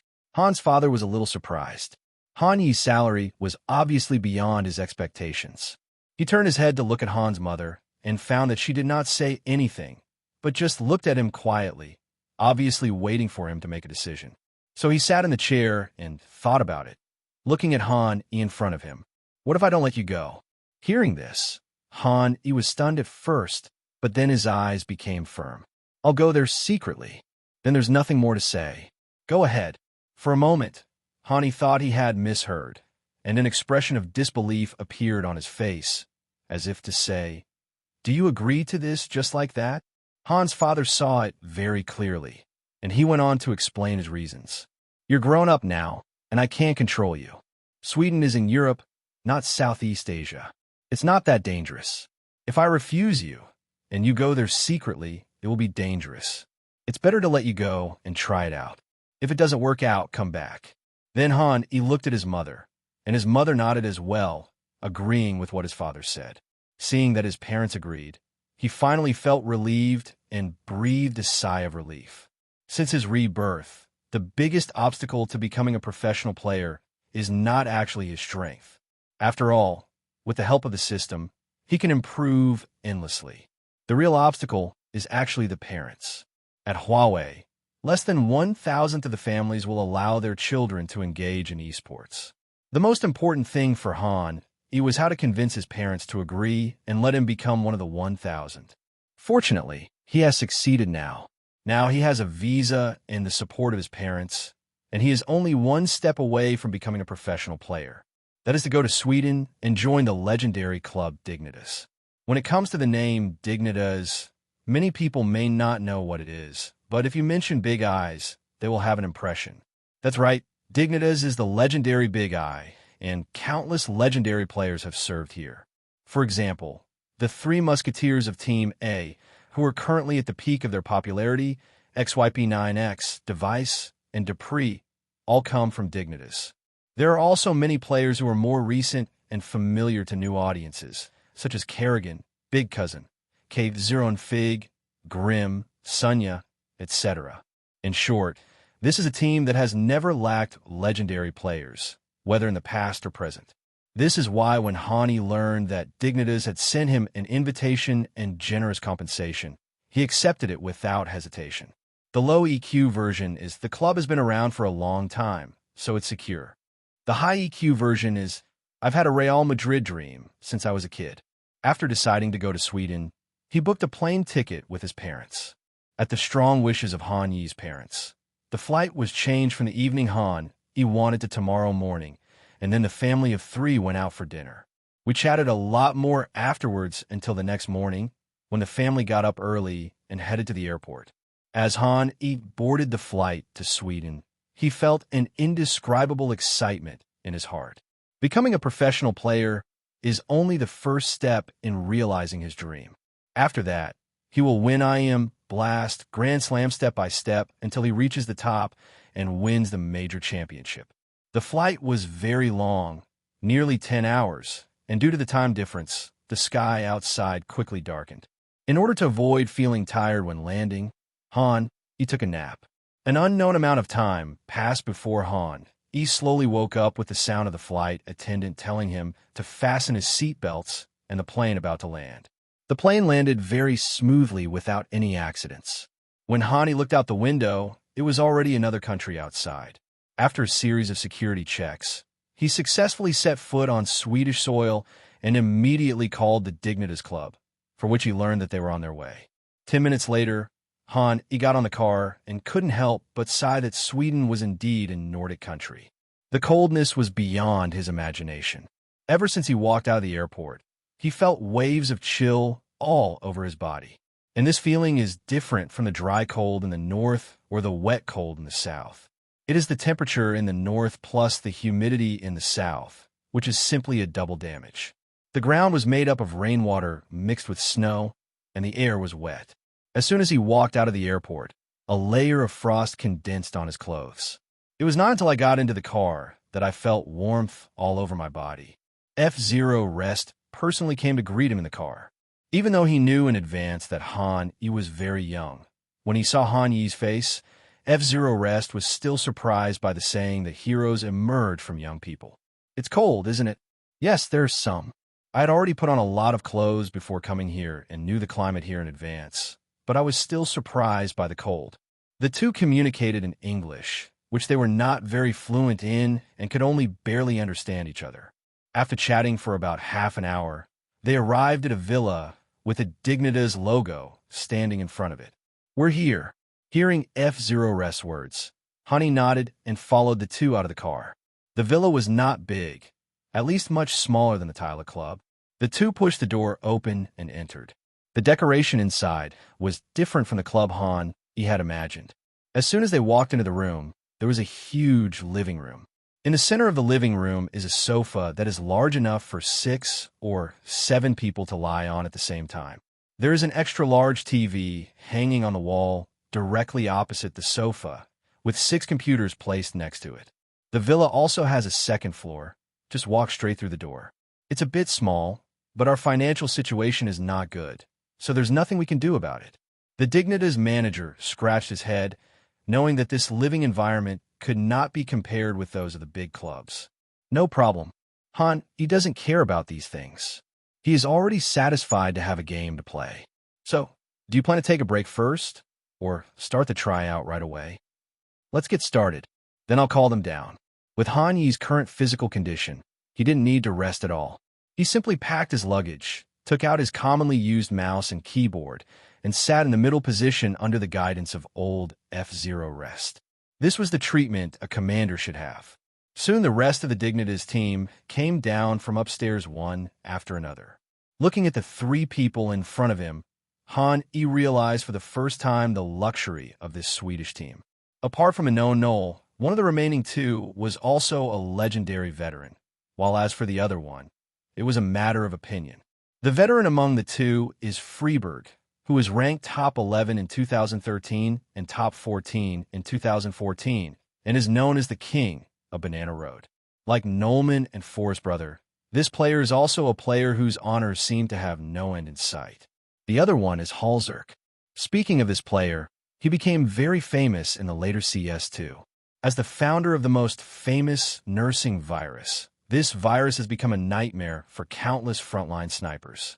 Once infected with this virus, no matter who you are, you will inexplicably start firing blanks. But you can rest assured, the caregiver virus at this time is still in the caregiver's body and has not broken out, and the opponent is now a good teammate. Han Yi simply greeted the two of them, and they did not show much enthusiasm or resistance. Halzerk and Freeberg knew about Han Yi's coming, but they are different from F-Zero Rest and the dog-headed people who are willing to support F-Zero Rest. They do not agree to use a newcomer like Han Yi as the commander. They would rather use another Swedish veteran Zizd to form a pure Swedish team. However, they did not raise any explicit objection to Han Yi's arrival. After all, this matter was proposed by Forest Brother and Doghead Man. Their direct opposition would definitely cause conflicts in the atmosphere within the team. If you really want to reject Han Yi, you might as well wait until the training match is over.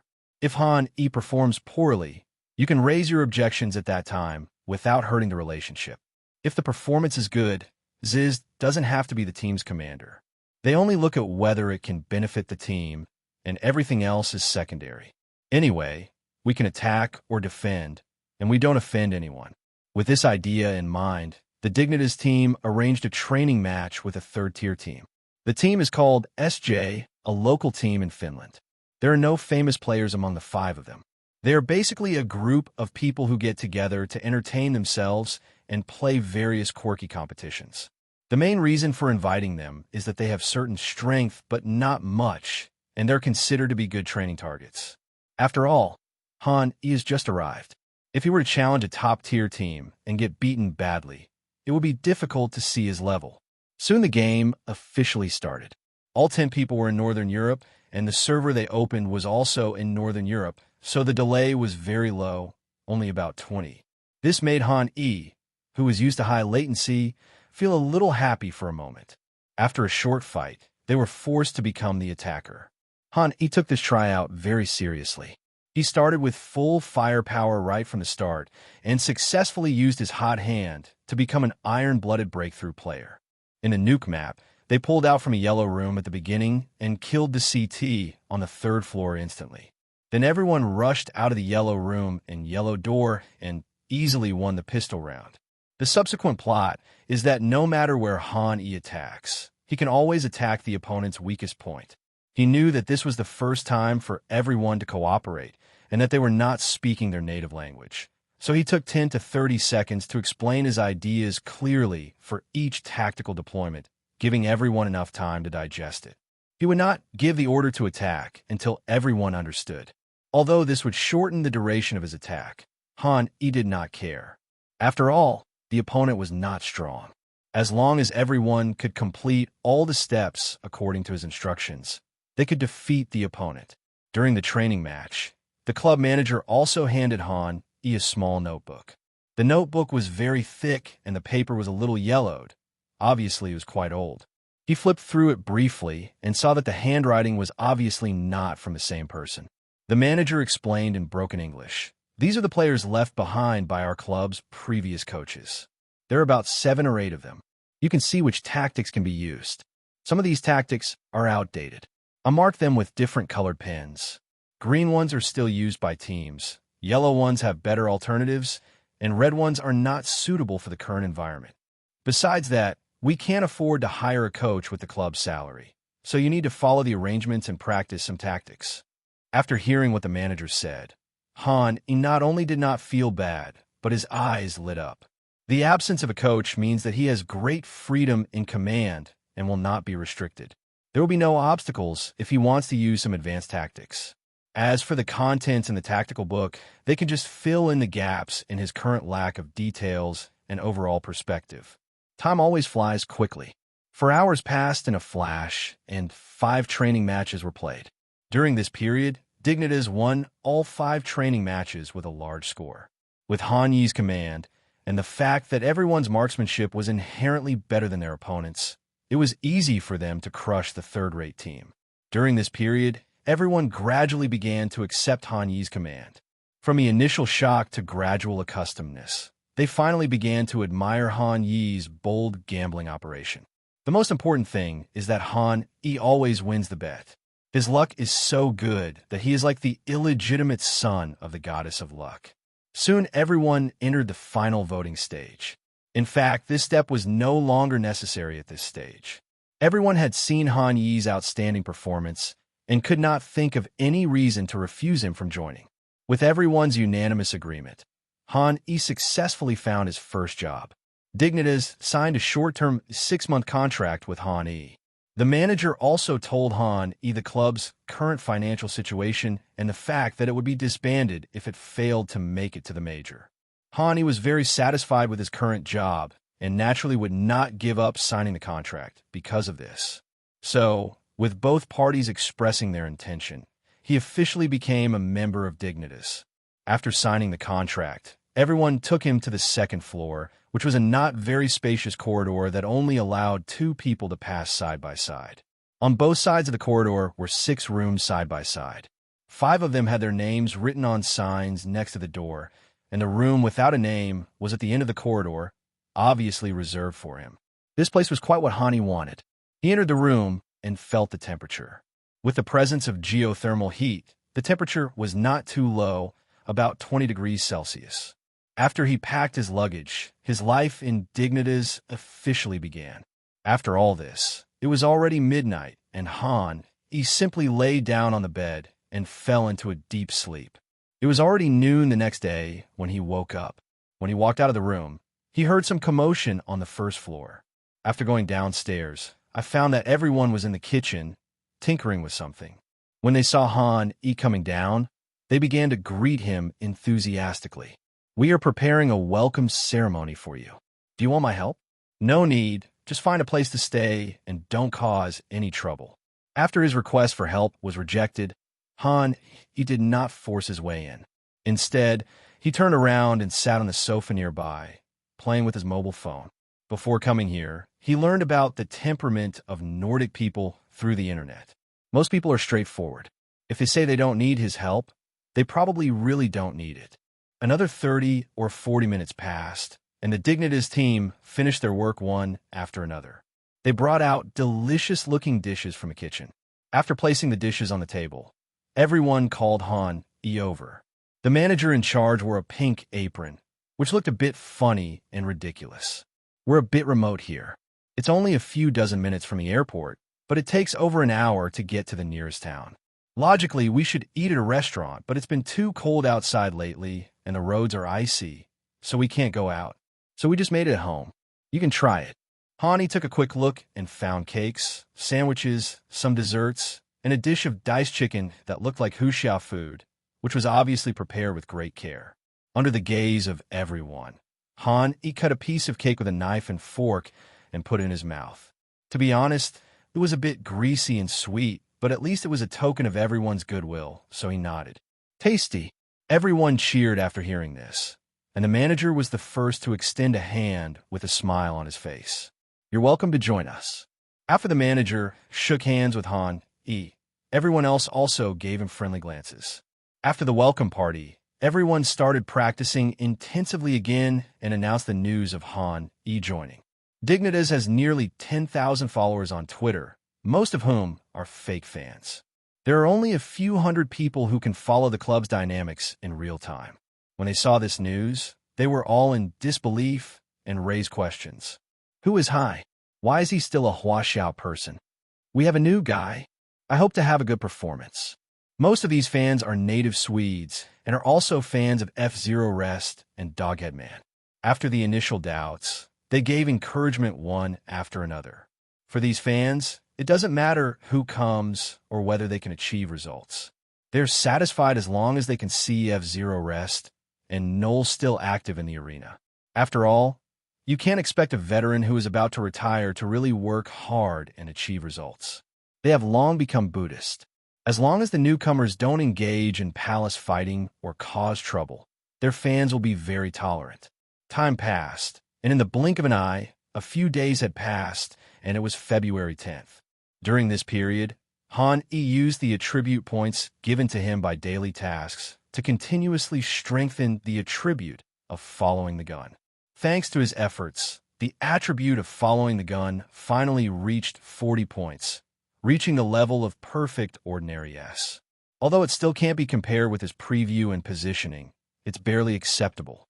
At the same time, a big event happened today.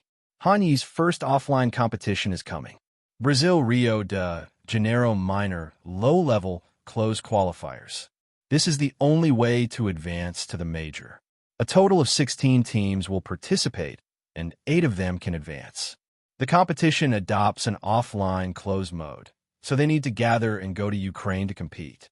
Currently, due to the joining of Han, Dignitas world ranking has dropped from 44th to 57th in the world, ranking 5th from the bottom among the 16 teams in this minor group. According to the rules of the competition, the team with the most points will play the team with the least points. The team with the second most points will play the team with the second least points, and so on.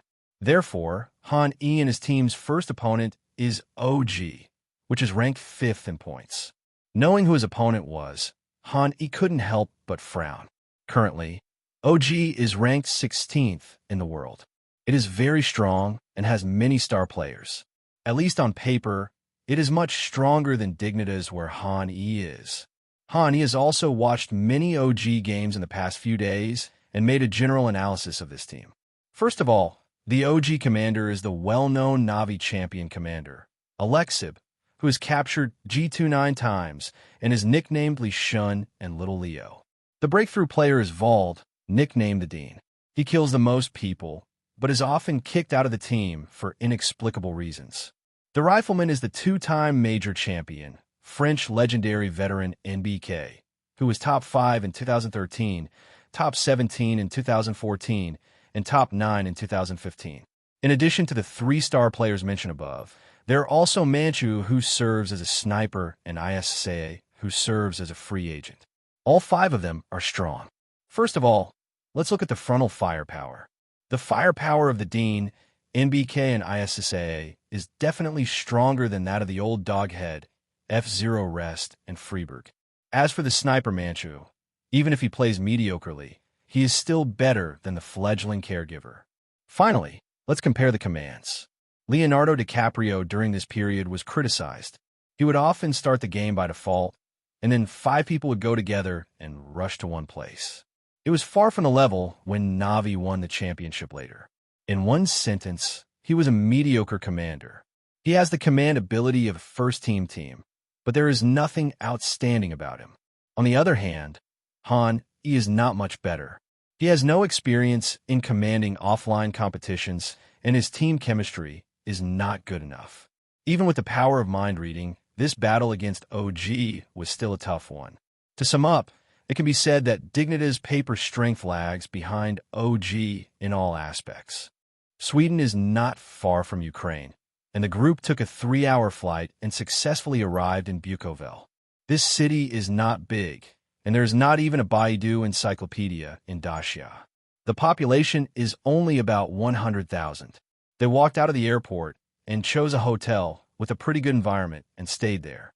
Although the Russo-Ukrainian war has not yet broken out, they are still unfamiliar with the place.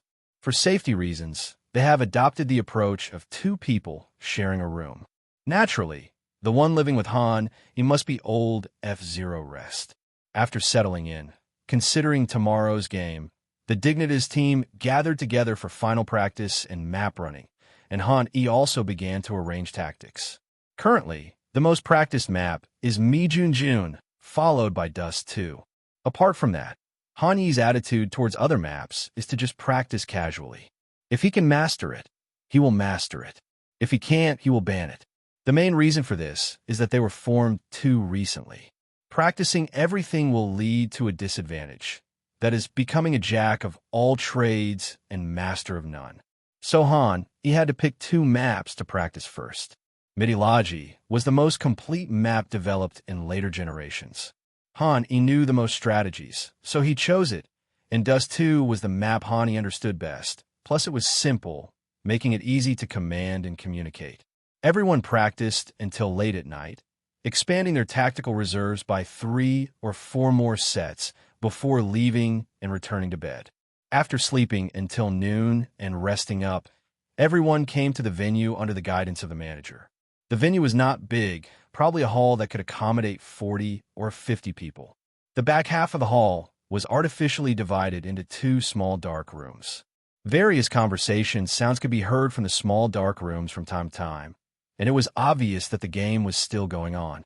As for the front half of the hall, some chairs were prepared, and there was a screen directly in front of these chairs with the words "Stage" be written above the screen. There were no spectators at the scene.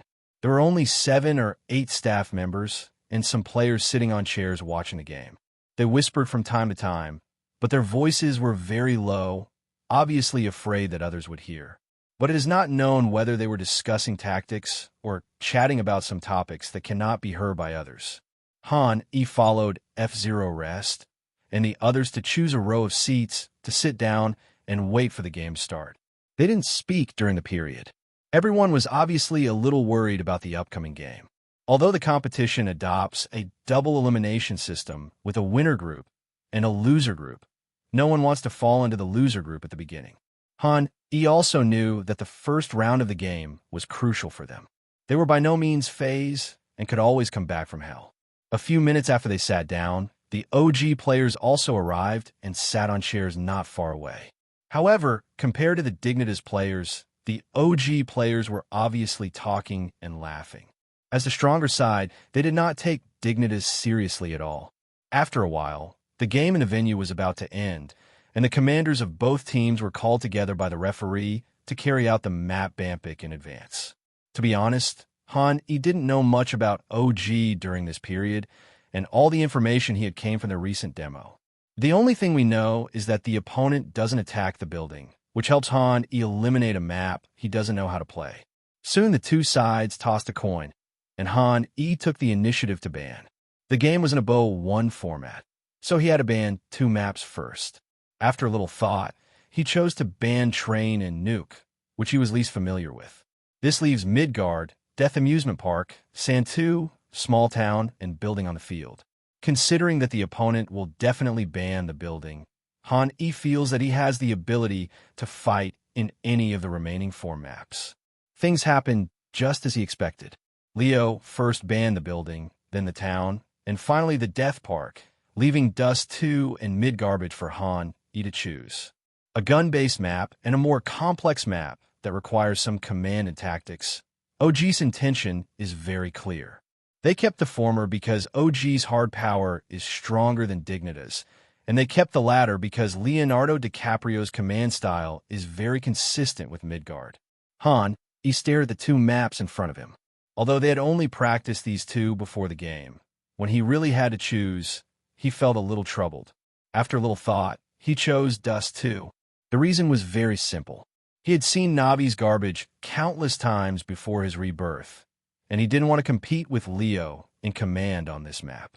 For such an academic map, Hani believes that even though they have practiced a lot, he is definitely not as good as Leonardo DiCaprio in terms of default processing, even though Leonardo DiCaprio's command at this time is still far worse than that in the Navi era. But unfortunately, Han and Dignitas are even weaker. With the final map confirmed, Han and Leonardo DiCaprio had a friendly handshake. This action also made Han realize for the first time that he was actually standing on the court and was no longer the college student sitting in front of the computer watching the other team's game. After the handshake, Han turned around and returned to the team. After explaining to the teammates that they were going to play the Dust 2 map, he did not forget to cast a glance at the caregiver. Halzerk, this game depends on you. The opponent's Manchu isn't very strong either. As long as you can surpass him, we have a chance. As a map where snipers can perform well, Han only hopes that the caregiver can miss fewer shots and perform better than Manchu, so that they have a chance to win. Taking a step back, even if he was reluctant to admit it, Han had to say that the current caregiver might be the strongest one in their team. Halzerk nodded and said he would try his best. On the other side of the world, the players sitting in front of the computer, looking at the barrage of comments and the reminder that the game would start in 3 minutes, explained the Dignitas team in front of them to everyone. I heard that Big Eye's team has a new commander, and the new commander is from Huaxia. Old F-Zero has been building Swedish teams all his life, and now he has a Huaxia coach at the end of his career. This is too hellish. I just don't know how strong this commander is. I've never seen him in 5 EPL. I heard about him from Leon Kai before, and he even introduced him at Tyloo, but in the end, it seems he didn't stay at Tyloo. I didn't expect that when we met again, he would be at Big Eye. Playing the machine, he spoke intermittently. As a fellow Huaxia player, he naturally preferred Big Eye in this game. However, Tyler's performance was not too bad at this time, and Dignitas' world ranking was not as high as Tyler's, so he could only support it. Of course, there is no question of any sentiment or boasting or any hope for CNCS. While the player was explaining the game on the machine, the match officially entered the first round, Dignitas versus OG, with the Dignitas team, who had lost the duel, becoming the attacking side. During the preparation stage of the pistol round, Han calmed down and carefully distinguished Leo's voice. Soon he found the voice he wanted from the noisy voices. When he listened attentively, he was a little dumbfounded, because the other party's voice was very little, and it didn't even sound like an order that a commander could give. It only contained 2 words: default. This made Han a little overwhelmed. He had heard before that Leonardo DiCaprio liked to acquiesce, but he didn't expect that he would actually do so during the competition. Seeing that the countdown was about to end, Han was still not giving any orders. F-Zero Rest thought that Han was a little nervous because it was his first time on the field, so he coughed twice to remind him. The meaning is obvious.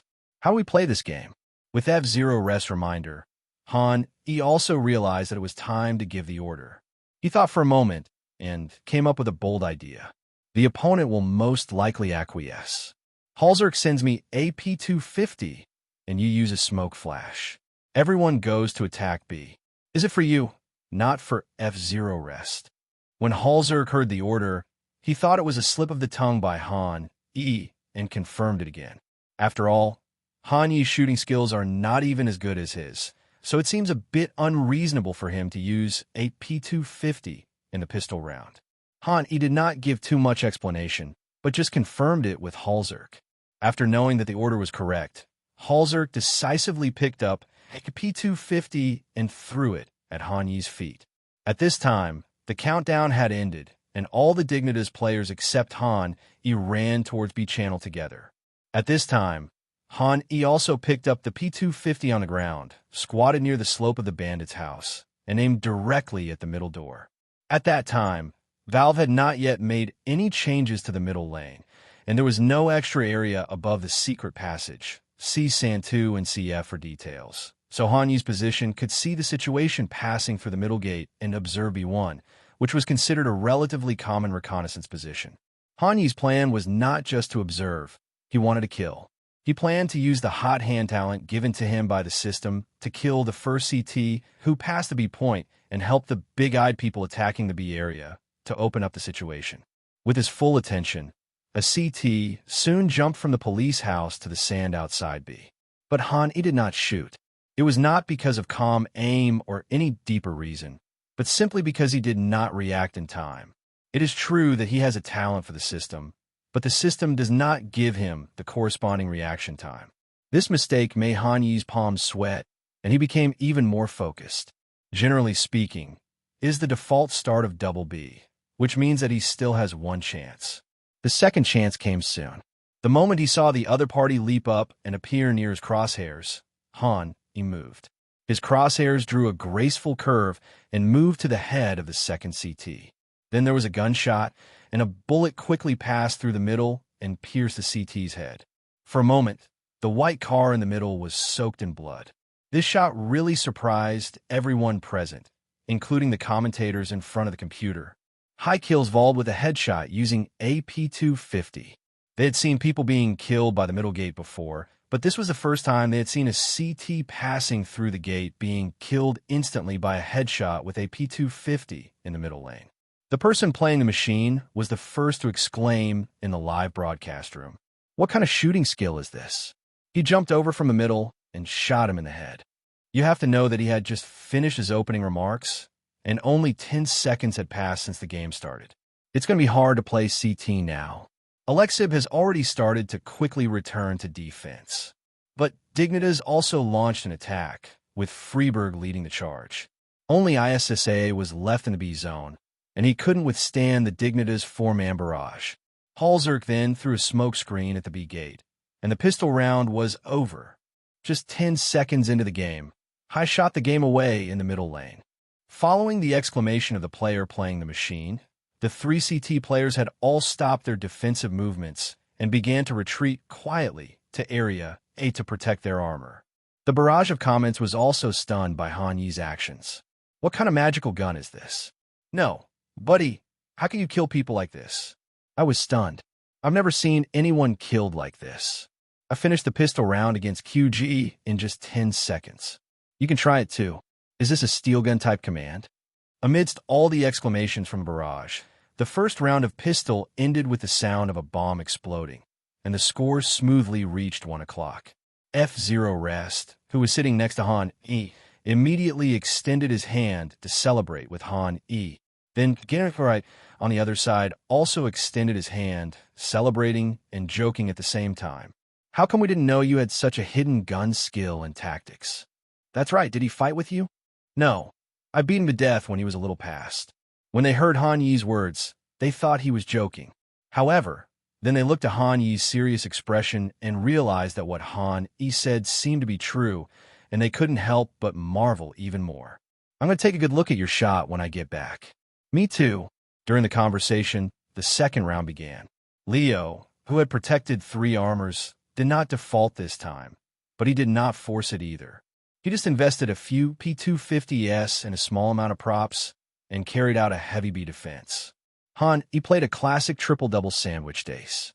He pulled the gun from a big to F0 Rest and Halzerk, while small was handed over to the combination of Gittner Scorite and Freeburg. Without guns, OG, which was already weak in defense, naturally could not withstand this pincer attack and was easily captured by Han E and his team in Area. It was not until the third round that Leo finally completed his economic accumulation and ushered in his first spear round. As expected, he still chose to default. After all, in Leonardo DiCaprio's view, doing anything unconventional is risky, and his command style is to eliminate these risks and let everything develop step by step. But this gave Han E an opportunity to operate. Now, he was not afraid of the opponent's acquiescence, but he was afraid that the opponent would use some routines that were not so easy to target and drag Dignitas into a fighting rhythm. Once the fight started, Han E looked at the caregiver and 3 old men around him and realized that they had absolutely no chance of winning. He thought about it and ordered a tactic to seize the middle B channel and prepare to bomb B. Han planned to use the double smoke in the middle lane that he had thought of earlier in his mind, using this prop that transcended the times to give OG a little tactical shock. This set of tactics had been practiced many times by the big-eyed people, so it was not unfamiliar to them. Soon everyone was doing their job. On the other hand, OG seemed a little slow to respond to changes in the battlefield situation due to the default and was unable to deal well with certain emergencies. It wasn't until bombs started exploding in the middle lane that ISSA, who was standing outside be observing, saw 2 smoke puffs in the middle lane. He realized what was happening and quickly reported it to Leo. They used a smoke screen that I don't understand. The police side is blocked off, but the side outside B is also blocked off. How are they going to get out? As soon as ISSA finished speaking, he immediately told him how to make the cigarette. Freeburg and Forrest Brother in the middle lane had already walked out of the middle door with the help of the 2 smoke balls. After confirming that there was no one nearby, the 2 of them stuck to the smoke outside B. With Han Yi's high flash, the 2 started at the same time and emerged from the smoke outside B. ISSA, who was standing outside B and observing, had never seen this kind of routine before and was completely unprepared. He was first hit by a full white flash and then was rushed by the 2 and easily taken down. Once ISSA died, Vald in Area B was obviously unable to hold on alone, even though he immediately realized that he had to hold on to the side and quickly ran towards the B channel. But at this time, the Nolman and the caregiver were already on full alert. Facing Vald, who came out, the two of them fought each other, but there was no choice but to rely on the gap in strength. Even so, one of them was still replaced by Vald. Vald killed Halzerk with a headshot using an M4A4. Get_right killed Vald with an AK-47. After a brief exchange of heads, the four bandits successfully entered Area B again. At this time, little Leo had just returned to the police house, and the remaining two had pressed back from university and were rushing towards B1 from Zhongyuan. After taking a look at the mini-map, Leo quickly realized that it was impossible to successfully return to defense this time. Considering that the Knoll had killed Vald in B2 before, it was also risky to seize the broken gun in B2. He had no choice but to issue the order to protect the gun. He also did not encircle and suppress them. The game had just begun, and their economy was not yet rich enough to squander. Losing a gun was enough to be fatal to them. Under the cover of the Knolls, everyone evacuated for B-Pass one after another. With a bomb explosion, the score became 3 o'clock. It can be said that this score was not expected by many people before the game, including those who played on the machine. Just as a commentator, he sees things a little further than the audience. Brothers, this cigarette is thrown well. It can be directly launched from the middle door. There is something in this big eye now. It is obvious that he has practiced. Leo should come up with a solution. Otherwise, OG will be too passive. Hanyi's command really made the players' eyes light up. In just 3 games, he had already presented 3 completely different playing styles and tactics. It was obvious that he was well prepared. Compared to playing with machines, Leonardo DiCaprio, Hanyi's opponent, can understand this feeling better. He unconsciously broke out some sweat on his forehead. In the first 3 rounds of the confrontation, he really felt the pressure from Hanyi. Playing completely out of the ordinary and using tactics never seen before, Leonardo DiCaprio constantly increased the threat level of Hanyi. Brothers, be serious. There seems to be something on the other side. We're going to play unconventionally this round. Let's give them a smoke screen on Heaven Road. Then we'll push up from middle. Don't try to play strategy with them. Just use our marksmanship to finish them off. When the OG team, who had already played 3 games by default, heard this, they naturally agreed. Hanyi also knew OG's playing style in this round through Xiao Li's inner voice. He chose a tactic of 4 people focusing on the middle lane and the doghead going to be one to attack from behind. But he didn't expect that the gap between Dignitas' shooting skills and OG's shooting skills was far greater than he imagined. With 4 against 5 in the middle lane, the Big Eyes team, who had many angles to set up their guns, should have had an advantage as the defending side. But Vald, as the current top-level rifleman, showed an unreasonable crushing of marksmanship. With ISSAA pulling the gun line, he killed Han E and the caregiver in the blink of an eye with an M4. In the subsequent gunfight, Forrest Brother and Freeberg killed ISSA and crippled Vald, but they were still no match for the rest of OG and were eventually killed near the bandits' house. The Knolls had just arrived at B1 at this time, and before they had time to go around, the front battlefield had already been defeated. Needless to say, after confirming that there were no bandits in the bandits' house, CT began to search for the location of the dog-headed man and finally found and killed him on the B2 floor. This completely unreasonable shooting method really hurt the morale of the people in Big Eyes, and Han E, the commander, could clearly feel it. He was keenly aware that he could not let OG continue to play like this, and decided to pull out another set of tactics that he had kept in his best position. Han E first called a timeout, and then began to assign tasks. Use all guns and ammo this round. Don't snipe. Fire a shot at the middle gate at the beginning. Don't let them continue to press in from the middle. Save the flash for when I use the A-powered attack the second time. Halzerk, help me throw an A-powered smoke bomb near the bandit's house. Make sure it explodes near the corner of the A-powered attack. As for Get_right, you continue to block the second floor of B and serve as a fulcrum. If we can't get out of A, or if I die, you can attack B. Freeberg, you control the map from the middle and far side. Help me throw the A big flash. Make sure we can get the white light on the big pit or the people on the stairs. After the task was explained in detail, the break was over. Everyone took another 10 seconds to digest the tactics, and the fifth game officially began. This time, Leonardo DiCaprio wanted to use the same trick again, but he was blocked by flames as soon as he reached the middle gate, so he had to change the formation to 3B2A. Big Eyes was not in a hurry either. He began to slowly control the map according to Han Yi's plan, and Han E himself also stuck inside Gate A. As the time reached 50 seconds, the first wave of probing between the two sides had begun, and Han E also decided to attack Gate A at this time. At his command, 4 flash bombs were fired one after another. Because they were thrown from 2 different angles, these flash bombs were very comprehensive, and all the positions that could be whitened were whitened. Little Leo, who was guarding Gate A, was originally standing in Pit A and was consciously dodging, but he didn't expect Han E to throw such an all-round flash. He was caught off guard and was completely flashed, so he had to retreat into Pit A. Han E took this opportunity to quickly pull out from Gate A. He didn't search for any spots or look around Pit A, but just ran towards Gate A. The director just happened to notice this scene and turned the focus to Han E. Looking at Han E, who was acting like a madman, many people wondered if he was crazy. They seemed to have seen Han Yi's end. When Leonardo DiCaprio woke up from the flash bomb, it would be his death. As Leonardo DiCaprio slowly opened his eyes, everyone saw the scene of Han E being shot in the head by him. But the next second, a smoke bomb fell from the sky, perfectly covering Han Yi's figure.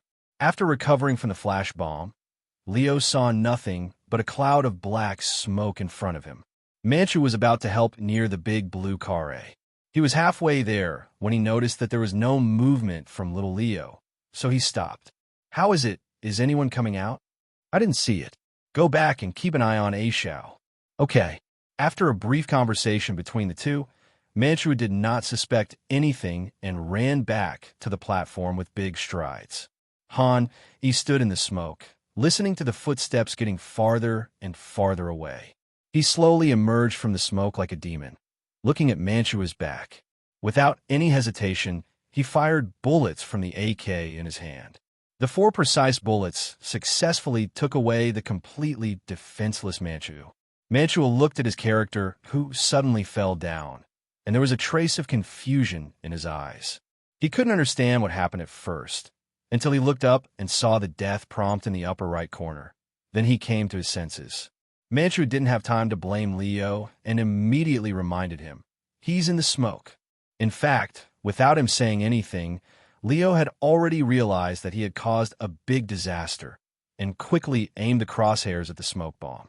At the edge of the smoke bomb, after Han E killed Manchu, he immediately turned around to look at Leo in Pit A. The 2 men looked at each other and fired almost at the same time. Although Han Yi's shooting skills are very poor and he is always teased by other teammates, he still has to compete with others in this situation. Facing Leonardo DiCaprio, his marksmanship was still sufficient. After a wonderful gun suppression battle between the two sides, Han E was slightly better and killed Leonardo DiCaprio with 1 shot in Pit A. After killing Manchu and Shaoli Z and confirming that there was no one else in a university, Han E finally felt relieved and secretly thanked God that Shaoli Z was famous for his guns and horses. If it had been any other professional player, he would probably have died. After Han E made a breakthrough, the people of Big Eyes also acted quickly. First, they gave him an Xbox of cigarettes, and then, except for the Doghead Man, the rest of them went up to a small one after another and cooperated with Han E of a Big to seize the control of the platform, and also placed in a big package. Han E retreated to the vicinity of Gate A to ensure that no enemies would come from Gate A. The rest of the people first stood there for a while, and after realizing that the other side had no intention of coming, they began to surrender their guns under the command of Han E.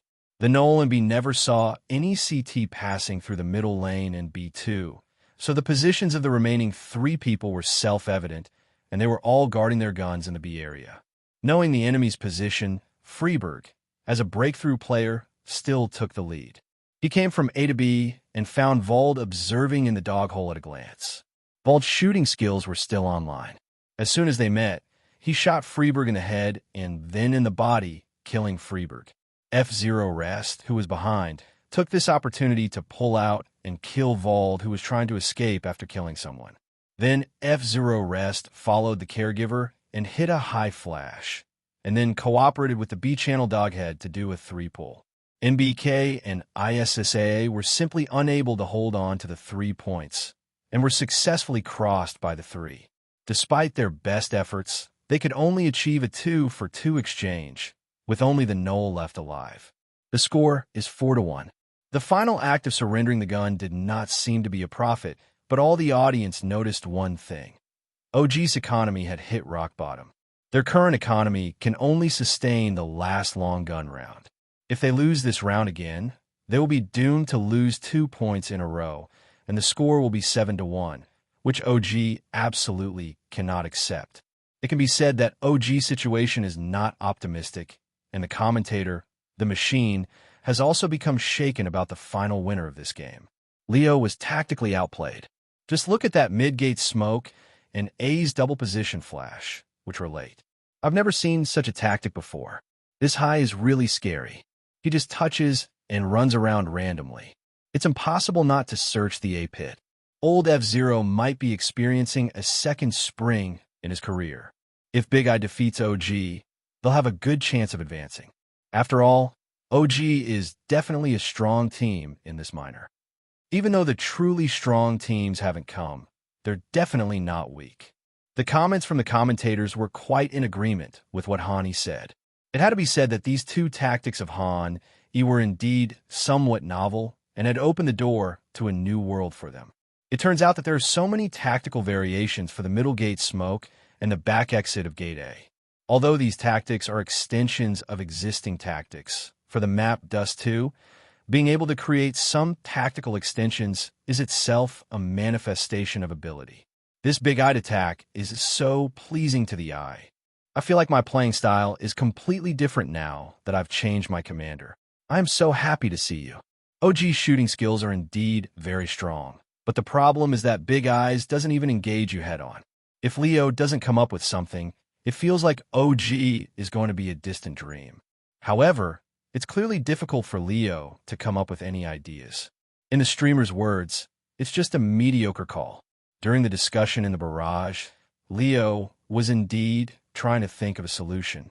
He frowned and thought about the solution. Now Leo has realized the fact that they cannot defeat Han in terms of tactics. Although the match had only entered the 6th round, the opponent had already used 2 tactics that had never been seen before in 3 different offensive methods. No one knew how many tactics the opponent had left. The only thing that was clear was that continuing to fight like this would undoubtedly be a dead end. His previous solution was unconventional. He would push forward in the middle lane to compete with the opponent in shooting skills and numerical values, bullying the opponent because they were all old men who could not beat his side. However, his method was cracked after just 1 round of success, forcing him to start thinking about the solution again.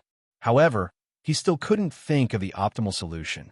Seeing that the round was about to begin, he had no choice but to signal to the coach to request a tactical timeout to see if the coach had any ideas.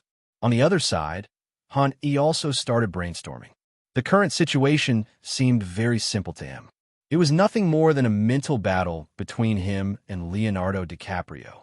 Leonardo DiCaprio always wants to drag the game into a fierce battle. But what he needs to do is to avoid fighting and let his side gain an advantage in the constant tactical tug of war. This is what is called confrontation between commanders, where one side plays up one's own strengths and strives to avoid disadvantages. After a timeout, Leo and the coach came up with a solution that was not a solution. Since we can't win tactically, we might as well take the initiative to engage in frequent confrontations and obtain more information, so that we won't be afraid of not being able to crack Hanyi's tactics when we execute them. Hani planned to let the big-eyed people actively avoid fighting. In this round, he would first stabilize the formation and default, and then use small tricks to defeat the opponent in one fell swoop. Under Hanyi's arrangement, the general offensive formation of the bandits remained unchanged. Han still led the caregiver to control the map near Gate A, leaving B2 to the Knoll.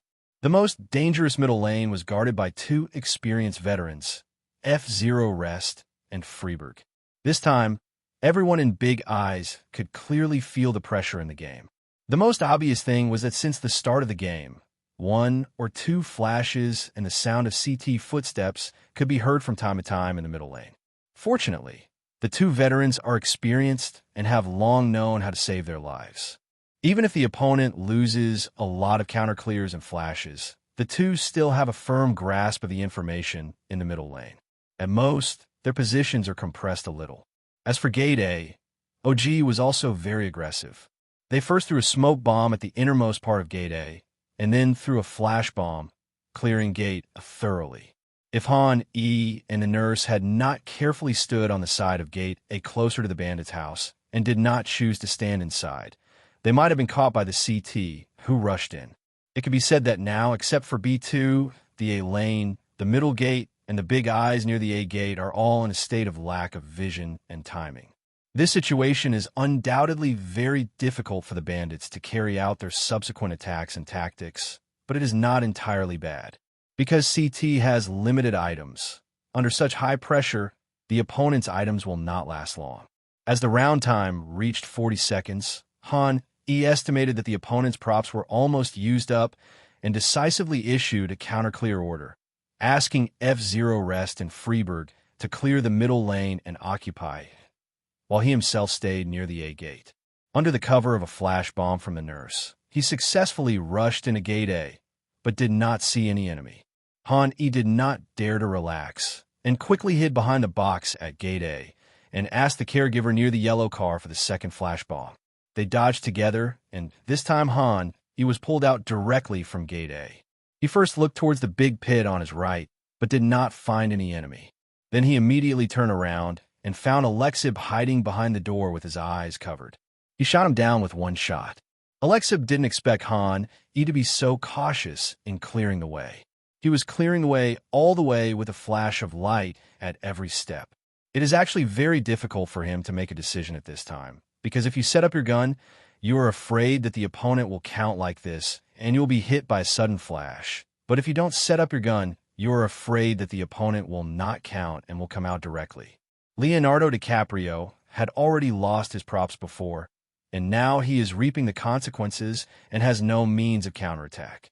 When Han EA received the good news, the situation of the mid-lane duo became a little pessimistic. Although F0 Rest and Freiburg cleaned very carefully, an accident still happened when they came into contact with A.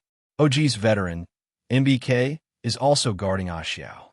He keenly noticed the movements of the two and asked Manchu on the platform for a counterflash.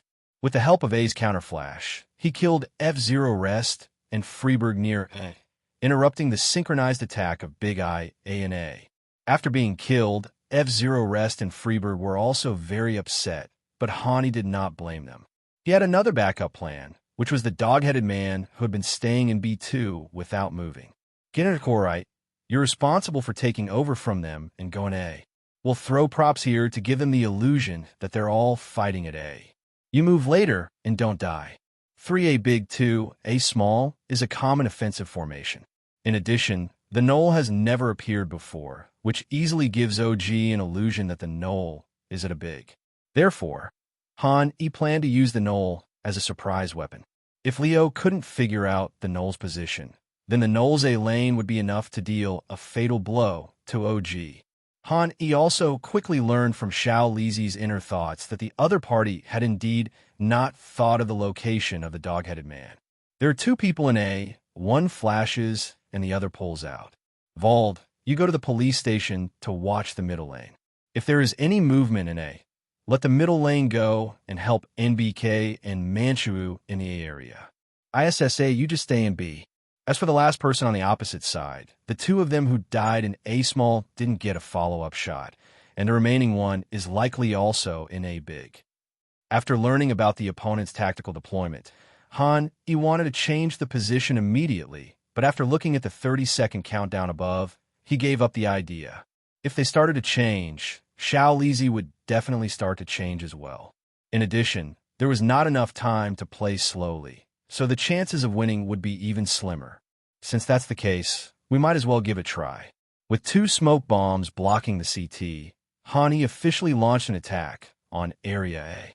Vald also followed Leo's plan and immediately gave up the police home and the middle lane and came to the CT smoke that the bandit had just blocked. It was left to NBK to defend alone, while Manchu stood on the platform and blocked a defensive smoke, trying to delay Hanyi's attack. Hani knew that he could not be dragged down by the opponent any longer, so he ignored the threat of the defensive smoke and kept moving forward to draw the gun line for the nurse. He quickly arrived near the slope of platform A, facing the defensive smoke on the platform. He had almost no time to put up any resistance before being killed on the slope by Manchu, taking advantage of the defensive smoke. But the caregiver immediately retaliated and killed Manchu, who was in an exposed position on platform A. Just when the caregiver wanted to go directly to the platform to drop the bag, Han Yi's words suddenly rang in his ears. "Don't go up to the platform to get the bag. Go back and call the police. Vald is about to find out, and A is watching you too." Although the nurse didn't know how Han Yi knew the information that Vald was about to find out, the nurse subconsciously followed Han Yi's instructions at this time. He stopped at slope A and turned back to block the call. Just as Han Yi expected, a figure sneaked out of the police house. The nurse shot him dead without mercy, and A's dog-headed man took the opportunity to take the initiative and killed NBK near the ninja position. The dead NBK and Vald were obviously a little devastated. One of them did not expect that the Knoll would come around from A, and the other did not expect that Halzerk would actually turn around and attack the police. The originally good situation collapsed in an instant and became a 1 versus 2 situation. As the caregiver placed in a small package and occupied the A path together with the doghead man, it was almost equivalent to announcing that I had won this round. In the end, ISSA, who arrived late, was unable to turn the tide and was killed by the nurse on the slope of the police house below A. After losing this round, Leo rubbed his head in frustration. They clearly had a brief advantage for a while in this round, but were beaten back by Big Eyes at the critical moment.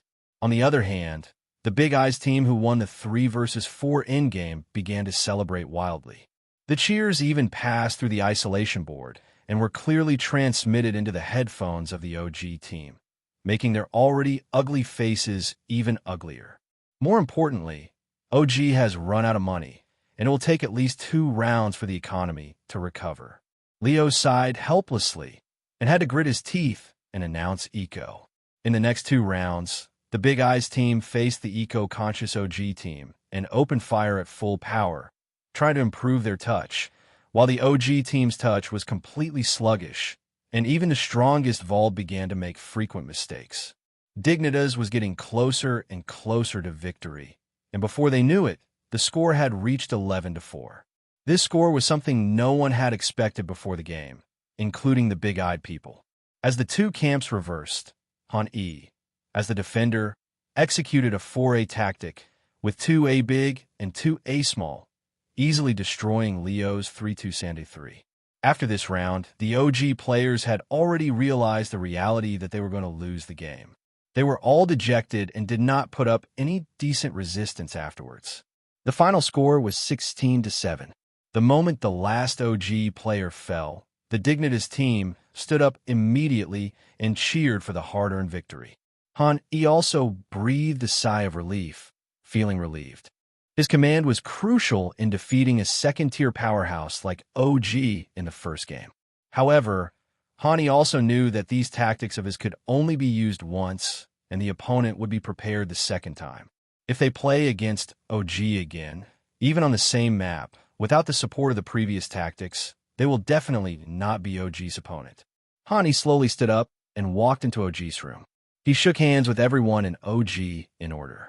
When he passed by Leonardo DiCaprio, he whispered something to him. "Well done. I learned a lot from you. I didn't know these little tricks were so useful." Hearing this, Han Yi looked up in surprise, looking at the other party's eager look, wondering if he had activated Leo's command talent in advance. But this thought only lasted for a moment, and then he shook his head. "I don't think you can learn it. It's hard to change a person's command style. You might as well find a coach who is more suited to you." "Who?" "B1, add 3. Then I must try to cooperate if I have the chance." After a brief exchange, the two separated, and Han, he led everyone back to the Yan's competition room to start packing up their belongings. As he walked out of the venue, someone called his cell phone. There were only 2 words, Chu Hao, on the screen. He moved his fingers to answer the call, and a familiar voice came from the other end. What the hell? What's going on? Why'd you go to Big Eye? You went off to play professionally without telling me? Are you a brother or not? Listening to Chu Hao's various questions, Han, he suddenly remembered that he did not seem to have informed the other party about his professional career and felt a little embarrassed for a moment. I didn't mean to give you a surprise. Besides, it's just a second-tier tournament. I didn't expect you to know so soon. I really don't know. If I hadn't watched the live broadcast of the game machine, I would have been wondering how there was a professional player with the same ID as you the day you released the stickers. What a beast. You ran away on your own. Will you come back when school starts? I probably won't be coming back. I plan to apply for a leave of absence from school when school starts. Then I'm the only one left. After Chu Hao realized this, he felt a little lost. This feeling was like when your best friend in school suddenly dropped out or transferred to another school. After the loss, he encouraged again. I watched your match. It was awesome. I knew you could do it. Not going to school is great too. If I could play professionally, I definitely wouldn't go to school. Come on. When you release a sticker, I'll definitely buy one and put on my favorite song, Life is Like a Dream. Come on. Your Fusheng Rumeng can miss 20 or 30 shots in a round. If you stick to me, I'm afraid you'll infect me and make me a bad player. Go away. No more chatting. I have to go back to the hotel. I'll help you score points when I'm free. Good. After hanging up the phone, F-Zero Rest looked at Han E with a gossipy look on his face. Is it someone from home calling? Yes, my son. You already have a son at this age? We get a few when we go to college. After hearing Han Yi's words, F-Zero Rest was obviously a little confused, but he didn't pursue it in detail. He thought it was some kind of tradition of Huaxia. Afterwards, everyone found a local restaurant in Ukraine, had some food, and then returned to the hotel where they were staying. Han Yi's room was a double room. His bed was near the window, while F-Zero Rest's bed was on his left, closer to the door. F-Zero Rest was lying on the bed, recalling what happened today, with an expression of disbelief still on his face. We beat OG. Hearing this, Han Yi just smiled and gave affirmation. Yes, we defeated OG. But the road ahead is a little bit difficult. We exposed a lot of our tactics in Sand 2. It's possible that no one will challenge us on this map for a long time. After hearing this, F-Zero Rest fell into a brief silence. He was thinking about the pros and cons for a long time before speaking. It's not a bad thing. We have some little surprises up our sleeve. This is our trump card. In future matches, even if we lose once, it's okay. We're in the winner's bracket, and we only need to win one more time to advance. During their conversation, the first round of minor matches had all concluded, and Dignitas' second-round opponent had already appeared.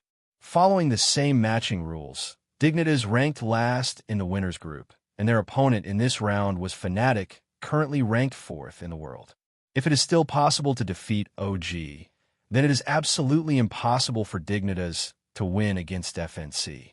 As the 4th in the world after Team A, Moose, and Liquid, FNC is now terrifyingly strong and is an absolute top-tier team. The opponent consists of 5 Swedes, and both old and new players have more or less heard their names. The commander among the 5 is the Swedish veteran Golden. He does not have many personal honors, but now this FNC has a second spring in his hands and is gradually showing some of the shadows of the 2015 Universe team. There is no need to say much about JW, who serves as a sniper. Many players are tired of hearing the stories of the 3 major snipers. Flusha, who plays as a breakthrough player, and Crims, who plays as a rifleman, are legendary players and are no less capable than F-Zero Rest and Get It Right. There was a controversy about the top 1 in a longer period of time. In 2014, HLTV awarded the top 1 to Get_Right, but most players in the community believe that Flusha's performance deserved the top 1. To some extent, this can be regarded as the earliest proof that HLTV is a wild list. As for the last member of FNC, he is more well known. He is Brawlin, who jumps back and forth between 600,000 Zimbabwean dollars and 600,000 euros. Facing this lineup, Han E sighed before the game even started and complained about the bottom 4 teams. They didn't even have an upset. If they had, they wouldn't have faced FNC. Although he was not optimistic about himself, Han E had no intention of surrendering directly. He thought about leading the Big Eyes and the others to practice some tactics early tomorrow morning and try to play a game with FNC without revealing their cards. If they could win, that would be the best, but if they couldn't, it didn't matter. He could just treat it as training. After deciding what to do tomorrow, Han E opened the Perfect World app to check out the team's performance today. As soon as he entered the homepage, he found a piece of news about himself. The Genius CN commander emerged and led Big I to defeat OG. He clicked on it out of curiosity and found that the article gave a detailed report on Big I's victory over OG. The editor had obviously watched the whole process, but unfortunately, the popularity of both teams was not very good, and not many people clicked to watch it, and there were only a few dozen comments. He looked at the comments and saw that most of them were praising Big I's performance today, and a few even mentioned himself, which made Han E secretly happy for a while. After exiting from the news, he clicked on the match details between the Yin and OG and took a look at his own rating. He had 13 kills and 17 deaths in this game, with a rating of -0.85. But thanks to his good command and outstanding performance, the audience gave him a very high score, which was 0.1 points higher than the caregiver, who killed 20 people but died only 14 times, reaching 9.8. After that are caregiver at 9.7, F0 Rest, and Get_Right at 9.5, and Freeberg at 9.4. Most of the comments were encouraging. There weren't that many criticisms at that time, and there were very few malicious low ratings. Hani then looked at the match details of other games, learned about the current status of each team, and tried to know both himself and his opponent. He then took out the notebook that his manager had given him from his backpack, flipped to the back, and made his own notes on it. Most of the content written down is about the combat styles and command habits of some teams, and some are Han Yi's own ideas and tactics to restrain opponents, so as to avoid having to reorganize them when encountering these teams in the future. During this process, time had unknowingly reached late at night. Hani looked back at F0 Rest and found that he had already fallen asleep. Feeling a little tired, he turned off the light and laid down on the bed and fell asleep. The next day, when he woke up, it was already 8 in the morning. He asked the hotel about nearby takeout and chose a burger place. The taste is pretty good, similar to the ones in Daxia. F0 Rest ordered a dumpling. This kind of dumplings is a local specialty of Ukraine. They are bigger than Huaxia's dumplings and more like small buns. They taste okay, but not as good as the hamburger in Han Yi's hand. After the two of them had eaten and drunk their fill, they began practicing shooting.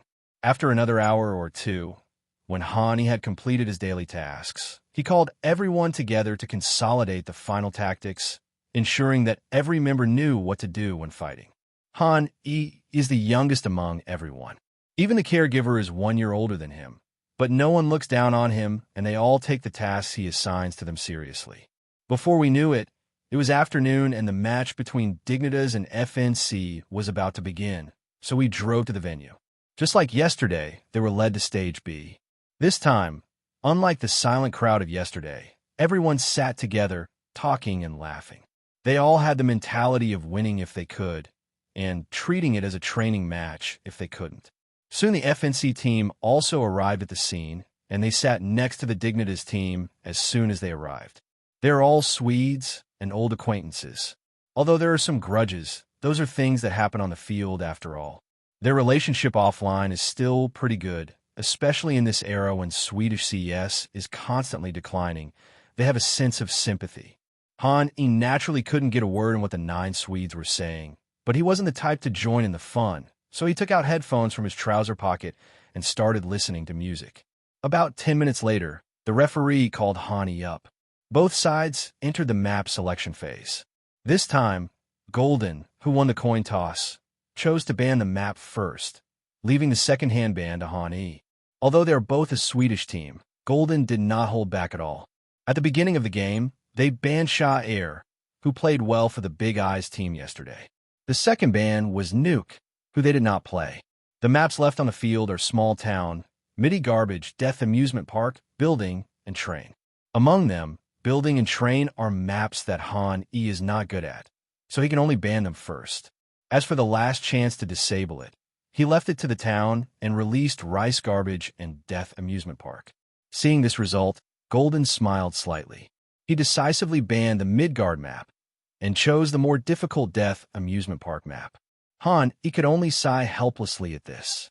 Their strength was not as good as FNC to begin with, and now they haven't played on a map they are familiar with, so the outcome is predictable. Returning to his seat, he informed the big-eyed crowd of the news, but they all acted heartless. The worst that can happen is we lose. We even beat OG, who are 5th. I really don't believe that none of the 8 spots are ours. That is, if you can win, you win. If you can't win, that's fine too. Hani knew that his teammates didn't want him to bear too much psychological pressure, and a warm feeling emerged in his heart. Soon everyone came on the field, and the fight ended. Dignitas, as the winning side, chose CT first, while FNC became the attacking side. As usual, Han E used his mind-reading ability to eavesdrop on Golden's thoughts at the beginning, and soon an order was conveyed.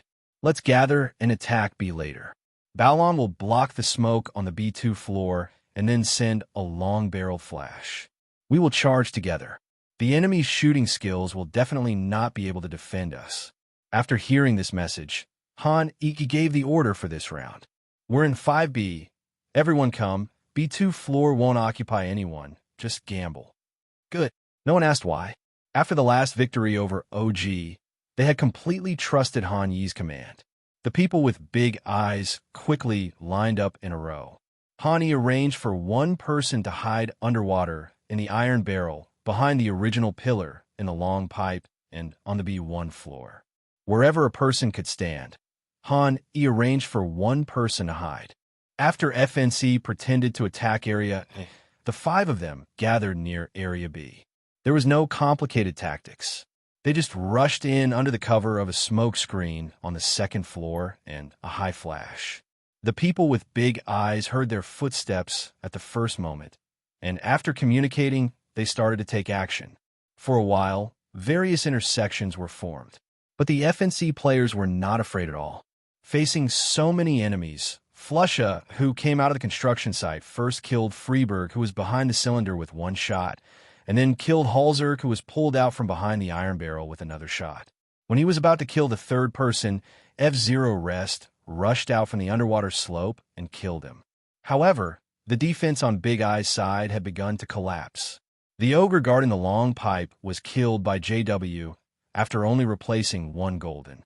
Then JW rushed out of the pipe and cooperated with Crims and Brawlin, who were left at the construction site, to kill F-Zero Rest on the slope. In the blink of an eye, Han E was left with a 1-on-3 situation. Although Han E had a hot hand, he only took one shot to kill Crims, who rushed out from the construction site. But facing the remaining Brawlin and JW, they were helpless and were chased all the way and eventually died near B1. Looking at the big 0:1 on the screen, Han E shook his head with a wry smile. He had thought before the game that there was a huge gap in strength between the two teams, but he never expected that 5 people guarding 1 point would still not be able to stop FNC's attack. In the second game, Han E did not force his way up, but chose to bet on A. However, the FNC team successfully discovered that the B area was empty. After leaving behind a body of JW, the rest of the FNC team quickly occupied the B area. It was not until the third round that the big-eyed people collected all the props and guns under Han Yi's command. This time, Han Yi sought a change and took the initiative to clear the middle lane, catching Brawlin to death near the fountain. However, when it came to the subsequent gun battle, the Big Eyes team lost miserably again. Such scenes continued to occur in the first half, and no matter how hard Han Yi tried, it was of no avail. The gap in the team's hard power could no longer be reversed by command tactics. Half an hour passed quickly, and the score of 5-16 made everyone see the helplessness in each other's eyes. Han Yi was also very open-minded. He hadn't really thought he could win before the game anyway. Plus, the map they played on was not their forte, so losing was a natural thing. As Golden led the FNC team into the Dignitas room to shake hands, Han Yi's game today came to an end. After the game, everyone did not rush to leave the venue, but sat in the venue to watch the game and take a look at who their next opponent would be. After all, the relationship isn't a mess now, and we won't know who will be beaten until the game is over. At this moment, Han Yi's phone suddenly rang. He thought it was Chu Hao calling, but when he took out his phone, he saw that the call notification had only one word, Mom. After the call was connected, Han's mother's voice came over the phone. Are you okay? It's okay. Life here is good, and my teammates take good care of me. No, Mom wanted to see how you felt after you lost the game. We didn't know where to watch your match, so I asked your Aunt Zhao's kids to get it for us at the store downstairs. Your dad and I watched the whole thing. Even though we didn't understand it, seeing your little characters constantly dying made your dad and I very sad for a while. Han, he felt a pang of sadness when he heard his mother's words. He consoled her, it's okay. If you die, you die. It's just a game. I'm not really dead. Although I know, it's still a little sad for me to see your little man fall down. I'm glad you're okay over there. If you're tired, take a break. Don't always sit in front of the computer playing games. Okay, I understand. Okay, if you run out of money, tell Mom. Don't borrow money from anyone. Good. After hanging up the phone, Han, he sighed deeply. Going abroad to compete still made his mother a little worried. However, he quickly perked up and began to seriously analyze the next game. Han, he understands one thing. Only by standing higher and going further in his career can he give his mother a better life. By the end of the game, the next round opponent of Big Eyes has surfaced. That is big. Compared to FNC, the team saw some hope in this opponent. Han immediately started thinking about how to win. Apart from the Turkish ruthless guy, the other opponents are not strong. He only needs to find a way to restrain the Turkish ruthless guy, and then the game will become simple. On the contrary, if we let the other party start killing indiscriminately, it would be a big trouble. While thinking, he followed everyone back to the hotel. Han sat in front of the computer and thought hard, but still couldn't find any particularly good solution. After all, Xantares is stronger than Dienwald, and they have a hard time dealing with Wald, let alone Xantares. After much thought, he decided to start the tutorial for the 4th map and wait for another lottery tomorrow to see if he could get some new talents to deal with Xantares. Otherwise, the winner would only be determined by the on-site performance that day. This time he chose the Death Building map, and he didn't have any props or understanding of this map that was beyond his time. After all, during the time when he watched the game every day, the map of the building had already been modified many times, and it can be said that it is completely different from the building today. He didn't even know much about the props, so he could only learn online and make teaching videos. After finishing the video, he looked at the quality and could only say that it was very poor. It was no different from those teaching videos on the internet, and could not be compared with the previous 3 issues. Han, he was also quite helpless about this matter. At present, the 3 maps that he understood the most have already been made into teaching videos. Although there are maps such as Nuke and Death Amusement Park that can bring out some new props, they cannot reach the advanced props and map understanding like the old 3. As for why he chose the building map, the reason is very simple. Han, he remembered that this map should be revised soon. So he is now publishing a tutorial based on the props of this map, and he will publish another one after the revision. Since he could collect attacks twice, he would naturally not miss this opportunity. As for the poor video quality, some viewers may care, but Han believes that most viewers will not care. After all, his previous videos were not serious teaching, but mixed with some entertainment. For the title of the last video, he followed his previous style. Dignitas' current commander teaches you how to throw objects from buildings. Even those who play with machines praise the skill. After doing all this, he clicked send with satisfaction. The hotel's internet was a bit slow, and it took a full half hour to upload the content. Han glanced at the time. At 7 o'clock in the evening, when it was still early for bedtime, he began his solo journey on Faceit. After so many days, Han Yi's score on the Faceit platform has reached nearly 3,000 points, almost reaching a bottleneck. In this section, his shooting skills were completely crushed. However, thanks to his excellent command, he did not hold others back and even gradually gained some fame of his own. Matching in high-ranking segments was very slow, so he opened the browser and started watching anime. The only pity was that MyGo, the #1 anime in CSGO, had not appeared at this time, which made Hani lose some fun. After watching for more than 10 minutes, a hurried voice came from the headphones. Hani quickly sat up and pressed the OK button on the new pop-up window. As the match was successful, the IDs of both parties appeared on the computer screen. Map: Purgatory Town. Team 5-1. ZYW, Hi Rops, Frozen Nico. Team 2.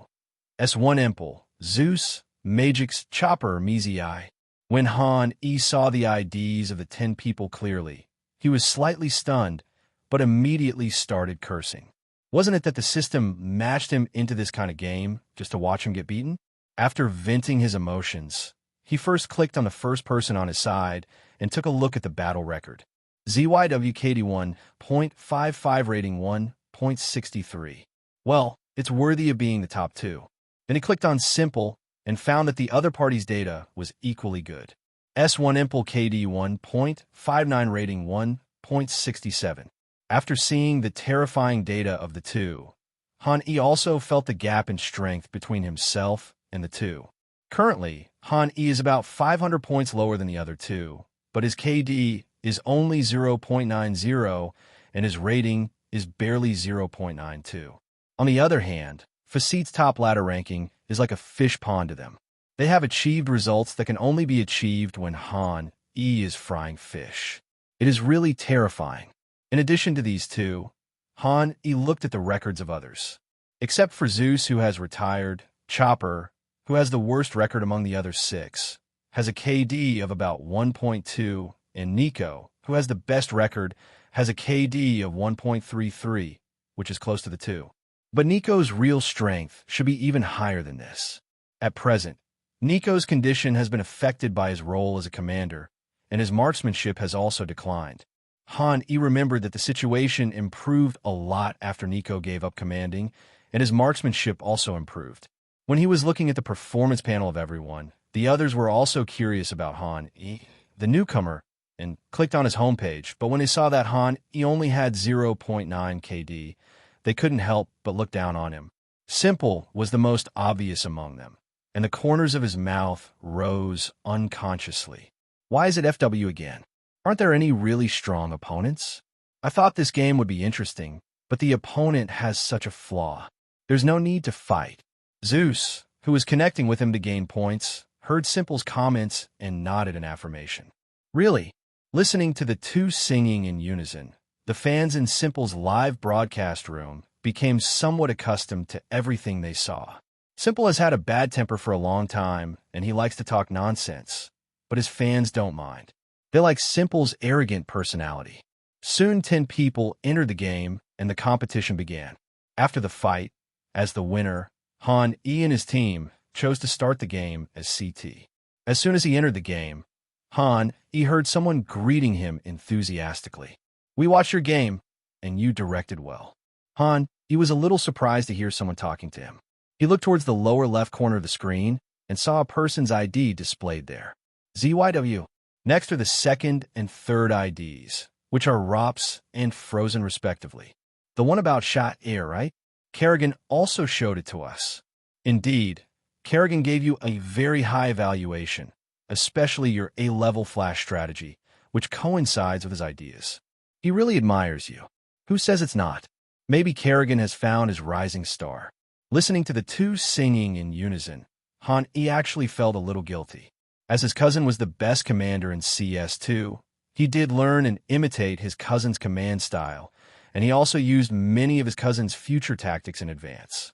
Now that he was evaluated like this by the two of them, he suddenly felt like he had been caught stealing something from someone else, so he could only smile. I've learned a lot from my oldest cousin. I'll thank him when I have time. Good. After listening to everyone chatting there, Nico interrupted and asked, "Do you know each other?" Although he doesn't know Hi, he knows Rops, so this sentence is asking Rops. Rops heard Nico's confusion and the surprise in his words almost overflowed from the screen. Didn't you watch the Dignitas versus OG game? Shot Air's tactics are amazing. In Rop's opinion, Han played two tactics that had never been seen before in the arena, and Nico, as the commander of FaZe, should have seen them before. Even if he doesn't watch it, Nico's coach and manager should remind him to watch it. After Nico heard this, his mind quickly flashed back to what Coach FaZe had said to him that morning. Look at Dignitas' Shot Air. I think their understanding of this map may have surpassed Team A. But Nico himself turned a deaf ear to this statement and did not listen, which led to this joke. He calmed himself down, as if to defend himself. I'll go watch it after I finish this game. I've been too busy lately. Nico's words did not elicit any response from others, as the game officially began. Since everyone in the team said that Han was a good commander, Nico didn't intend to compete with Han for the command position. He put himself in the position of deputy commander. Frozen, come with me to guard B, and let the three of them have area A. Okay. Han Wang nodded after hearing this. The opponent was not bad, so he had to be more serious if he wanted to win. His role in the game was to guard the small area, so he was naturally happy to do so in the latter. Area A was left to Rops, ZYW, and Han. Han thought for a moment and began to deploy area. Rops, you go play around the second floor. Fight however you want. And ZYW, you go to A1. I'll be in charge of guarding the connection. The simple formation was arranged, and as the countdown ended, the 5 members of the police family quickly dispersed. On the CT side, Zeus did not choose to command. After Simple's previous arrogant remarks, it would be inappropriate for him to command. Anyway, their idea was to crush the opponent with guns from the beginning, so it didn't matter whether there was a command or not. As long as they find Han Yi's main minefield and continue to attack this point, they think the CT defense will collapse on its own. When everyone was trying to find Han the soft persimmon, he was already a little restless. With the blessing of his hot hand, he naturally would not hide in the link to do reconnaissance at the beginning, but went directly to the middle lane and chose to fight the bandits directly. Soon a bandit jumped out from the bandits' entrance, and his awareness was quite good, so he chose an unconventional jump. But in front of Han in this state, it can be said that it is useless, and the opponent's fate is already doomed. After a gunshot, a bullet shot out from Han Yi's gun barrel and quickly passed through the other person's head. Afterwards, Han immediately hid back from the middle lane to the vicinity of the link. Only after he was sure that he was safe did he have time to look at the kill prompt in the upper right corner. Hai killed S1 Imple with a headshot using USP. When Simple watched his character slowly fall down, his mouth opened wide for a moment, especially when he saw that the person who killed him was Han whom he looked down upon. His surprise quickly turned into anger. He slammed the table hard and immediately gave orders to his teammates. Connect, connect. After hearing this, the other 4 did not refute and quickly gathered towards area. Magix also threw a smoke bomb at A1, blocking the vision on the A1 side to prevent ZYW in A1 from helping Hani. But little did people know that after killing Simple, Han immediately stopped ZYW, who wanted to go to A1, and completed a defense switch with ZYW. Rops on the A2 building had also cleared out the A2 building at this time. After confirming that there was no one on the second floor, he began to move towards the side passage. Hani saw this scene, but he didn't say much. For a smart person like Rops, giving him a certain amount of freedom is the best way to command. Soon, Zeus, who was eager to avenge Simple, came to the middle lane. He did not choose to wait for Magix's flash, but pulled it out directly. It was a pity that the person guarding the connection was not the soft persimmon he imagined. Faced with this head that was almost delivered to his doorstep, ZYW sent the opponent away with a light click of the mouse. The other 3 bandits stopped immediately when they saw this scene, and Magix even stepped back a little, looking for a good angle to throw a flash to send the other 2 out. But his action was seen carefully by Rops, who just came out from the A2 building. At the moment when Magix was about to fire the flash bomb, Rops shot him away. The bandits' attack collapsed in an instant, leaving only Chopper and Mizii in the middle lane looking a little confused. However, their fate was already doomed. Nico and King Han had already rushed out from the banana lane, and Rops and ZYW in the side lane were eyeing them covetously. A one-Han E, the best breakthrough point, was blocked by them with smoke bombs. 5 seconds later, all CTs were ready and launched a siege together, completing an all-round attack on the two. In the pistol round, he won 0 for 5, and his own armor didn't even fall off. Han, he couldn't help but sigh. This is the charm of numbers. He barely did anything, and his teammates killed everyone on their own. If he had teammates like this in every game, Han, he would be able to get first place in Facet without any effort. In the second round, the bandit, who had no money, gave up easily. Han, he took the opportunity to steal 2 heads, and the record came to 3-0. It was not until the third round that the bandit ushered in his first spear round. This time, they did not change their strategy and still planned to challenge Han Yi's connection. Han, he took a very cautious position and kept connecting to Peak in the middle lane. Simple took the lead, holding an AK and pulling it directly from the bandit's mouth to the middle road, and aimed the crosshairs at the connection, intending to kill Han E with one blow. It's just that Han E peeked very carefully and didn't pull the trigger very hard. So Simple shot only hit Han Yi's arm. After realizing that the enemy was coming, Han E had no intention of fighting back. He directly threw a bottle of incendiary bomb in the middle area between the middle road and the connection to prevent the enemy from chasing him, and then he hid in the connection and did not come out. Seeing the fire, Simple really didn't dare to chase out directly. After all, A1's vision was still in a blind spot. Just when he was hesitating, a smoke bomb thrown by A1 had completely blocked the middle road. Rops also came to A1 from the A2 building and sent ZYW to the top of the stable to prevent the bandits from launching a smoke attack on A1. As for Han E, who was connected, after learning from Rops and ZYW that the enemy had not come out, he stood back again. When the smoke bomb was about to end, he lit another one and completely dragged the bandit near the middle lane. The bandits had no choice but to line up in the middle of the road and wait for the second smoke to dissipate. Unexpectedly, just when Han Yi's smoke bomb was about to dissipate, Rops fired another one. After 3 consecutive smoke bombs, it was obvious that Simple was getting a little restless, and he immediately gave strong commands into the microphone. They've thrown all 3 cigarettes. Once this one clears, we'll go straight in. Good. Due to Simple's identity and status, others did not express their thoughts even if they had any, and chose to silently carry out his orders. While the bandits were discussing how to attack area, he also started calling for help. After you two finish clearing Banana Road, leave Frozen to observe on his own. Nico, come back and help. After hearing Han Yi's instructions, the 2 people in Area B immediately started to act. With the help of Nico's flash, Frozen successfully completed the counter-clear Banana Lane and got the information that there was no one on Banana Lane.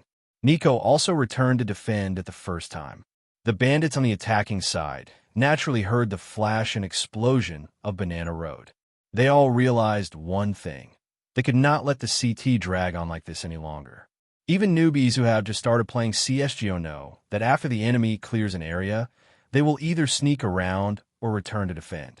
In other words, in the current situation, the offensive pressure put by the CT on the bandits is already very huge, and they must make a choice as soon as possible. Otherwise, they will be completely passive.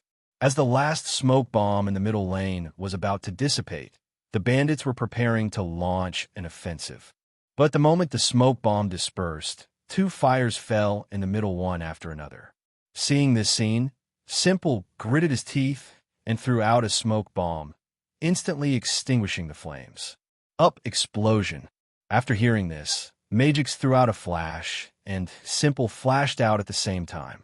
Han, he was already prepared when the opponent's smoke bomb went off. He shrank into the connection and didn't give Simple any chance to kill him.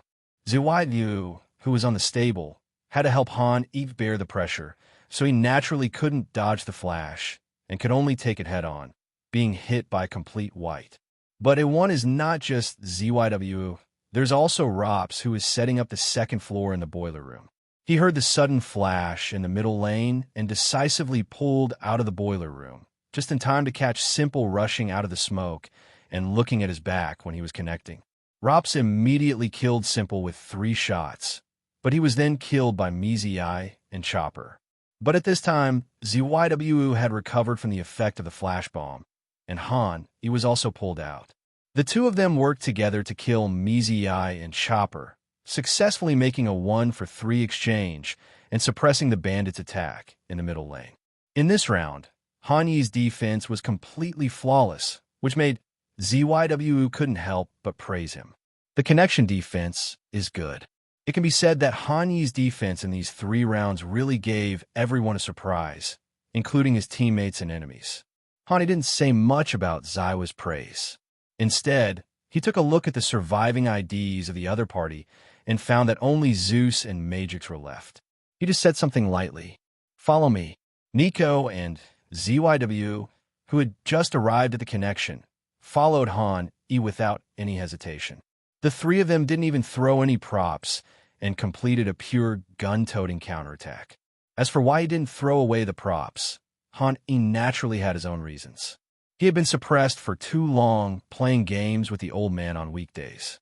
Now that he finally met ZYW and Nico as his teammates, he naturally wanted to experience the pleasure of crushing others with his gun skills.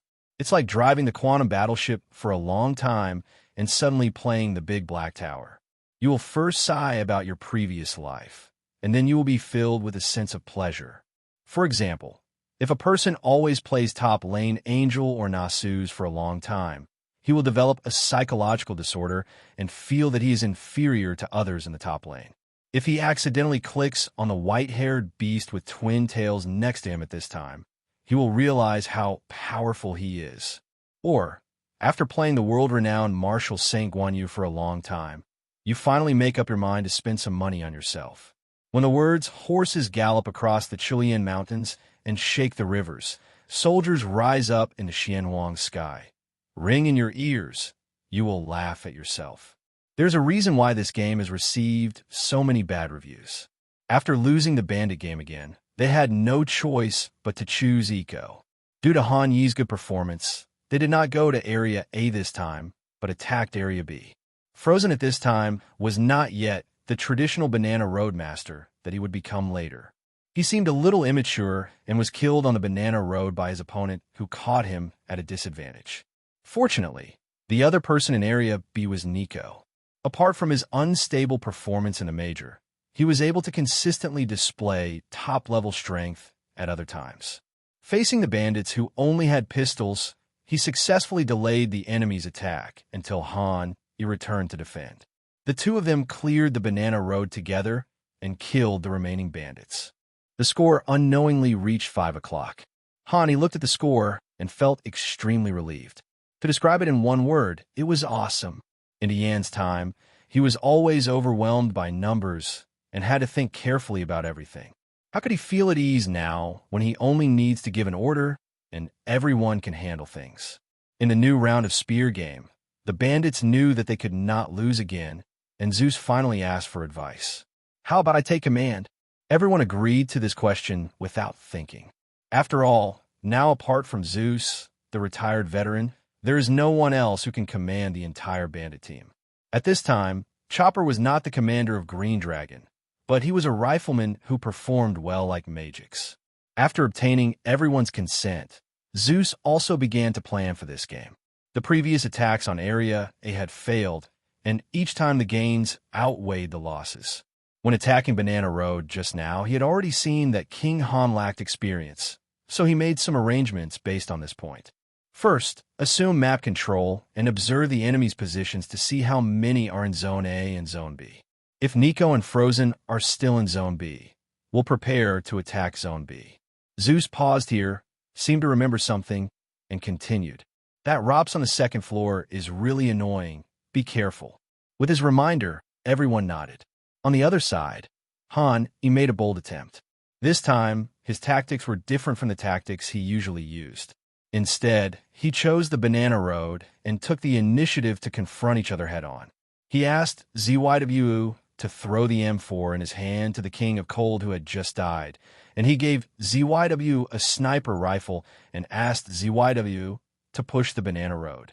This tactic is quite standard and nothing new, but Hani believes that for a numerical monster like ZYW, even with the most conventional tactics, he can gain an advantage as long as there is a chance.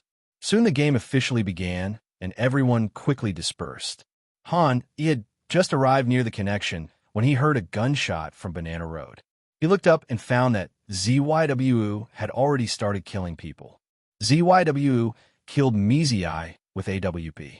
After confirming that ZYW had established an advantage, he quickly placed a smoke block in the middle lane to prevent the opponent from attacking the middle lane as soon as they discovered ZYW was in Area B. In fact, Tuyi's idea coincided with Han Yi's.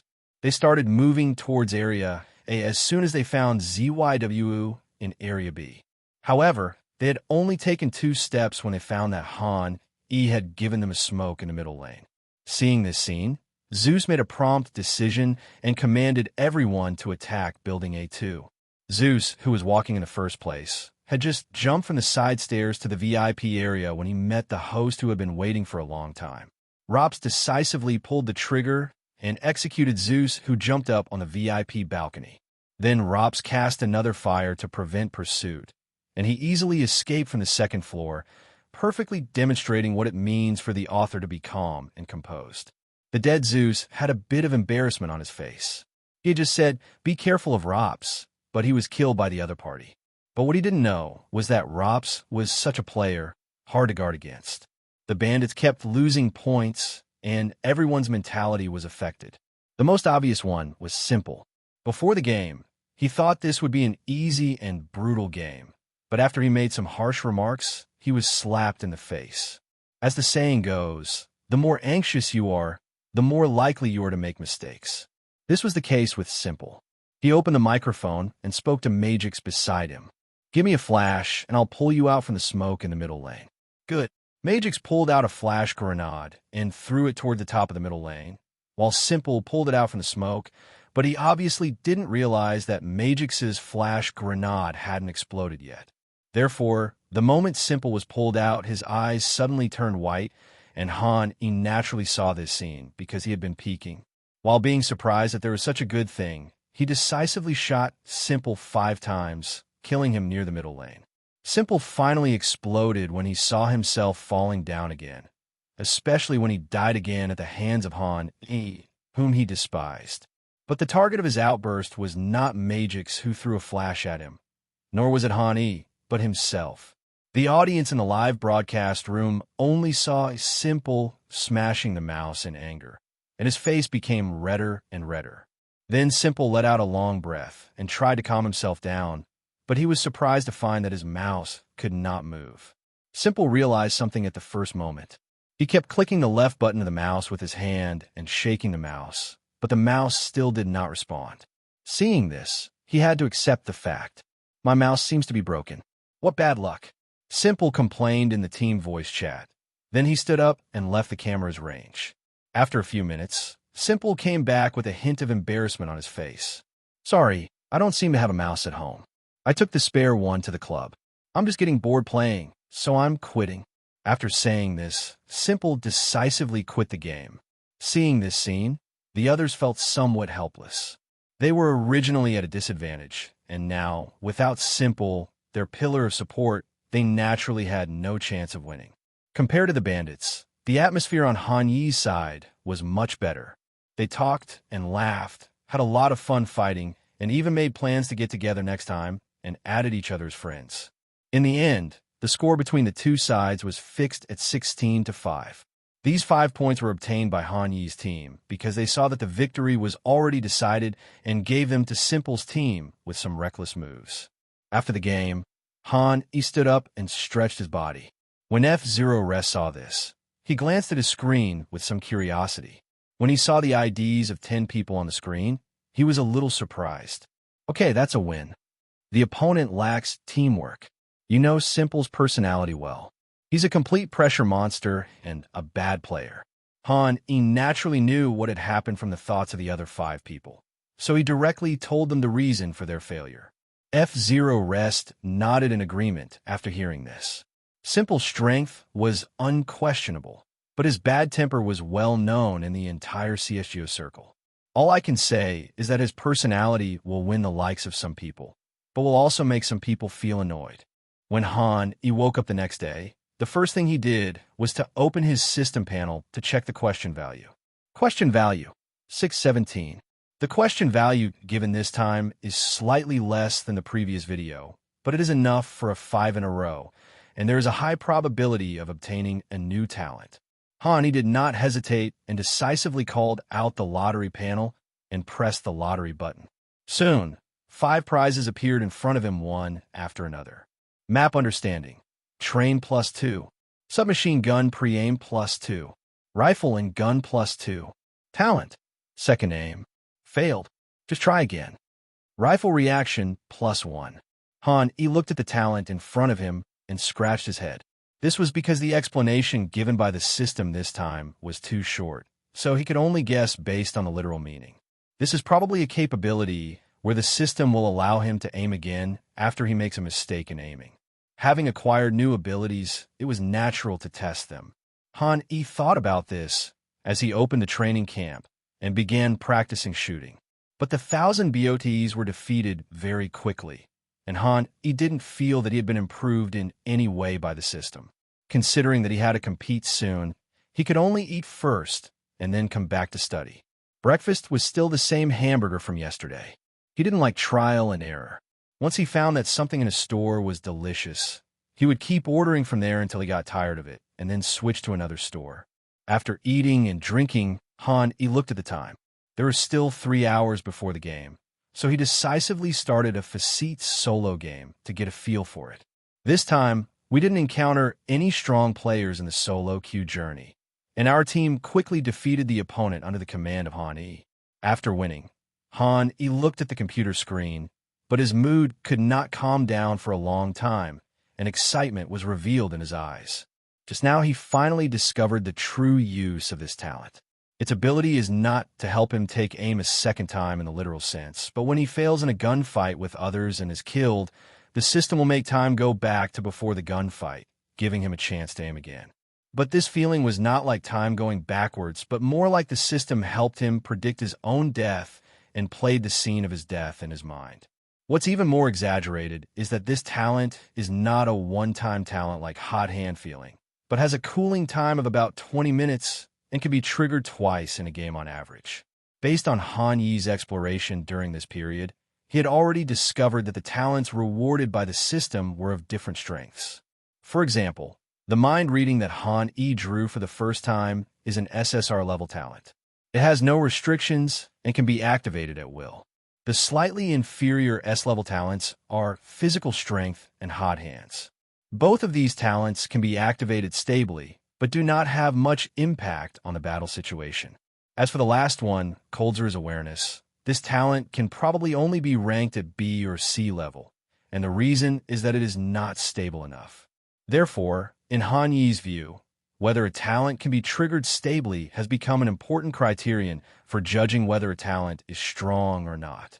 The second time he aimed at this talent, it was undoubtedly a super talent. It could be said that except for being slightly inferior to mind reading, no other talent could be compared with it. It's a very simple truth. When you can't defeat an enemy, it's often because of mistakes in pre-aiming and positioning. But when someone gives you another chance and lets you know the enemy's position, the probability of losing the enemy will naturally be greatly reduced. This is also one of the reasons why Han-E feels that this talent is extremely strong. It is equivalent to giving him a chance to correct his mistakes every 20 minutes, which greatly improves his tolerance for mistakes. Of course, this talent also has its flaws. That is, it is not as stable as the hot feel, which can guarantee that Han-E can kill an enemy in every game. There is a chance that his 2 lives cannot beat the enemy's 1 life. This is probably why the second aim can be used multiple times in a game. Looking at Han-Yi's excited eyes, F-Zero Rest came to his side and patted his shoulder gently. You shouldn't be so excited about winning a game. I was just thinking of something happy. F-Zero Rest, call them all over. Today's game is different from the past. I need to hold a meeting. Then I'll go call them. After listening to this, F-Zero Rest nodded, turned around, and walked out of the room. Han E, who stayed in the room, plugged his laptop into the big TV in the hotel room, and soon the computer screen was synchronized on the TV. After more than 10 minutes, when everyone had gathered, Dignitas' first combat meeting was officially held.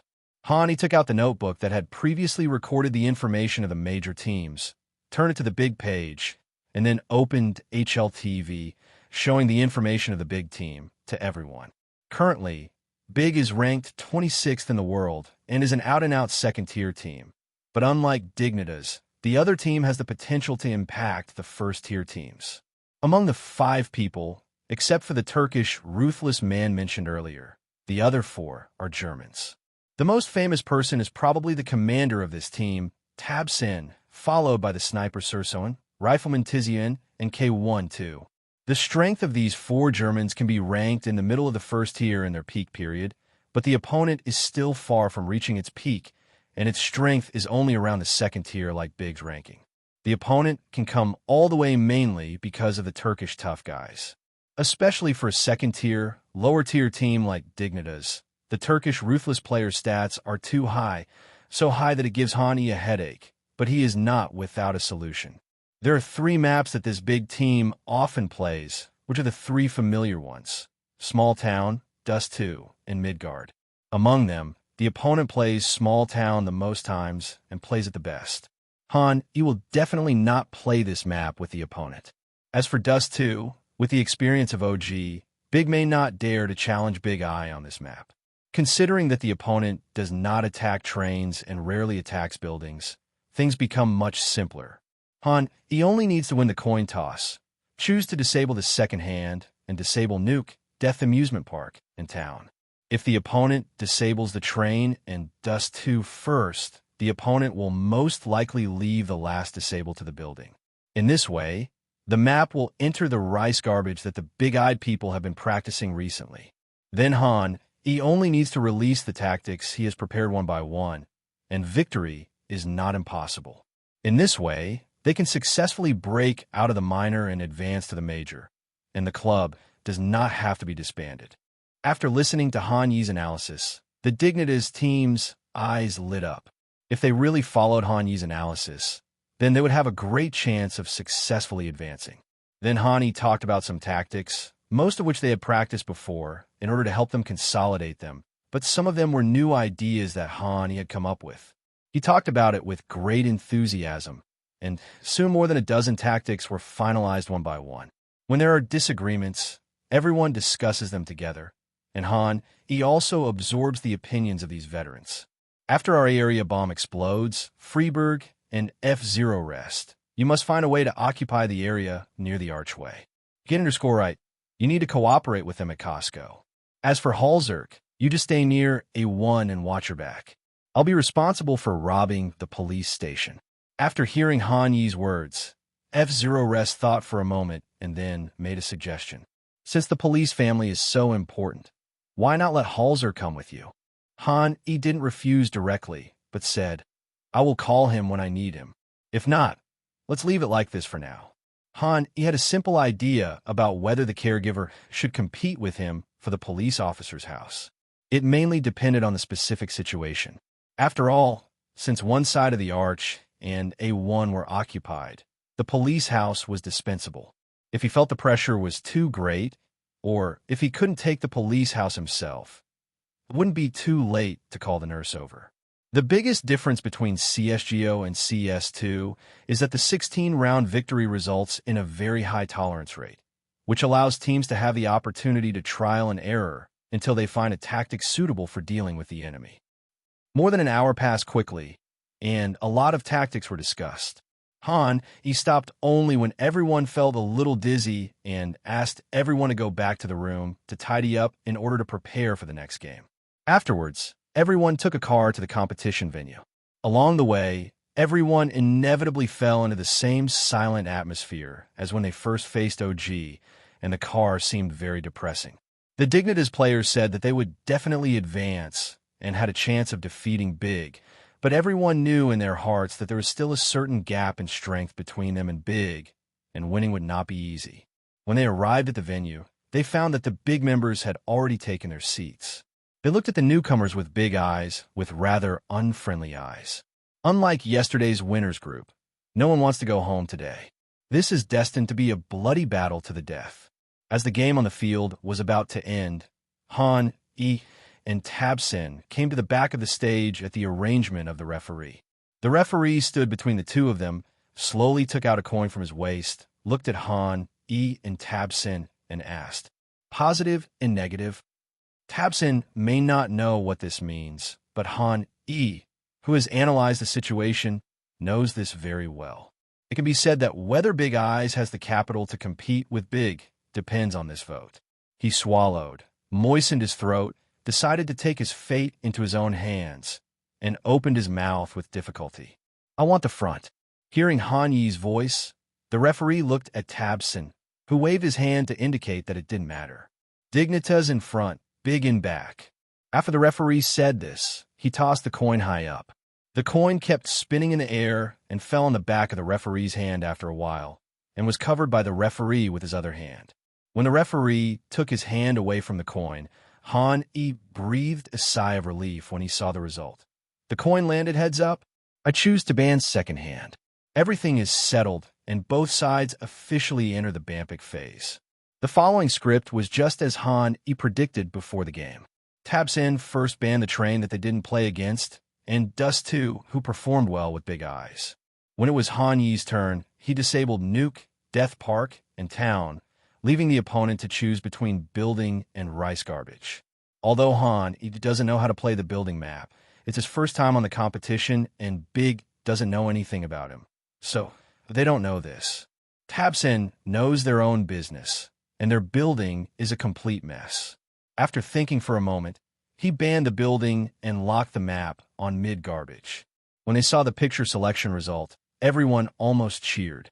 Even though they tried their best to restrain themselves, they couldn't hide the smile on their faces. The rice garbage they had practiced for so long finally came in handy. When Han E returned to the crowd, everyone looked at him as if he were a hero. Seeing this scene, even if Tabsin was dumb, he understood what was going on. He couldn't help but feel a little regretful, wondering if he should have chosen the building.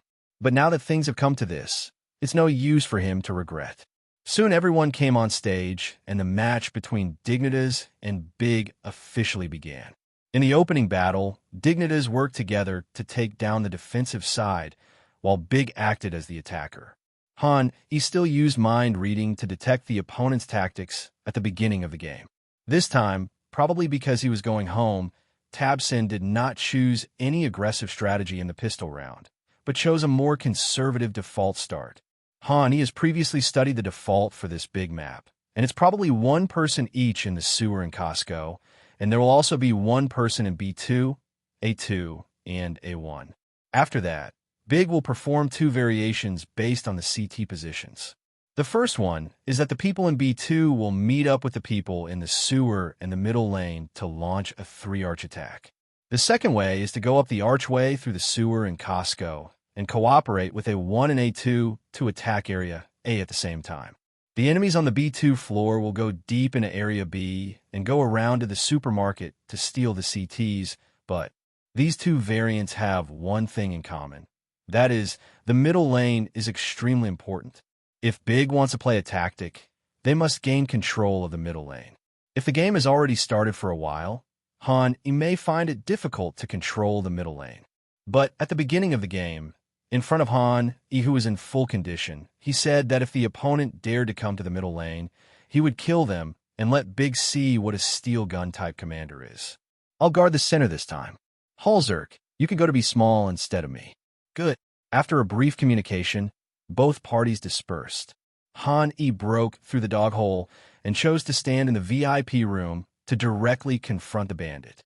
The middle lane is Big's default priority, and the opponent controls the middle lane from the famous Turkish ruthless player Xantares. In the 6657 live broadcast room, the guy who had just finished taking a shit and was playing with the machine sat down when he saw this scene.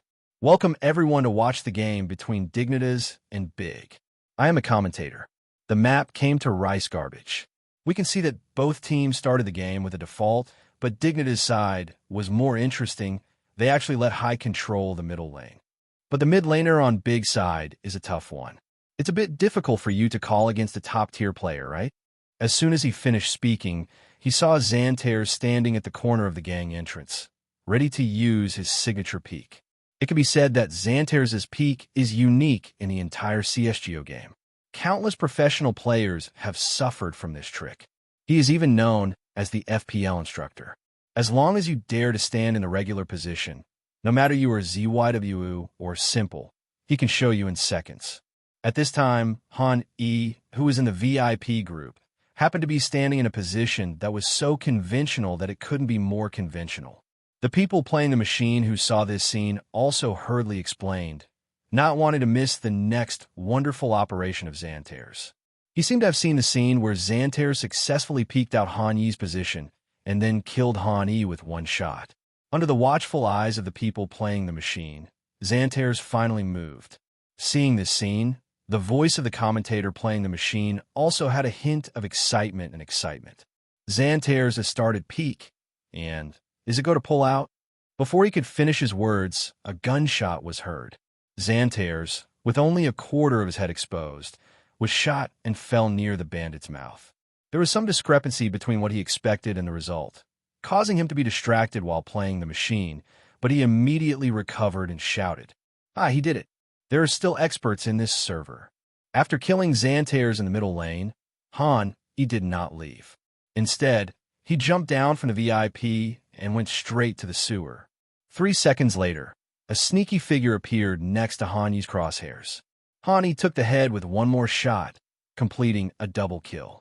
Then he turned around and ran towards the archway, intending to maintain the numerical advantage.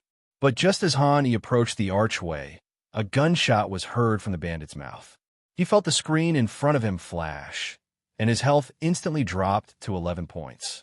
Han Yi, who was not killed instantly, reacted very quickly. He immediately realized where the enemy was and decisively turned around and shot at the bandit's mouth. But it was too late. In his haste, he didn't aim his crosshairs well, and the bullet hit the wall behind K12. K12 didn't give Han Yi a chance to shoot again, and the second Glock bullet arrived. Han Yi watched his character slowly fall down, and the scene in front of him suddenly became blurred. When he regained consciousness, he found that he was still standing in front of the sewer. The scene of himself being killed just now seemed like an illusion. After knowing that the second person was not on the B2 floor, but followed Xantares to the bandit entrance, Han Yi decisively aimed the crosshairs near the bandit entrance.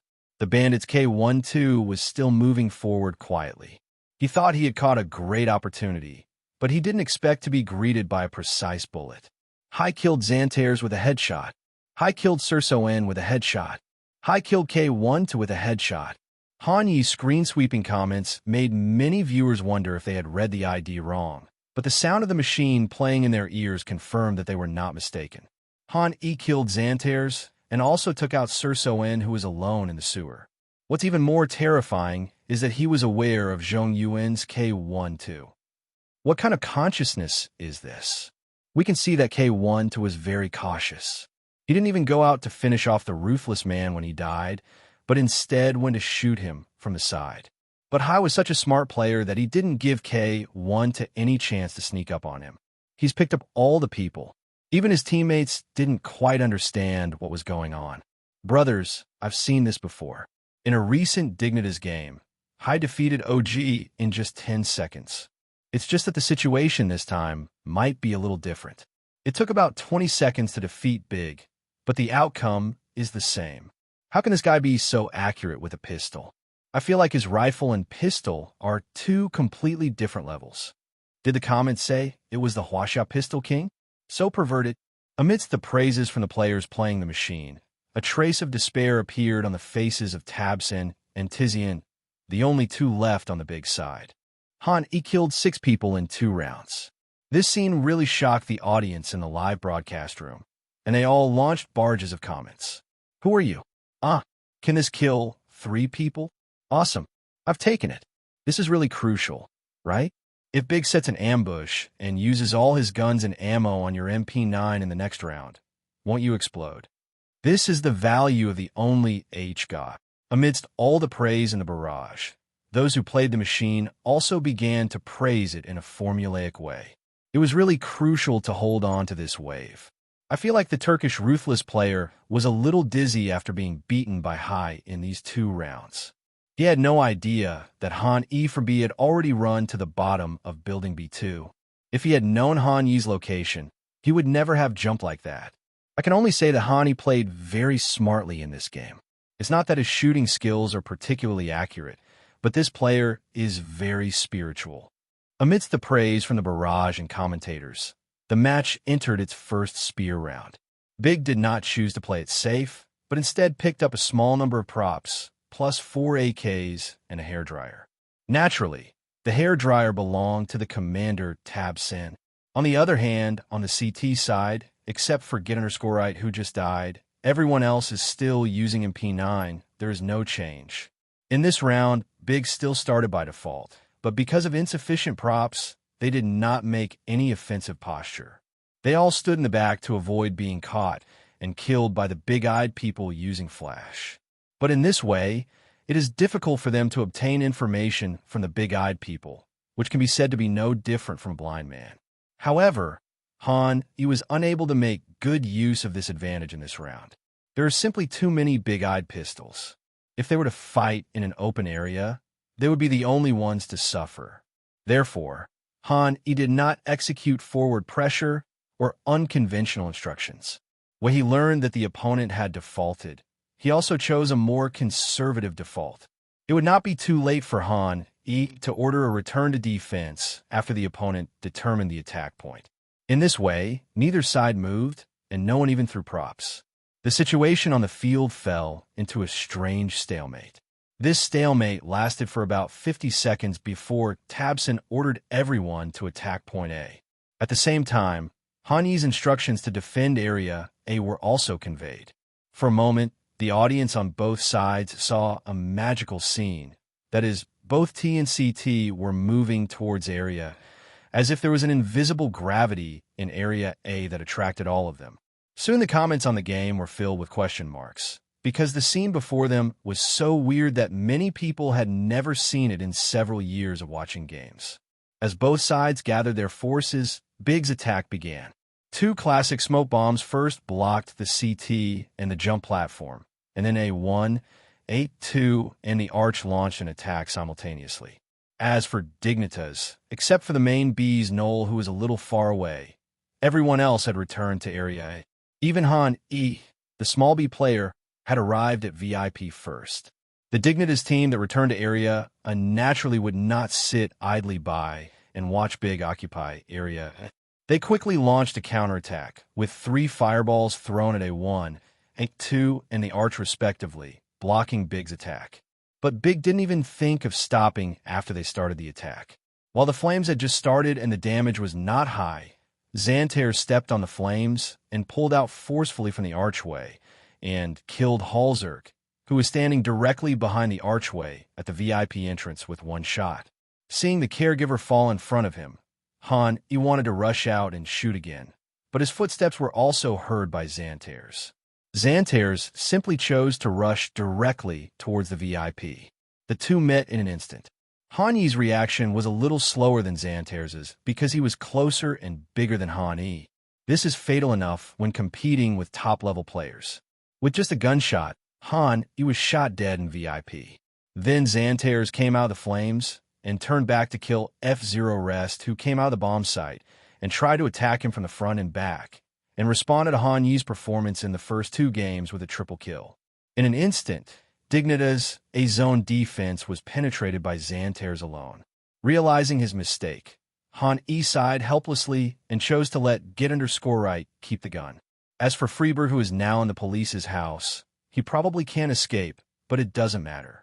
He only has an MP9 anyway, so his death will not be a big deal. The following plot was just as Han Yi expected. The dog-headed man came to B2 to protect his gun, while Freeberg was discovered by the bandits who occupied area A on his way to the supermarket and died in the chase. With an explosion, The score became 2-1. As a commander, he kept recalling the mistakes from the previous game in his mind, and finally found the reason for the failure. The main reason was that he underestimated the top players, and he had not been a professional player for a long time, so his discipline was a bit poor. The better way at that time would have been to throw a grenade. As long as the opponent was slowed down by the grenade and the fire on the ground, he would definitely die. There was no need to engage in a gunfight at all. On the tactical level, there was no problem with the help of mind reading. He had immediately mobilized all the people he could, but who would have thought that the ruthless man would burst out and kill 3 of them? He can't just start playing 5A when the opponent agrees. If the opponent attacks B, he will be completely blind.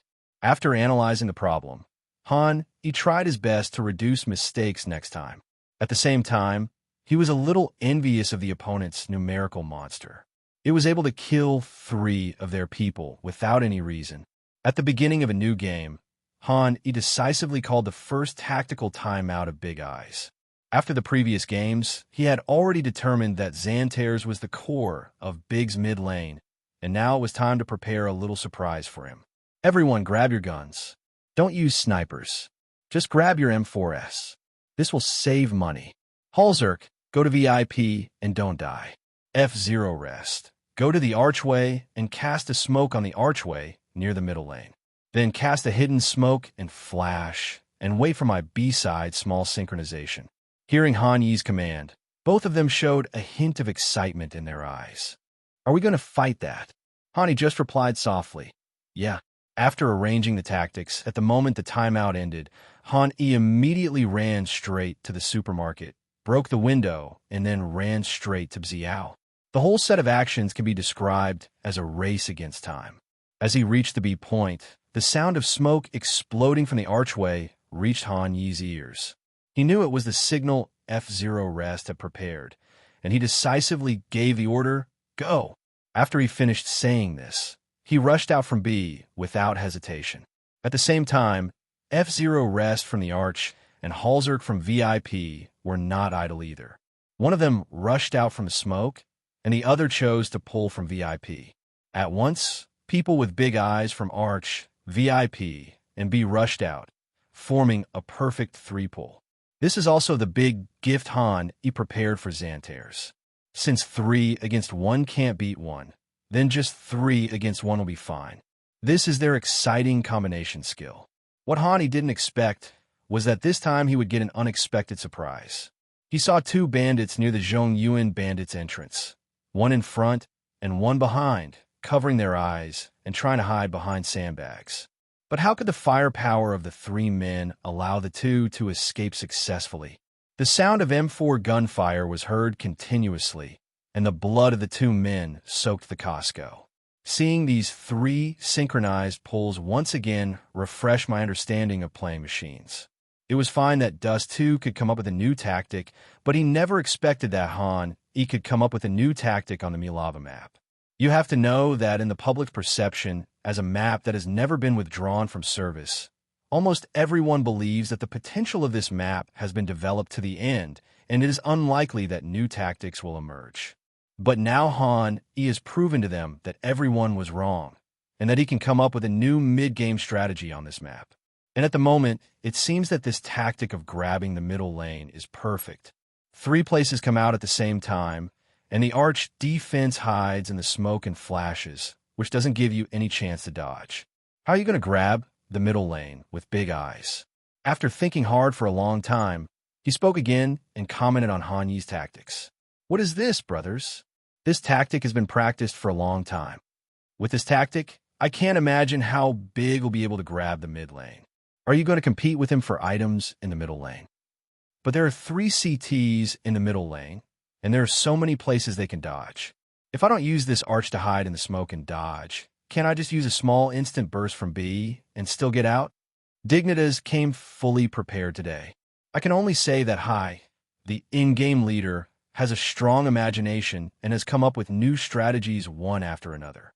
In the game of playing with the machine, Big, who lost 2 people at the beginning, obviously had no ability to fight. Tabsen decisively stopped the attack and called everyone to the 2nd floor of B. On the surface, it seemed that he was protecting his guns, but in fact he was thinking about how to break the three-pull tactics that Han E had just demonstrated. Soon more than a minute passed, time ran out, and the score was 3-1. During the preparation stage, Tabsin remained silent for a long time, forcing the big coach to call a second timeout. According to the rules of the tournament, coaches can only speak during tactical timeouts. So, the big coach raced against time and got straight to the point. Have you figured out a way to crack it? Tabsin shook his head. Xantares' middle lane was their most important tactical support point. If they couldn't help Xantares seize the middle lane, they would undoubtedly fall into a passive position, and even mini tactics would be useless. Do you have any good ideas? A trace of embarrassment also flashed across Big Coach's face. If he were given more time, he would definitely be able to come up with a solution. But the problem is that this is a game, and a tactical timeout is only 30 seconds. Adding the 1 minute to protect the gun, he only has 1 minute and 30 seconds in total. Tabsin obviously overestimated him by trying to figure out how to crack Han Yi's trump card in such a short time.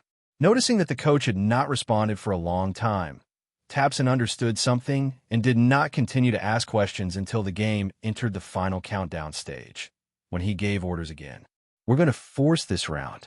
Let's try our usual flash out to mid. This time, Xantares, K12, and Sursoin, all three of you go and fight the opponent for mid. Good. The three of them nodded in unison, communicated again, and assigned their respective tasks. On the other side, Han Yi's tactics remain unchanged. Since the opponent wants to fight head-on, he believes that his current tactics will not lose to the opponent. As the pause ended, both teams advanced towards the middle lane. Han E continued to divide his troops into 3 groups. F0 Rest then threw a cigarette in front of the arch as planned, and then hid behind the cigarette with flash in his hand, waiting for Han E to take position at B. Big strategy changed. They first blocked a VIP cigarette, and then flashes were thrown out from the bandits' mouse one after another, trying to interfere with CT's layout. However, Dignitas' 3 pulls would not be interrupted by VIP smoke. Han E had already thought of a second variant. Halzerk jumped down from the VIP and landed under the VIP. In theory, the position of a caregiver is actually very dangerous. Once the bandits rush out from the bandit entrance, he will not be able to escape. But the archway smoke that F0 Rest had thrown earlier provided good cover for the caregiver, allowing the caregiver to hide behind the smoke and even turn his back to the smoke rack sewer to prevent people from coming in from the sewer.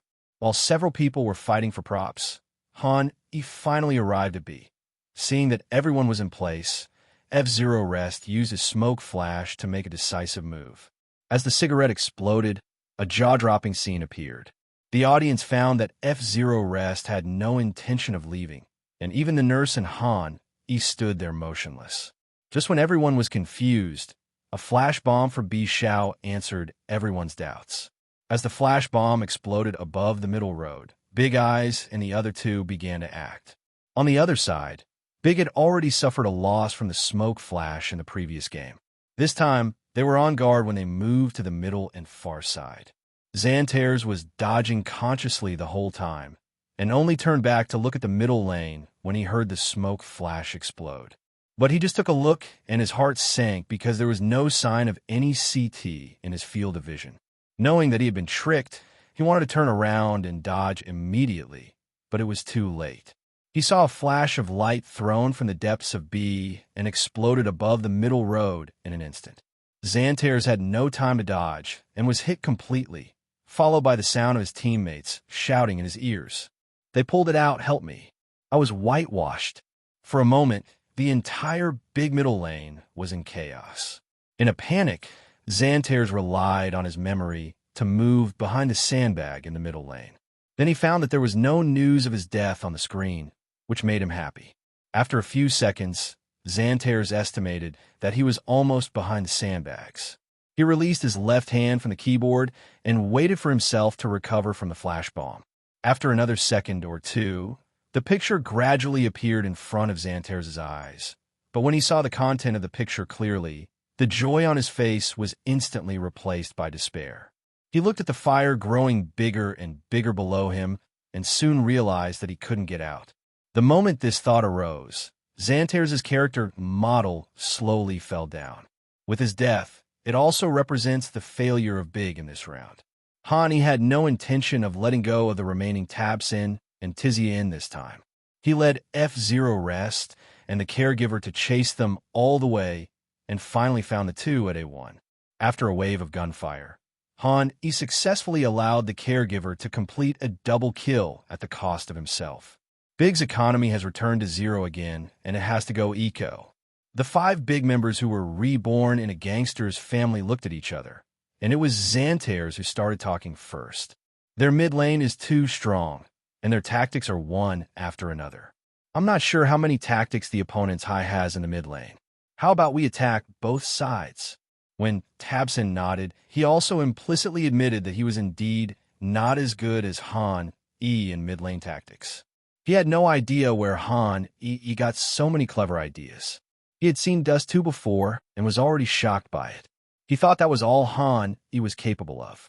But he didn't expect that E would make him experience the same helpless feeling as Leonardo DiCaprio in the map of Milava. Sharing the same opinion with everyone in Big is the player who has been commentating on the game. As a neutral commentator, he helps the audience analyze the current situation. Big feels like they can't keep trying to grab the ball. High's tactics are too powerful. Big, you have no chance of winning right now. In the opinion of the machine, Big has completely lost the initiative. If their star player Xantares cannot find the familiar rhythm of the game as soon as possible, it will be difficult for Big as the offensive side to perform well. Just as analyzed before the game, if this team didn't have Xantares, it would be no different from an ordinary second-tier team. Therefore, Big's top priority now is to find a way to release Xantares as soon as possible after failing to seize the middle lane, so that Xantares can make the most of his shooting advantage. There was still no suspense in the eco game. Easily destroyed Big's unconventional strategy with a simple default. Soon we arrived at the new rifle round. In this round, Tabsin also learned his lesson. He simply started the game by default and tried to attack both A and B points, and then changed the point after he succeeded in attacking either one. His seemingly bad move accidentally hit Yi's soft spot. After all, it was impossible for him to command 2 points precisely at the same time. And without Yi's command, the strength of the big-eyed people was not as good as Big, so Big got a few points by accident. By the end of the first half, the score was 10-5. This score was something no one had expected before the game. Big Eyes was able to always maintain the leading advantage in the game against Big, and there was a huge difference of 5 points. If this were the CS2 era, these 5 points would have been enough for the Big Eyes team to secure victory, but unfortunately this is the Go era, and the Big Eyes team still needs to win 6 rounds to enter the major. But even so, everyone looked at each other with wide eyes, and there was excitement in everyone's eyes. But they also knew that it would be very difficult to win the remaining 6 rounds. When they were CT, they could still limit Xantares' performance through the middle lane, but when they became bandits, it was not so easy to limit them. Therefore, the pistol round is crucial. As long as Dignitas wins the pistol round, Big, as the CT side, will have to wait until the 3rd round to start shooting. As a result, the score between the two sides came to 13-5. It is no exaggeration to say that everyone in Big Eyes has already stepped 1 foot into the major. On the contrary, if Big won the pistol round, the score between the two sides would be 10-7. In this CT chart of Milagi, the score difference can almost be said to be no lead. Considering the level of both sides, it would be very dangerous for Big Eyes to advance at that time. He was extremely cautious about this. He took the initiative to communicate with the referee and called a tactical timeout, but he did not think about any tactics. Instead, he listened attentively to the voices of the 5 players on the opposite side. We absolutely cannot lose this round. We need to position ourselves more steadily and take up 3 A2B. Let's give them the middle lane. I'll also give Xantares a pair of guns and have him stand closer to the B zone to prevent a rush. So nervous, we can't lose, right? Calm down, aim, and don't make any mistakes later. I played really badly in the first half, and now my touch is a little off. Shouldn't I encourage my teammates now? By the time he had listened to the other party's thoughts, he already had a rough battle plan in his mind. Let's be bolder this time. Don't give VIP cigarettes. Just give an archway cigarette, 2 B smalls and 3 B2S, and then attack the B area. As for the mid laner, Halzerk and F0 Resco, remember to start a smoke screen, and the rest of you follow me. A trace of worry flashed across Freeberg's face at Hanyi's arrangement. We'll be okay if they don't give us VIP cigarettes and just see *M inside. Hani didn't explain that the VIPs on the other side wouldn't be coming, and he couldn't explain it clearly. Instead, he pretended to hesitate for a moment and then said, if the VIPs on the other side go, they can come back and fight B2 with us. The game officially begins after no one raises any objections. The bandits split into 2 groups. He walked in the front on the 2nd floor of B. He moved forward while using the small map to constantly observe the positions of F0 Rest and the caregiver. Soon he noticed 2 people coming out of the bandits' entrance, and after giving them an archway cigarette, they rushed towards B Shao.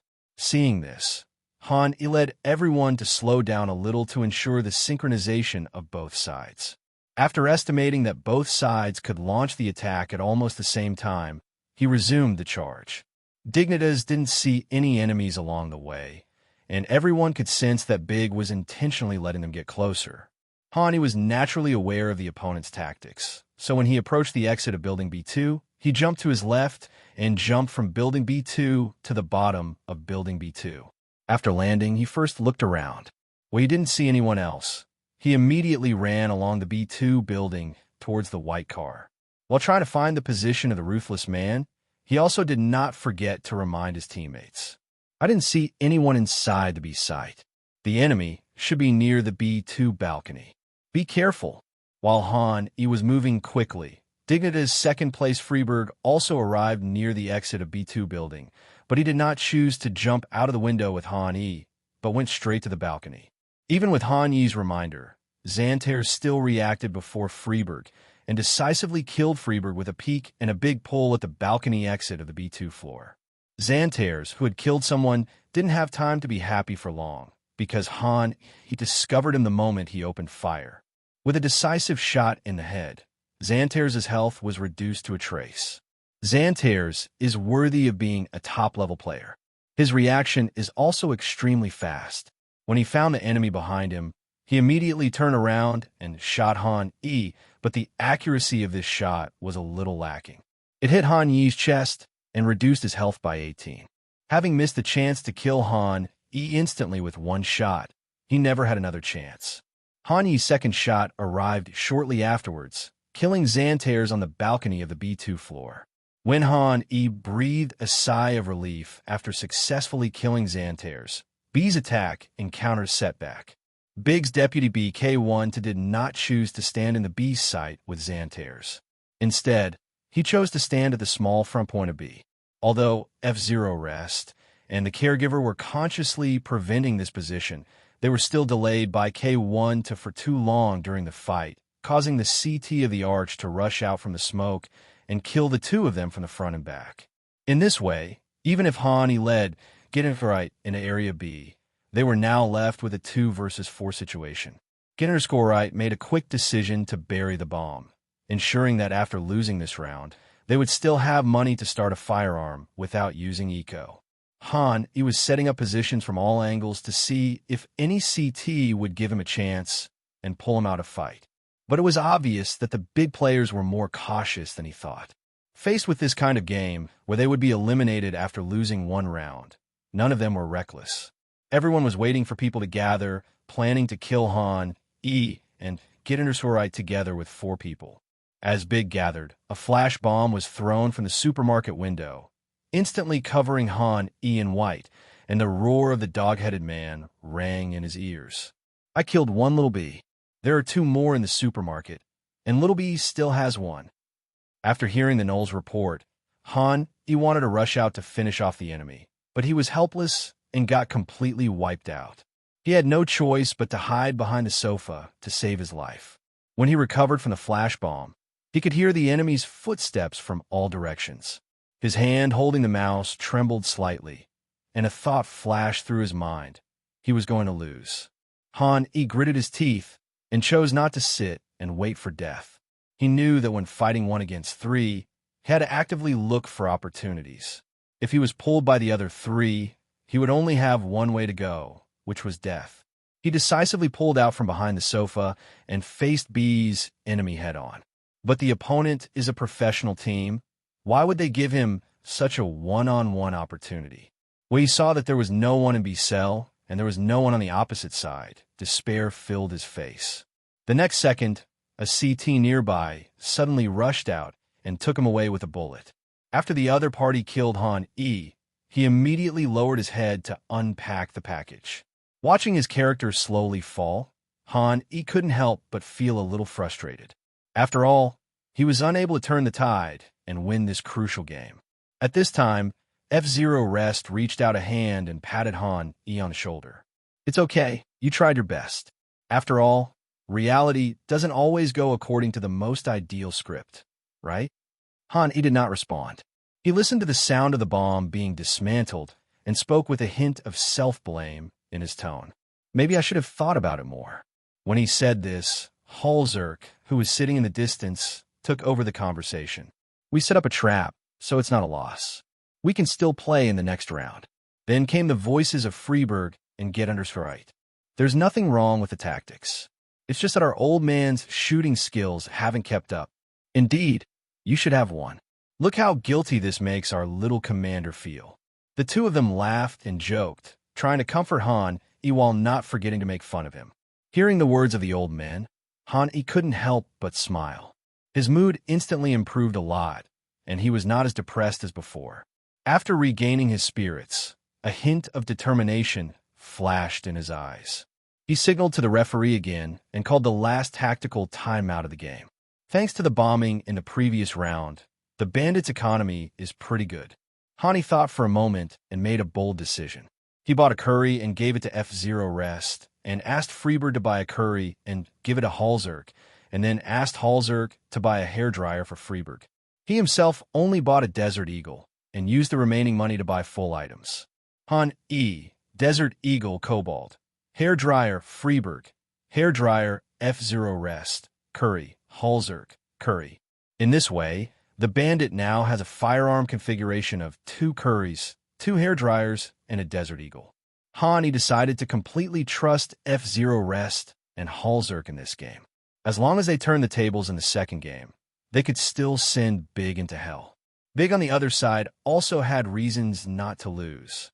After celebrating their victory in the pistol round, they quickly calmed down and everyone turned their attention to Tabsen. Tabsen also took advantage of the tactical pause on Yan's side to think for a long time. He had to ensure that he could fully utilize his advantages in this game. Taking into account the possibility that the opponent might force an attack, but because of the price of guns, CT cannot forcibly piece together a spear like the bandits. Therefore, Tabsen chose a close-point defense method, completely leaving the middle lane alone and guarding close points such as the arch, A1, A2, B2 balcony, and the small darkroom. This naturally took many factors into consideration. He wanted to make full use of the MP9's ability to run and fight against the bandits. Friends who often play CSGO know that when you hold a rifle or a pistol, you're very afraid of the enemy holding a submachine gun and running close to you for hand-to-hand combat. The reason is very simple. For most CSGO players, the mouse sensitivity will continue to decline as the game time increases. As the mouse moves slower and slower, it'll become difficult for you to keep up with the enemy's high ground speed. Because even if you pull the mouse with all your strength, it is difficult for the crosshair to keep up with the fast-moving enemy. This is why some players are very accurate at shooting at static targets. But when it comes to shooting at moving targets, they often kneel down and shoot 30 times but still cannot hit the opponent's submachine gun. This is what Tabsen is thinking now.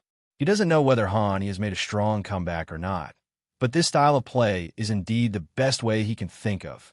If the big-eyed people don't force it, the MP9 can still reap a wave of economic benefits against the pistol. If the spear is forced, it will just shorten the combat distance and reduce the disadvantage of the gun. After Han learned of the other party's thoughts, he couldn't help but be surprised by the other party's thoughtful consideration and refreshed his interview. It seems that any second-line and first-line commanders, whether famous or not, do have some strength. He thought about it and gave the instructions for this round. We're going to use the traditional A-area explosives. I'll be in charge of throwing flashes at you from the back. Freeberg and Right, you two hair dryers, go out and pull the gun line first. Halzerk, go to the second floor alone and don't die. As for F0 rest, just fight normally and remember to follow up and fire back. Han Yi's idea in this round was also very simple. He used a submachine gun to fight against submachine guns, creating space for rifles. As long as he cleared out the nearby enemies, with two long guns on his side, it would become very difficult for the opponent to return to defense. Everyone maintained their consistent trust in Han Yi. They all knew that in this critical situation, no matter what instructions Han Yi gave, they had to obey unconditionally. After all, Han Yi was the conductor they chose themselves. At the start of the game, the 5 attackers quickly moved towards area. Han Yi stood in the most classic police bomb position. Right and F0 rest also chose their positions, and Freeberg stood in the front to prevent the enemy from coming from A1. As Halzerk reached the near point of building A2, Han Yi decisively ordered, "Explode the bomb." The moment he gave the order, 3 smoke bombs shot up into the sky and landed on the police house, the diving platform, and below the diving platform respectively. After throwing the props, everyone moved quickly and all got close to A1. Han Yi fell a little behind. When everyone was ready, he threw the flash bomb in his hand into the sky and performed a regular A1 flash. Accompanied by the sound of the flash bomb exploding, Freeberg and Right took the lead. As soon as they came out of A1, they saw Sursoen with his left hand against the wall. The other party was covering his eyes and dared not move. The 2 shot and killed him without any hesitation. But just when everyone's attention was on Sursoen, Xantares from downstairs, A2 took the opportunity to suddenly rush out and shot at the 2 people who had just come out. After a wave of gunfire, the 2 of them were instantly reduced to low health. Then a grenade flew from the jumping platform and blew the 2 of them into the sky. But Xantares' position had been exposed, and the big-eyed people would not let him escape. Han Yi followed up decisively, and a fire from the bottom of A2 forced him out, and F0 rest killed him with a precise shot. The 2 sides exchanged 2 for 2 as soon as they met, and the bloodiness reached its peak. Han Yi breathed a sigh of relief when he saw the result. With the opponent's strongest Xantares dead, their chances of winning were undoubtedly greater. Then, under the cover of Han Yi, F0 rest buried an A1 bag. After that, he did not return to A1 to stand with Han Yi, but chose to stay in the dead point. By the time the smoke bombs cleared, the 3 CTs had already arrived close. Because of Han Yi's fast attack in this round, the opponent's props were still very complete. After a brief voice communication between CT, they gave A1 a fire, and then gave A1 a smoke, blocking the A1 where Han Yi was. Then the 3 CTs chose to count simultaneously and gradually moved towards area. At this moment, even F0 rest, who has been through many battles, couldn't help but feel a little nervous. Han Yi was blocked at A1, and he could only find a way to win this endgame with Halzerk. Hearing the footsteps that were almost reaching his face, F0 rest decided to take the initiative and pull out from the dead point, but he didn't expect that the other party had already taken precautions here. The moment F0 rest rushed out, countless bullets shot at him, turning him into a hornet's nest. But F0 rest's sacrifice was not meaningless. The caregiver in Building A2 took this opportunity and chose to pull him out together with F0 rest. In the extremely short time created by F0 rest, the caretaker perfectly executed a wave of sweeping and diverting fire, successfully taking out 2 people. He was completely worthy of the curry that his teammates gave him. However, when facing the last person, the caretaker's shooting skills were inevitably deformed, and he was eventually killed by Tabsen on the balcony of the A2 building. The game came to a 1-on-1 endgame, and all that was left for both sides was the commander. Tabsen picked up the curry dropped by F0 rest from the dead center and looked at the location of the bag again. It could be basically concluded that Han E is behind a 1 cigarette. He looked at the props on his body and found that there was still a fire. Suddenly an idea came to his mind. He threw the incendiary bomb in the depths, then lowered his head and started to defuse the bomb. But he didn't really tear it apart. Instead, he let go immediately and waited for Han E to pull it out. When Han E and A1 heard the sound of the bomb being defused on the opposite side, he immediately used his mind reading to sense what the other party was thinking. However, at this time, Tabsen's mind was completely focused on aiming, and he didn't think at all. The previous decisions were all based on the instinct of a professional player. He then listened to the thoughts of everyone on the opposite side, but everyone was holding their breath and looking at Tabsen's perspective, and no one had any random thoughts. Han E couldn't get any useful information at all. He looked at the fireworks not far in front of him. If he was donk, he would pull out without hesitation, but unfortunately he was high. After judging that the possibility of winning by pulling out was not high, he chose to stand still at A1. This seemingly cowardly decision turned out to be the best choice. Soon 5 seconds passed, then 10 seconds passed. The smoke and fire gradually disappeared and died down, and the sound of bombs became more and more rapid. Tabsen finally realized that he couldn't trick Han E, so he lowered his head again, but this time he chose to really dismantle it. Hearing the familiar 10-second music playing in his ears, Han E knew that Tabsen was serious this time, but he had no choice but to fight with him if he wanted to win. Without armor, he did not pick up the hairdryer on the ground, but placed all his hopes of victory on the Desert Eagle in his hand. He only had one shot. As his figure quickly pulled out of A1, after a gunshot, the Desert Eagle bullet was fired.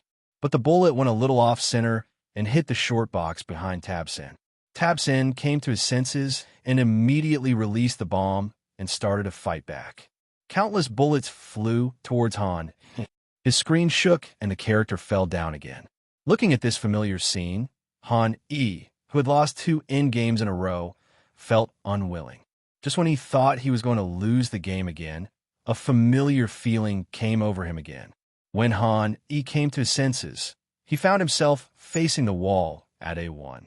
From the first half to the second half, the CD of the second aim has been turned over, and talent has given him another chance to start over. This time, Han E was focused and pulled out from A1 again. It was the same scene, but the ending was different. A bullet flew out, and this time the Desert Eagle was not empty. Before Tabsen could even react, he was shot in the head and fell backwards. Han Yi's headphones were filled with the cheers of his teammates. Well done. That shot is so cool. I love you so much, you know that. What's the use of having one more rifle? It only takes one bullet to kill someone. Looking at his teammates cheering, Han E breathed a sigh of relief. This time he did it. Outside the field, the player playing the machine watched the shot that turned the situation around, and he also went crazy for witnessing such a famous scene.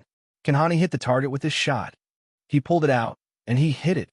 He took advantage of this one-on-one opportunity and didn't let it slip away. This shot may have changed the game. Now Big has no money. They lost the game in this situation.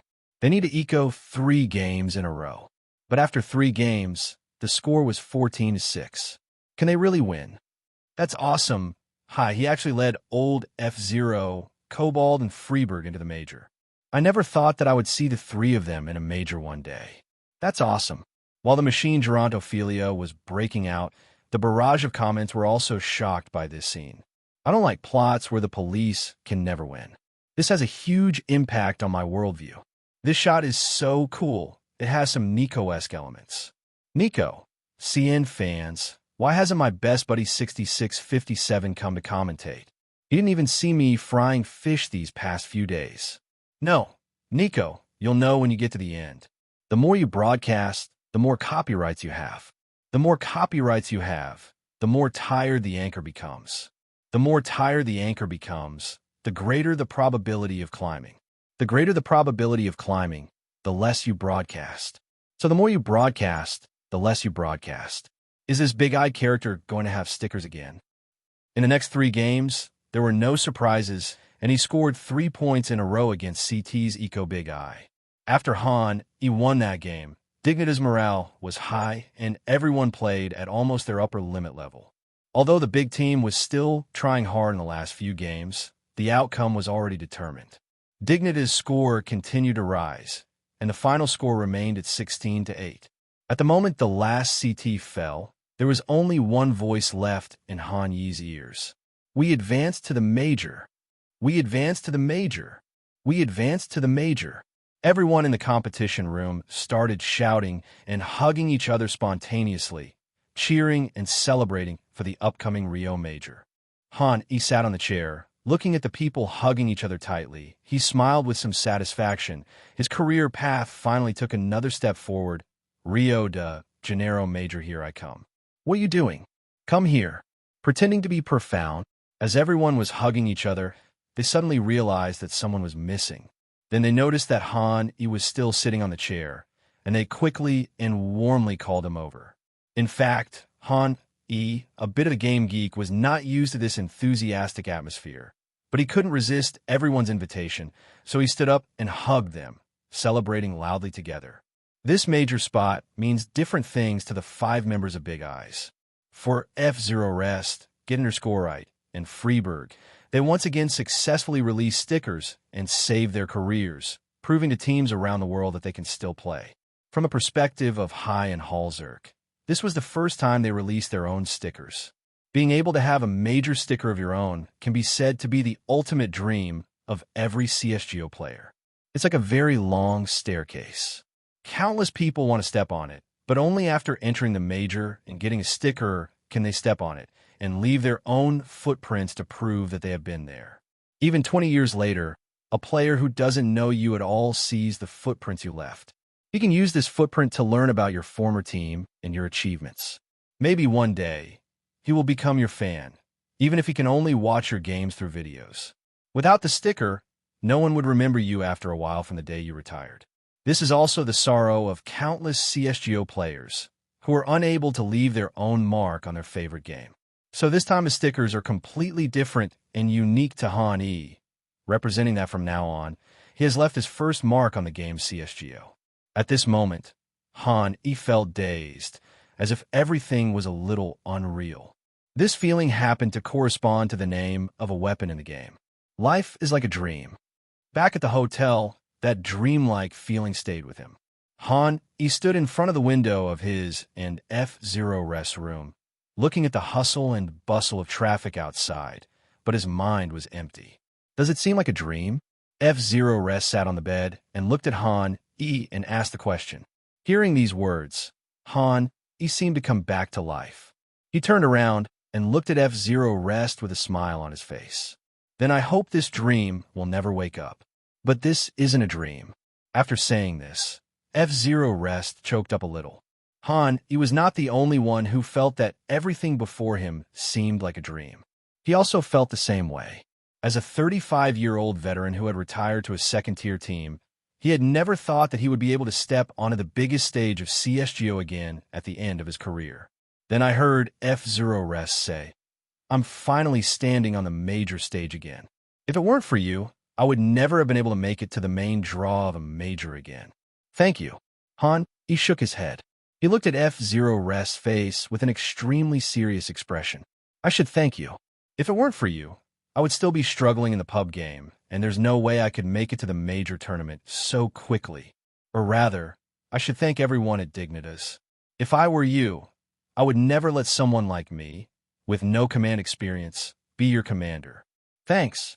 Although the strength of the Dignitas players was average, Han, he always teased the 4 of them in his heart, using the old man and the caregiver as an excuse. But in fact, he has always been grateful to the 4 people in his heart. If it weren't for the 4 people, he didn't know how far he would go and when he would be able to officially step onto the field. Han is very satisfied with the current results. It's a bit unrealistic to continue asking this Dignitas team to go too far. Their next goal is to stay in the major arena for a while longer and try not to be eliminated by 0-3. After thanking F0 Rest, Han, he lay down on his bed and picked up his phone to check today's results and ratings. Opening the game details, what comes into view is his record of 14-11. This record is pretty good, mainly due to the triple kill in the pistol round and 3 kills in the second round, which accounted for a considerable proportion and avoided his negative KD. His rating also reached a positive 1.08 for the first time, and his career rating reached 0.79. As for why his career rating is so low, it is mainly because FNC was too ruthless and gave him a rating of 0.44, which resulted in Han still not daring to look at the details page of that game. Then Han swiped right and came to the rating page. Thanks to his several key performances, as well as his good command and tactics, he received a total of 436 ratings, with a score of an astonishing 9.9, followed by F0 Rest, Get_Right, Freebird with the same score of 9.9, and finally Halzerk with a score of 9.8. The comment section was full of praise for him, but if you look closely, you will find that the players who praised him are generally older, and most of the comments are related to F0 Rest and Get_Right. Thanks for letting me still watch Get_Right's games. I've been watching Get_Right and F0 Rest since I was in elementary school. Now that I'm almost working, it's great to still be able to watch them. That Desert Eagle really scared me at the time. I even made a silent wish in my heart to borrow a gun from Nico. And finally, I actually hit him. So cool. Handsome and powerful, perfect score. Brother, you really have something. Dust 2 and Rice Garbage opened my eyes. Report someone impersonating you. Link to Billy Billy. Dignitas' current commander teaches you how to throw items from a building, and everyone who saw it praised the machine. I hope the Dignitas brothers will get rid of this be *******D together. He teaches you garbage items every day and ruins High's reputation. +1 charged. +2, I'm also a victim. +3, guard the best High. Seeing the sudden change in the tone of the comment section, Han felt a cold sweat running down his face, and a thought flashed through his mind. He must not let this group of people know his true identity. He swallowed his saliva and logged into social media cautiously. At the same time, he glanced at F0 Rest next to him with a guilty conscience. Seeing that the other party didn't notice him, he felt relieved and focused all his attention on the mobile phone screen. Thanks to the combined efforts of the 4 videos, the number of his black fans has increased significantly. Among them, Billy Billy, which has fewer black fans, has 50,000 followers, while Douyin is more serious, with nearly 100,000 followers.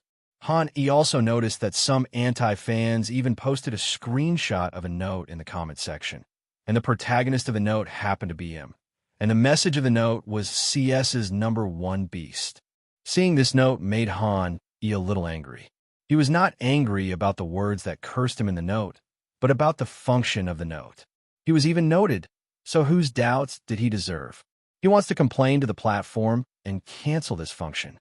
Han decisively wrote a long article of over 1,000 words to denounce this function. He only felt relieved after sending the letter. When Han calmed down, he realized the problem. After being cheated 4 times, many black fans have become more and more vigilant, and they're also spreading Han Yi's actions everywhere to prevent more people from being deceived. If this goes on, sooner or later, no one will be fooled again. Han, you must find a way to properly handle this matter. Time passed little by little from day to night.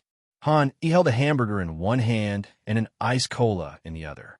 As he kept stuffing the two into his mouth, he was suddenly stunned, and a glimmer of wisdom flashed in his eyes. After a day of thinking, he finally figured out. Since those black fans now think that there is something wrong with the props in the video and have started to publicize the matter, he will do the opposite and release a video in which all the props are normal and let these black fans find them. Given the current state of these black fans, they will definitely search over and over again.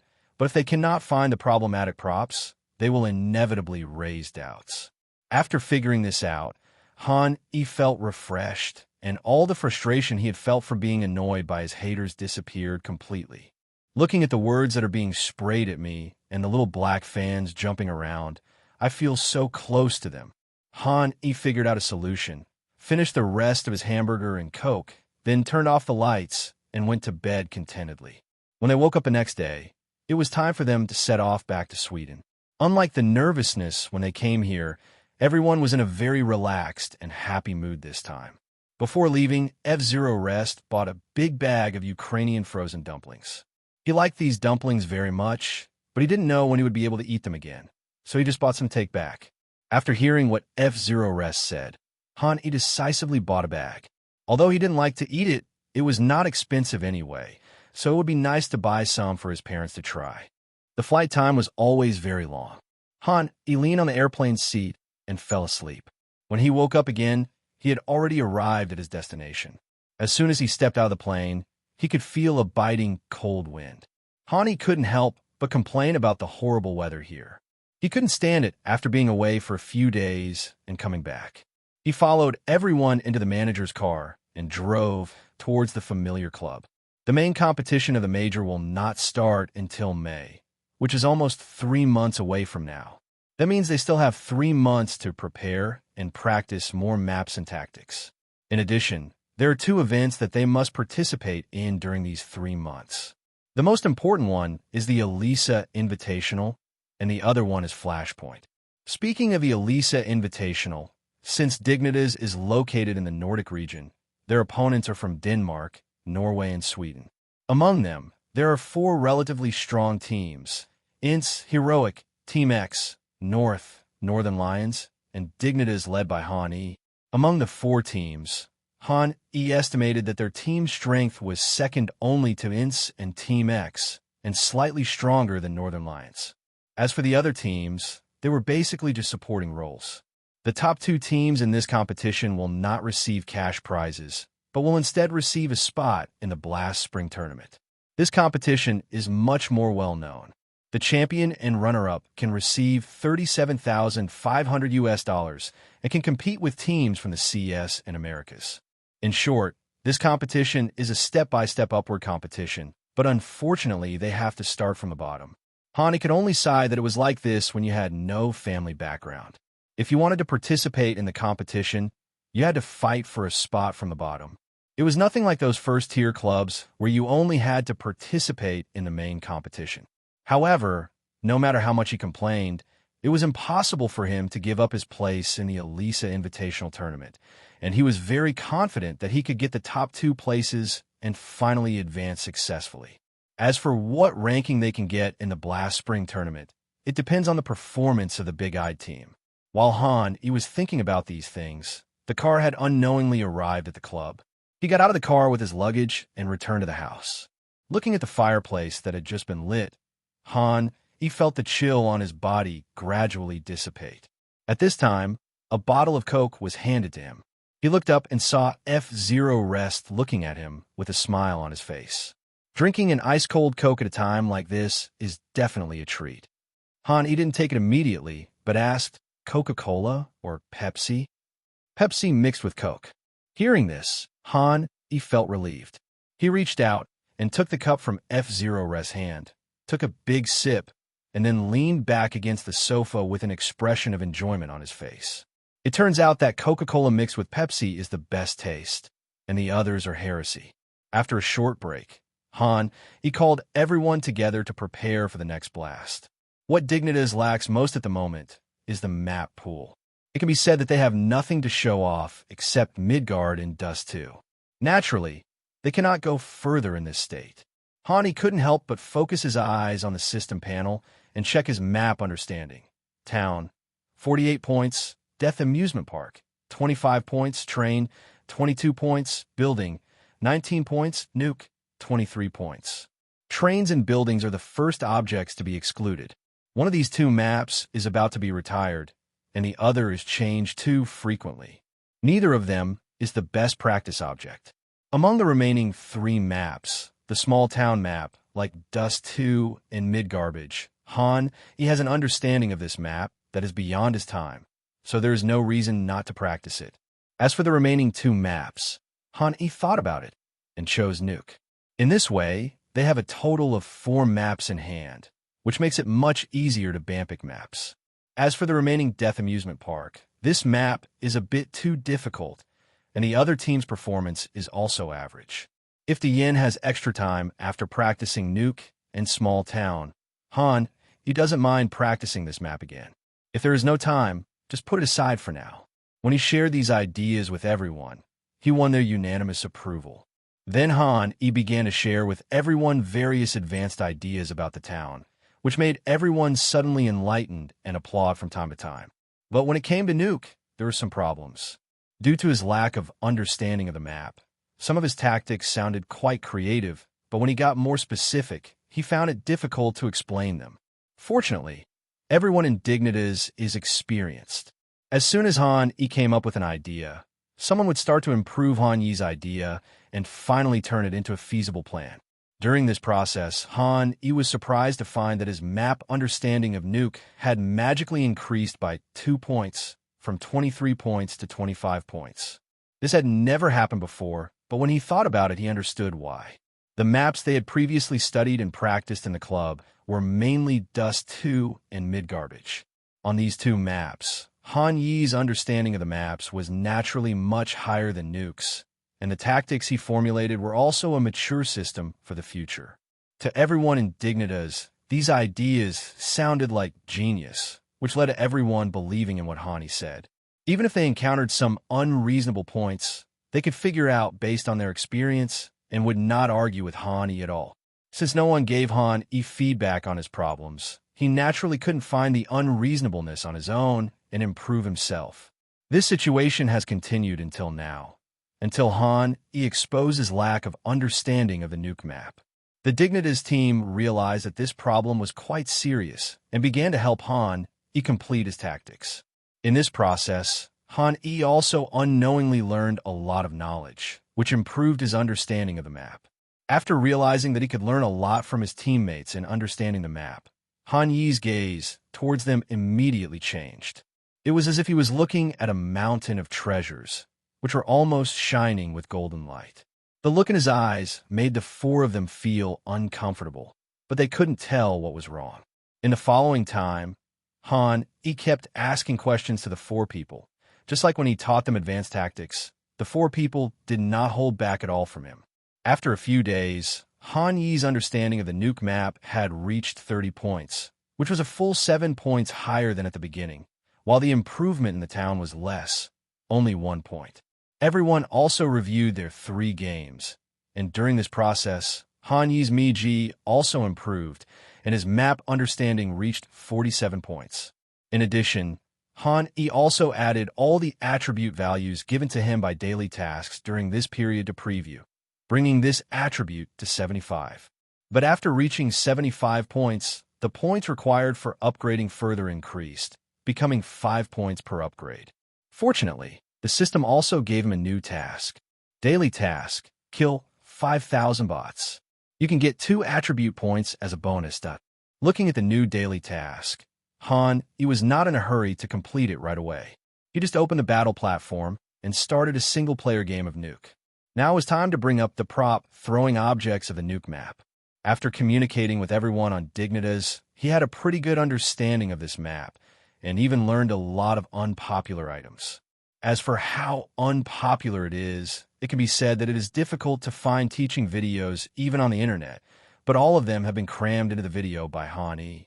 You say these unpopular projectiles are useful, and that's true. After all, if they were completely useless, they would not have been developed.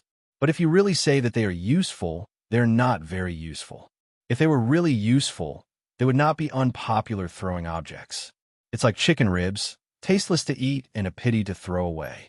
Han Yi's purpose in adding these projectiles is very simple, which is to make it more difficult for his black fans and let them know that being a black fan also has a price. After a few hours, all the materials were recorded and edited. When Han Yi looked at the finished video, it was actually a full hour long.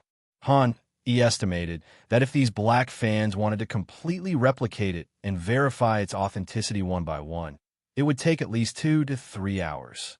If they had to verify it repeatedly, it might take half a day. When Han Yi thought about how these black fans are going to waste half a day of his time to create doubts about him, the expression on his face unconsciously became a little distorted, as if he was about to let out a weird laugh of he in the next second. But at this moment, he seemed to have awakened the last trace of conscience in his body, and his expression gradually returned to normal. He sighed softly. Alas, the debate of doubts has always been like this. I am being merciful by teaching you. Then it was time for his favorite naming. He thought about it, and finally typed a line of words on the keyboard. Serious tutorial. Want to know how far you are from becoming a professional? Click here to learn everything. And you will also have professional level throwing skills. You don't need to learn if you don't want to become a professional. Looking at the text in front of him, Han clicked send with satisfaction. Then he went to practice shooting. 5,000 bots could no longer be completed in less than an hour like before, so he had to take it seriously and planned to finish it as soon as possible. 2 hours passed quickly, and Han looked at the 5,000 heads he had killed and exited the game contentedly. After that, he logged into his Bilibili and Douyin accounts. Looking at the 99+ messages above, he clicked on them without hesitation, and soon comments appeared in front of him. Why can't I find the pit where this beast buried himself? How strange. There must be one. Newbies, don't try this. I've checked all the previous ones, and they're pretty normal. I've also tried the less popular ones, but it seems I can't find them. Is this really serious teaching? A little background information for newbies. This guy is nicknamed the #1 beast in CS, and he teaches you how to throw objects, both real and fake. Newbies, don't believe this, or your teammates will still scold you. Wait a little longer until we, the veteran fans, find the pitfalls in the video and point them out, then you can learn other props. Those of you above, are you afraid that we newbies will learn it and then use props to bully you? Such a conscientious host is rare. I like and vote for you, and give you a reward of 5 yuan. I hope you will keep up the good work. But I'm not interested in Nuke. I'm going to watch Shot Air's video 1 hour ago. Supplement. Don't believe it, brothers, this is really a beast. I was scolded badly, and you gave me the reward recently. Looking at the comments in front of him, Han, he was immersed in joy. It was obvious that his black fans were a little overwhelmed by his trick. Correspondingly, his doubt value was soaring, reaching more than 200 points in just 2 hours. I estimate that by the end of today, his doubt value should exceed 1,000, reaching a new peak. This inevitably made Han feel a little beautiful. While opening Faceit, she was humming a little tune. Today is a good day to get points, a good day. When he opened the platform, he was attracted by the notification button in the upper right corner of the platform. After clicking it, he was a little surprised when he saw the message in front of him. Congratulations! You have obtained FPL qualification. Click here to fill in the information link. FPL corresponds to the Domestic 5 EPL. Only high-scoring players can join, and there won't be too many people. There are only a few people queuing up. One difference is that most of the players who can play in FPL are professional players from various countries. There are countless third-tier professional players, and second-tier players are everywhere. Even a falling brick may kill 1 or 2 first-tier players. Their strength is far from comparable to 5 EPL. Han looked at his Faceit score of around 3,000. He was definitely a high-level player on Faceit, but still a little short of playing FPL. Suddenly he thought of a possibility, then he stood up and walked to the mirror in the bathroom, looking at himself in the mirror. A terrible thought arose from the bottom of his heart. Could it be that the Faceit platform knows that I'm so handsome? When Han walked out of the toilet confidently, he saw the manager standing in front of his computer, staring at his computer screen. At this time, the manager also noticed Han, who had just walked out of the toilet, and he opened his mouth to explain the whole story. It seems Faceit received my application and sent you an invitation to FPL. According to their own rules, if we enter a major, we can get a direct invitation to enter FPL. There are no tournaments recently, so I thought of letting you play FPL to keep in shape. The manager's words answered Han Yi's doubts, and he couldn't help feeling a little depressed when he learned the truth. Seeing this scene, the manager scratched his head, unable to figure out what was wrong with what he had just said. Han returned to his computer desk. He looked at his friend list and found that people like ZYWU and Rops were not there. He then boldly embarked on his first FPL journey. FPL uses a different set of scoring standards that are not interoperable with Faceit. So Han initially encountered some third-tier professional players or kings of the road. There were not many very strong players, but there were also not very weak rookies. Soon as he played, Han actually found a sense of home. In the games he played on weekdays, most of the enemies were second-tier players, and there were also some gunmen, but here, everyone's level was about the same as his. Even with the several talents given to him by the system, he actually vaguely found the feeling of being a gunman. Looking at the superb shooting skills of both the enemy and our team, with their occasional little mistakes, he was so excited that he stood up and clapped his hands in admiration. This is CSGO. Only enemies like this are worthy of being my opponents. Simple, ZYW, Vald, and Xantares all stand aside. Soon he was completely immersed in this atmosphere, and even later on he stopped giving orders, simply enjoying the feeling that everyone could play, but not much. It was not until evening that he turned off his computer with some reluctance. He checked his system panel and found that the query value had reached 1130. Seeing the doubt value of more than 1,000 points, he nodded with satisfaction. He first went to the bathroom to wash his hands, believed in a wave of metaphysics, and then sat in front of the computer, opened the photo of Forsaken, and pointed at the photo. System, I want this. This is it. I'm really not picky. After he muttered to himself for more than 10 minutes. He started his first 10-draw combo with great anticipation. Rifle pre-aim, +1. Submachine gun pre-aim, +3. All positions, +1. Submachine gun and gun, +3. Encourage. When you give verbal encouragement to your teammates, their condition will get better and better. Submachine gun and gun, +1. Rifle and gun, +2. Sniper rifle, +1. All reactions, +1. Rifle and gun, +1.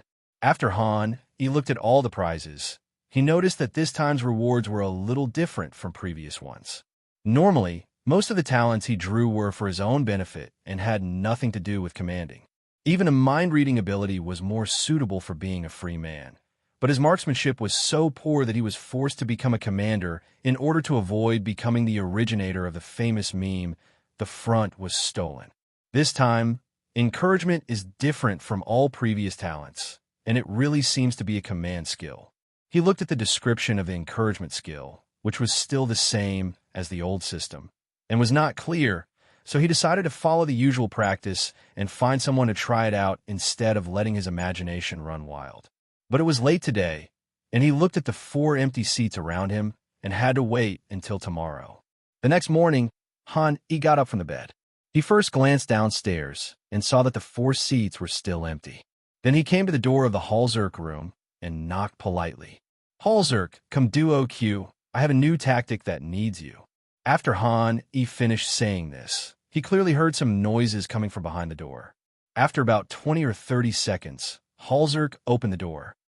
He glanced towards Halzerk's room and found some paper balls thrown on the ground. He immediately showed an understanding expression. "I'll wait for you downstairs." After saying this, he turned around and went downstairs silently. 3 minutes later, Halzerk came down from upstairs and sat next to Han. He asked what tactics. "You'll know when you fight." Seeing Han being so mysterious, Halzerk also showed a hint of anticipation on his face. The two had similar ladder scores, so they were quickly matched.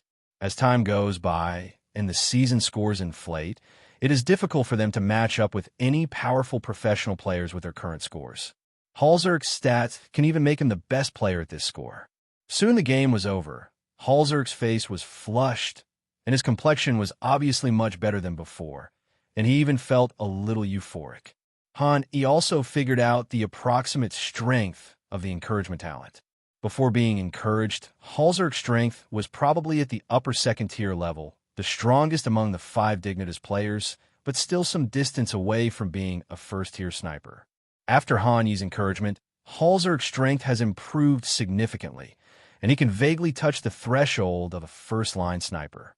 In high-intensity games, he can miss 1 to 2 shots out of 10 on average, which is a whole level higher than the original 3 to 4 shots.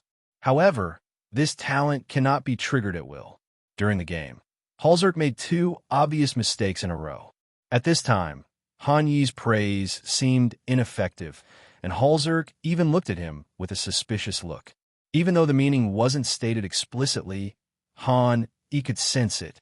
It was probably something like, "You're still praising me for this. Is there something wrong with you?" In addition, even if Halzerk is successfully encouraged by Han, once his sniper is torn apart by the opponent, Halzerk will be shaken and the effect of the praise will disappear. Simply put, the real effect of this talent is actually to help teammates build confidence and maintain better feel and condition, rather than forcing their stats to improve. This talent may seem weak, but it is actually not. As long as the team is always in a favorable situation, the 4 teammates will be encouraged by Han E, and their strength will be improved to a certain extent, which can make up for the current insufficient values of the old man. What's more, it is a well-known fact that no matter which game you are in, there is no such thing as a weak or a skill. After testing the skills, Han E was satisfied. He did not continue to play duo with Halzerk. Instead, he took out the small notebook that the manager had given him before, called F0 Rest over, and asked F0 Rest to help translate the content. This time he found the right person. There are many maps and tactics in the small book that only existed in ancient times. If no one explains it, it will be difficult for Han E to understand it by translating it word for word. But these problems were not problems at all for F0 Rest. As a player from the ancient times, he looked at the ancient tactics circled in red. A trace of nostalgia flashed in his eyes. He didn't care whether Han E could use them or not. He just started to talk about them from the beginning. Sometimes when he gets excited, he will gesture with his hands and describe with passion the various incredible tactics that were born during that chaotic era of CS. Because the next map they were going to practice mainly included Nuke, F0 Rest focused on talking about this map. Many of the ideas he discussed would surprise even Han E today. The most classic example is the Nuke map, where the 5 CT players came to Area B at the beginning of the game. After the bandits found that no one was in Area A and planted a bomb in Area, they built a ladder leading to the ceiling and demolished the wall separating the bomb. In addition, there is the Yellow Room and Yellow Gate synchronization tactics that have been used since 1.6. Except for some slight differences in details, everything else is basically the same. During this process, Han E gradually deepened his understanding of various maps. After a day of classes, Han E opened the system panel and was surprised to find that his understanding of maps had improved again, especially the Nuke map, which had increased from 30 points to 35 points.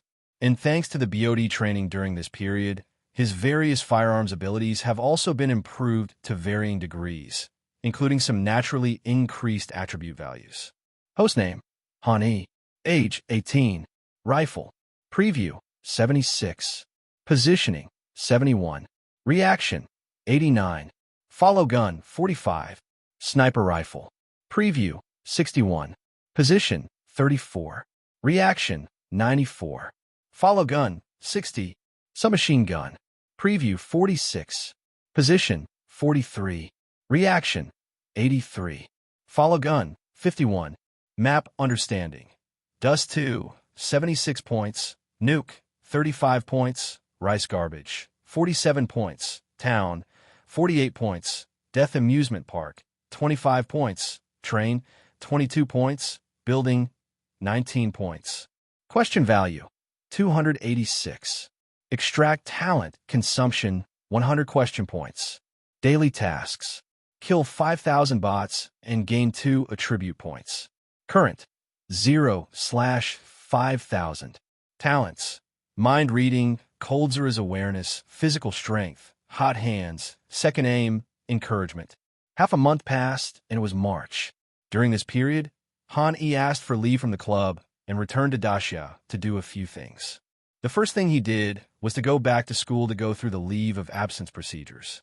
By the way, he met with Chu Hao and had a meal together.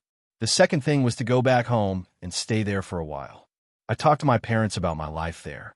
Otherwise, my parents would always call to ask about him and were worried about him. Now that I see him coming and going freely, I feel a little relieved. However, Han E understood his parents' personalities. As long as he was abroad for one day, it would be impossible for them to be completely at ease. All he could do was go home more often to visit him. Han Yi naturally did not forget the specialties he brought from Ukraine, but his parents didn't like them very much, so they gave them away to their neighbors. When Han Yi is at home, apart from his normal shooting practice, he spends the rest of his time helping with some housework. This time, when he returned to Daxia, he gave himself a short vacation and spent more time with his parents. But meeting always ends at parting, and today he has to go back to the club because the Elisa Invitational Tournament is about to begin. Han Yi is full of confidence in this competition. He thinks that with the current strength of Dignitas, they can at least maintain their top 2 position and fight for first place. The most basic reason is that among the participating teams, Dignitas can be regarded as the one with relatively high statistics. It's easy to imagine how crowded the Elisa Invitational is. People who are used to playing in minors naturally don't take this competition seriously, which is why Han Yi asked for leave at this time. If I don't ask for leave now, I won't have time to ask for leave to return home later. After the Elisa Invitational, the first Flashpoint will be held. The Wuxia name of the event is Flashpoint. The champion reward is as much as $1 million. Moreover, this event is composed of a group of second-tier teams. This is the S-level championship that Dian has the most hope of winning, and the 5 of them can also share the $1 million prize. According to the current exchange rate converted into RMB, Han Yi can get about 1.4 million yuan, which is a sky-high price for him. After Flashpoint, it will be the Blast Spring Tournament, followed by the Rio Major, which they just qualified for. It can be said that Han Yi has already filled up his schedule for the next 6 months. If he wants to take leave to go home and handle some trivial matters, this is the only time. When he returned to the club and put down his luggage, he was warmly welcomed back by everyone in the club. Then they began to intensively arrange various tactics until 7 days later, when the Elisa Invitational Tournament officially began. The competition is divided into 2 groups, A and B. The rules of the competition are also very simple, and the competition is conducted in the form of a bubble match. That is, the last-place player in the group will play against the second-to-last player, and the winner will challenge the third-to-last player, and finally the group leader will advance to Blast. The competition is held online, and teams need to draw lots to determine their groups. Each group will have seeds 1 to 4, and the ranking is determined based on the team points. Han Yi also benefited from his old age. Thanks to the points of the 3 old men, Dignitas was assigned the number 2 seed. This means they only need to win 2 games to advance. Soon, the grouping results of Groups A and B were announced. Their group was lucky enough to avoid the strongest team, INS, and did not have to compete with them for a spot. The 4 teams in Group A are ranked as Heroic, Dignitas, North, and Godsent. Today's match is North versus Godsent, and tomorrow the winner of these 2 teams will face Dignitas. After realizing that there was no game today, everyone dispersed. Han Yi continued his FPL journey. His score always remained at a very low level, and he was simply enjoying the fun of the game. After playing until late at night, Han Yi yawned, returned to his bed, picked up his phone, and started reading a novel he had been reading recently. CSGO, my doubts are a bit loud. The protagonist in the plot is extremely similar to him, even having the same name and surname. But there are also many differences. For example, the protagonist in this novel is a cheater, but he refuses to admit it. But Han Yi was different. He didn't cheat. Everything he has now comes from his own hard work and sweat, as well as a little bit of help from the system. From this point of view, he is much more open and honest than the protagonist in the novel. Soon, he fell asleep in this self-hypnosis. He didn't know what he dreamed about, but he could be heard mumbling softly, Han Yi, am not cheating. The next morning, Han Yi was woken up by his manager and began to prepare for today's game. Because it is an online competition, they also need to install cameras and cover up some things that should not be seen by the audience. After all this busy work, the morning was over and the organizers informed them that the competition was about to begin. As Han Yi's first online competition, the biggest feeling he had was that it didn't feel like a competition, but more like a ladder or training match. Apart from a few more cameras to prevent them from cheating, all other equipment was exactly the same as what he used in his daily training. If he was a little nervous during the offline competition, He is completely nervous now. He also understood why there was such a big gap between Red Star's online and offline performances. As a team that seldom participated in offline competitions, it would be difficult for them to remain completely unaffected if they were suddenly pulled into an offline competition in front of tens of thousands of spectators. This is also why some players seem to become completely different people once they play offline competitions. Can you hear me? The referee's voice came from Han Yi's headphones. He opened his mouth and replied, "Okay." Then the referee's voice came from the headset again. According to the rules of the competition, the team with the higher ranking can choose to BAMPIC first or second. After hearing what the referee said, Han Yi thought for a moment and chose to play second. Their current map pool was not deep enough, and only by playing second could they ban all the maps they didn't want to play. The competition will only adopt the BO3 format in the group finals, so this game is still BO1, and Dignitas' opponent this time is the Northern Lions, who defeated their opponent yesterday. After demoting Vault, the Northern Lions team completely became a second-tier bottom team. If you compare the performance of several players, they're even similar to the three old men in Big Eyes. They won not because they were strong, but because their opponents were simply too weak.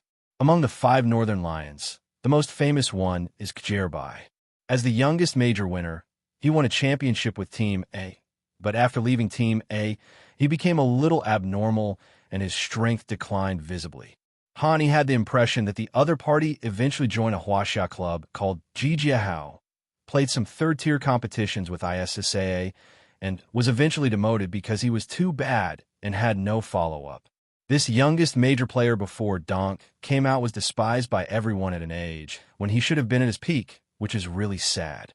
In addition to Kjerbai, the other 4 are AZ, Gade, Imsel, and Kajump.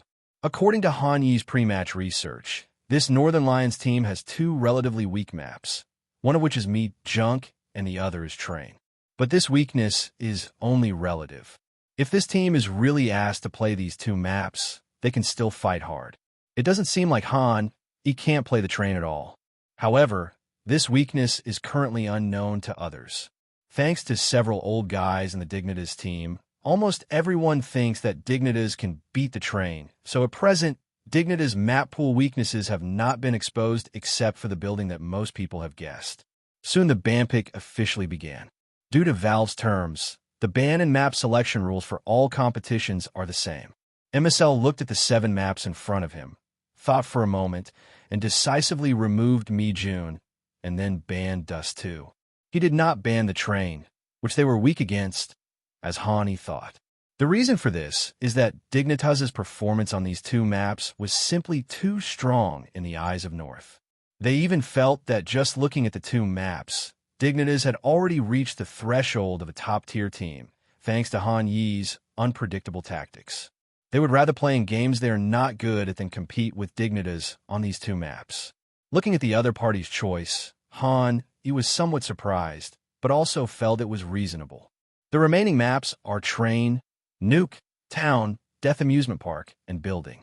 There seemed to be nothing to hesitate about. He waved his hand and disabled the Train, the Building, and the Death Amusement Park, leaving Nuke and the Town. Although North is not strong, it is still a second-tier team. Hani still needs to take it seriously, otherwise it would be embarrassing if they can't even swim out of the fish pond. After all, even a team as strong as G2, which has Nico and the King of Thieves, has times when it can't even make it to the major. Looking at the remaining 2 maps, Imsel hesitated slightly and chose Nuke. As for why he gave up the small town, the reason was very simple. Me Garbage, Small Town, and Dust 2 were all field-shaped maps. He was afraid that he would also take out something new for him on the small town map. So he chose Nuke, a map that was different from the traditional one. Speaking of a Nuke map, its design can be said to be unique in CS. It did not choose the traditional field shape, but instead chose a double-layer structure, which also appeared in Midgard. But the difference is that this map design concept runs through the entire Nuke, from the Bandit Hall to the A bomb site, B bomb site, outfield, iron plate, etc. All the positions where guns can be fired and where people frequently appear are upper and lower layer structures. Even the seemingly flat-out field has many boxes for you to step on. This unique design makes many professional players love it, but it makes many novice players feel discouraged. With the end of the duel, the Dignitas team, as the loser, was forced to start the game on the offensive side. Standing at the bandits' birthplace, everyone sitting in their seats looked at each other and smiled. This corresponds to the famous saying that is almost 10 years old. If you don't work hard in a knife fight, you will become a bandit, brother. At the beginning of the game, Hai used mind reading to perceive the opponent's thoughts. After learning that the opponent had chosen the most basic default, he chose the tactic of synchronizing the yellow gate and the yellow room, and asked his first Freiber to buy a grenade and a cigarette, so that he could blow up the yellow gate later and give a cigarette to the main gate. After deciding on the tactics, the game began and Dignitas took action on their own. They had practiced this tactic many times, and he didn't need to repeat many of the details. He was still with Halzerk. The two of them walked into the yellow room, and the three old men were responsible for attacking the yellow gate. As a grenade blew the Huang men to pieces, Big Eye's attack officially began.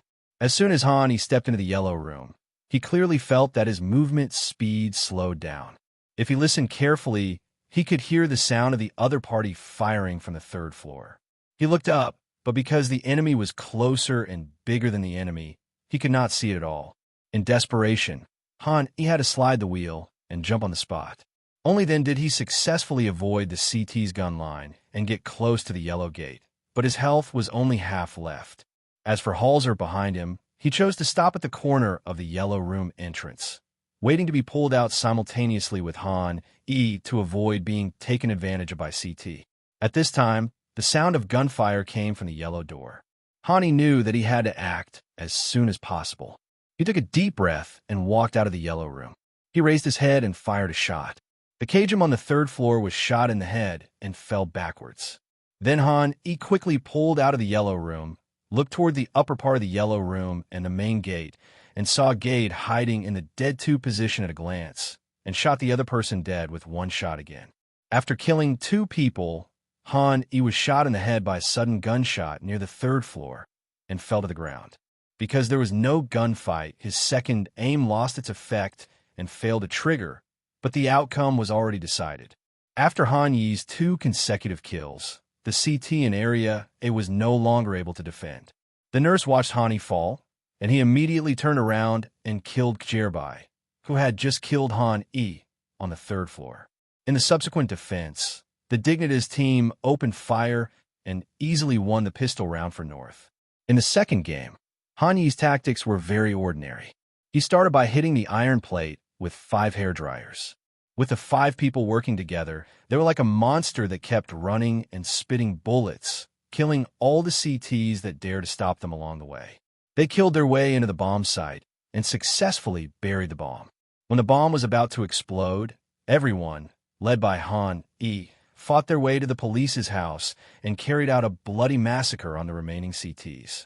The score is 2-0, but the Northern Lions did not choose to force the attack, but continued with eco. It was not until the 4th round that they equipped themselves with all guns and bullets, plus a sniper rifle. In North's defense system, MCell Sniper is more inclined to the position of a free man, and his command style is the same as most command snipers. He will carry the sniper around by himself, snipe a few shots at the main goal, a few shots at the iron plate, and may also go to the outside field to take a look. In short, his position is relatively flexible. Therefore, it is very important for North to have an eco sniper. The score is 3-0. At this time, the bandits' economy benefited from the hairdryer. Even if they lost this round, they could still get another round of spear attacks. Hani thought about it and simply chose to be rich this time. He directly prepared 5 AKs for a tactic of interfield bombing and simultaneous attack at the main gate. Originally, Dignitas' main gate synchronization strategy should have been completed by F0 rest, but in the preparation stage of this game, he called F0 rest. F0 rest, you take my place this round. I'm going to the outside field. Han Yi's original position was to be the first to enter the yellow room, drawing the gun line for Halzerk behind him, which was considered a sacrificial position. Although F-Zero Rest didn't understand Han Yi's intention, he nodded and agreed happily. As for Han Yi's real intention of doing this, it is also very simple. His talent Second Aim has not been triggered yet. Before this talent is triggered, he can call himself a little donk. In this case, it is better to use this talent to the fullest and play some more important positions. Han Yi also regards this change as a unique advantage of Dignitas. Anyway, his team lacks everything except experienced old men. If these old men are put into any position, we can't say how well they will play, but at least they will perform well. This is why Han Yi can boldly change positions. As the game started, Han Yi quickly went up to the third floor and immediately set fire to the yellow room. Then he jumped towards a water tower, still talking. I've set a fire on the yellow room. You're all going to go out of the yellow room and the yellow gate together. Look at my position. I'm going to jump out of the main gate. As he was speaking, Han Yi had already jumped off the water tower and landed on the roof of the main gate. Then he jumped down from the main gate. Gade, who was guarding the main gate, heard the sound of him landing and quickly turned around. He saw Han Yi, who had just landed. The two men fired almost at the same time, but Han Yi was defeated by one shot. He felt dizzy and was standing on the main gate again. This time, knowing Gade's location, Han Yi jumped down decisively again and shot before Gade could react while his attention was focused on the iron gate. Gade's reaction speed was still very fast, but it was too late. His health quickly dropped to the bottom, and he fell down unwillingly. Just when Han Yi thought everything was over, his screen suddenly turned and aimed the crosshairs near Ogura. The next second, a CT figure pulled out from the warehouse. Han Yi shot him lightly and took him down effortlessly. Then he rushed out from the main gate and looked into the inner field. Kajin, who was guarding the third floor, had no idea that Han Yi had killed all his teammates near the main gate in a short period of time. With a bullet shot from the main gate, Kajin's body fell unwillingly from the third floor. In just over 10 seconds, the entire area was emptied of people by Han Yi. The 3 consecutive messages in the upper right corner kept reminding people of what had just happened. Hai killed Gade with AK-47. Hai killed AZ with a headshot using an AK-47. Hai killed Kajin with a headshot using an AK-47. Masisi, who was sitting in front of the computer, looked at the scene with obvious surprise on his face. Because in previous Dignitas games, the A and B stages were opened at the same time, and Masisi basically commented on the more popular main stage every time. So this was his first time commentating on and watching a Dignitas game. Before that, he had only occasionally heard people mention that Dignitas' commander was from Huaxia, but no one had told him that this commander was so powerful. Then he came to his senses and began to explain everything that had happened in just a few seconds. The game has only just started for 15 seconds. If someone had told me 15 seconds ago that Hai would fight his way from the outside to the main gate and kill everyone in a 1-on-3 fight, I would have thought you were joking. But now, thinking back to what happened just now, I still can't believe it. While killing the main gate, Hai was able to turn around and kill Okura's CT, and finally killed the third floor, clearing North's area in just 15 seconds. This scene didn't feel like watching his game at all, but more like his personal highlight reel. This player's explosive power is truly terrifying. He even seems to know where the gate guarding the main gate on North side is. Look, this guy completely planned it out in advance. This ability to study his opponent is terrifying. Then he turned around and shot Okura in an instant. His aim was fast and steady. At this time, after the CT at the main gate and the outfield fell, Kajim on the third floor was helpless. He could only wait for death on the third floor. Can you blame the Northern Lions for having defensive issues? That's totally unacceptable. This is completely killed by Hai's personal ability. After Masisi finished explaining Han Yi's wonderful operation, Mo took over the topic and began to analyze Dignitas' tactics in this game. I can only say that the players' individual abilities were too strong. Dignitas' strategy in this game was a classic one, attacking the yellow room, yellow gate, and main gate simultaneously. However, Hai was able to break through the main gate all by himself. For a player with such explosive individual abilities, his strategy is no longer that important. You said North's defense didn't actually have many flaws this time, except for not checking the water tower in the outfield. But you said not looking at the water tower was a major mistake? Not really. In this kind of situation, you can't tell where the opponent will attack first. The CT at Okura must focus on protecting the outer field. The main gate can only be watched by the CT at the main gate. The problem is that you saw it, and you knew he was going to jump, so Gay turned around so quickly. This is also the most frustrating thing. You know he is coming, but you just can't beat him. While the two were shocked by Han Yi's marksmanship, Han Yi himself was also shocked because he discovered one thing. That is, each talent seemed to have limited improvement on him, but when they all played a role at the same time, it seemed to produce a qualitative change in his body. It was like he just used the second aiming to kill Gade, then used Coldzera's awareness to kill Okura's AZ, and finally seized the opportunity to kill Kajump. Just the combination of two talents can give him such a high ceiling. Hani dare not imagine what the scene will be like when he draws dozens of talents at the same time. Will he be able to walk like a top in the professional arena? After losing this round, North had to fall into the dilemma of insufficient economy again, but MCell's defensive sniper was still there, so they chose to force it. As a result, Han Yi led the old men to kill them again. The consecutive victories also encouraged the old men, and the Big Eye team played better and better. Time passed little by little, and the gap between the two sides became wider and wider. Even the various advanced tactics prepared by Han Yi were not used. He just used the most common tactics, plus the strength of the old men, and successfully defeated the North team. The game ended quickly with a score of 16-9. There was no questioning from the host after the game, no handshake, nothing at all. There were only 3 old men and a caregiver celebrating in a formal manner. After defeating the Northern Lions, Dignitas' next opponent is Heroic. Although Heroic is currently ranked 18th in the world, which is close to the first-tier teams, its strength is not stable and is still in a serious decline. Previously, they defeated Apex, a group of young Norwegian players, in the minor, but then suffered a crushing defeat to Copenhagen Fire led by Hushun. In a 1-1 match, they lost to Heretics led by French veteran Kyo Sharma and missed the major. Losing to Copenhagen Fire was not shameful. After all, Copenhagen Fire at that time was definitely a strong second-tier team, and even in another year, it could grow into a strong first-tier team. But losing to Heretics and missing out on the major really made Heroic management furious. You have to know that Heretics is ranked 76th in the world. It is not an exaggeration to say that it is a small 4th-tier or 5th-tier team. It is possible that the value of the entire team is not as high as that of any player picked out of Heroic. As a club with a deep foundation, their loss to such an unknown team obviously meant that there were some problems within the team.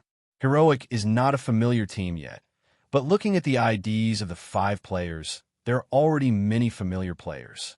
The current commander of Heroic is a veteran named Snappy, who cannot be called a legend. He has been active in the CS arena since 2008. He is a player of the same generation as F0 Rest and Get_Right, but he is different from the 2 old guys. He never won any honors and moved back and forth between various second-tier teams. Heroic was his first-tier team in his more than 10-year professional career. In addition to Snappy, there is another loser in the team. He was also kicked out and replaced between the major second-tier teams. It seems that every time there is a problem in the team, the first person to be kicked out is always him. This person is Heroic's current sniper KDN. In addition to the 2, there is another person who is well known to countless CS viewers. He is the famous Snake among the Snake and Rat Brothers Stavn. As for why the nickname Snake and Rat Brothers came into being, we have to mention the CS environment. Unlike other games, CS audiences always hate internal palace fighting and instead appreciate players with a different style. If you think your current teammates are not good enough, then you can leave.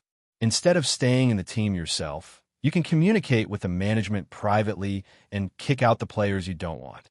As for the Snake and Rat Brothers, their behavior was even worse.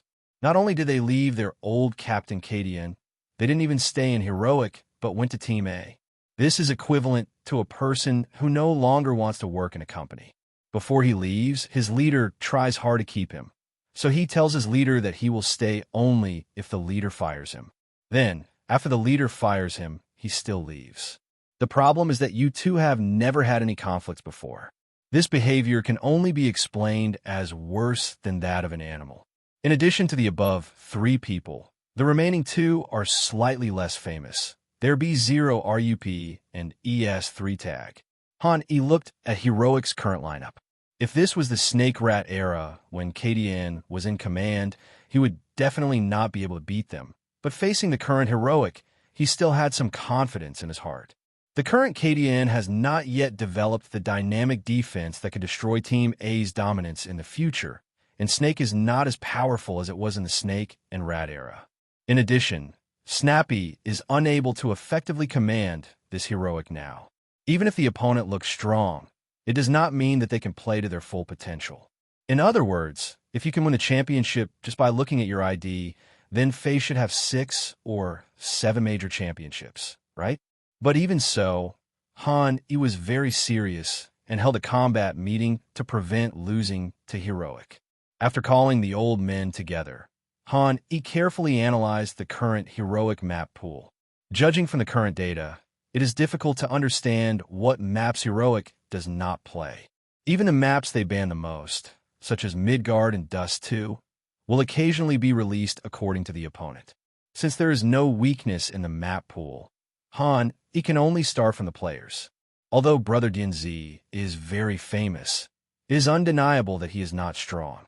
Now there's only one core of Heroic, that is Stavn, but unlike the ruthless guys they met before, Stavn's strength at this time is close to that of Dienvald, far inferior to the ruthless guys. Han E thought for a moment and formulated several tactics, intending to send everything that happened to the ruthless man to Stavn exactly as it happened. But what he didn't know was that Heroic on the other side was also studying Dignitas. Snappy watched Dignitas' recent videos over and over again, his brow furrowed more and more. When did Dignitas become so powerful? The consecutive victories over OG and Big surprised the Heroic team who watched the 2 games, especially the unpredictable tactics of the opponent and Han Yi's bursts of shooting from time to time, which was enough to give the Heroic team a headache. It may seem like nothing to suddenly kill 2 or 3 people in one round, but in fact it cannot be calculated that way in the game. In the Go era, where economic rewards are generally low, a sudden burst of energy from any player could lead to a consecutive loss of 2 or 3 points. Specifically, in a game, when both teams were in a very tense 6:6 situation with no economic resources, one of them broke out, killed 3 enemies, and helped his team win the game. At this time, the loser can only choose to eco for 1 round, and then use the pistol to force a round. If they lose both rounds, the score will be the familiar 9-6. At this time, the team with 9 points has a great chance of winning, which is why sometimes a player's sudden outburst, even for just 1 round, is enough to change the outcome of the game. Snappy sighed and spoke to the crowd. Do you have any ideas? They have already lost the chance to advance to the major. If they lose their place in Blast, the Heroic management will definitely be the first to fire him as the commander, so he has to ask the other people and brainstorm. The other 4 members of Heroic looked at each other, and it was KDN who stood up and put forward a bold idea. I came up with a tactic called dynamic defense. The specific operation is also very simple. When we are playing as CT, we will organize more people in the midterm to counter-clear a certain area, so as to exchange information with the enemy. Then, based on the existing information, we will set up a 4A1B or 1A4B defense. After hearing what he said, everyone in Heroic's eyes lit up, but then someone quickly raised a question. What if the enemy attacks our weak link while we're doing a dynamic inventory? I've already thought of it. I could be a little sneaky in the weak spots and throw smoke and fire to try to stop the enemy's attack. After Brother DNZ finished speaking, everyone fell silent. They didn't know how to choose or who to listen to. And finally, they set their sights on Snappy. Snappy knew that this game was about his career, but after thinking about it, he finally nodded. Then let's do as you say. Honestly, if we keep playing like this, I don't think we can beat Dignitas. What do you think? The other heroic members looked at each other and nodded in agreement. This is also the only solution. None of them wants to lose, but facing Hanyi's command and their own poor condition, the only thing they can do now is to try something new. The dynamic defense that KDN just mentioned does sound like a feasible solution. Since the hope of winning is not great anyway, it is better to give it a try and use KDN's dynamic defense to counter High's imaginative tactics. But their only problem at the moment is that there is only one day left before the game starts, and they don't have much time left for training. They can only race against time to see how much of the dynamic defense that KDN mentioned they could digest. Time quickly came to the next day, and he led the Dignitas team to sit in front of the computer, waiting for the game to begin. Everyone's expressions remained relaxed, as if victory was already within their grasp. Hani told them a lot about heroics tactics yesterday, and also gave them some analysis. In addition, they watched a lot of games, so they had a general understanding of heroics' existing tactics, which is why they are so confident now. After the referee announced the start of the match and both sides finished choosing their sides, Snappy's voice came from Han Yi's headphones. I choose second and let them choose first. Han Yi frowned slightly as he listened to Snappy's words, but he knew the camera was facing him, so he tried not to show it too obviously. The competition adopts the BO3 format with slightly changed rules. Both sides ban one map, then choose another map, and then both sides ban one map, leaving the last one. So this time, Han Yi, as the first mover, could only ban one map. After thinking about it, he banned the building map. Although Heroic has played this map only a few times, he has a deeper tactical purpose. He intended to give the outside world a clear signal that their team was a typical 6-map team, and the only map they did not play was the building, in order to confuse the outside world and cover up the fact that they were a 4-map team. Snappy saw that he had moved the building first, and a smile appeared on his face. In his opinion, Big Eyes was just as the outside world had guessed. The building was the weakness of this team, and they had no idea at all. This saved a ban slot for his side. Snappy thought about it again and banned the Midgard map, and released Dust 2, which the Dignitas team had performed very well in the beginning.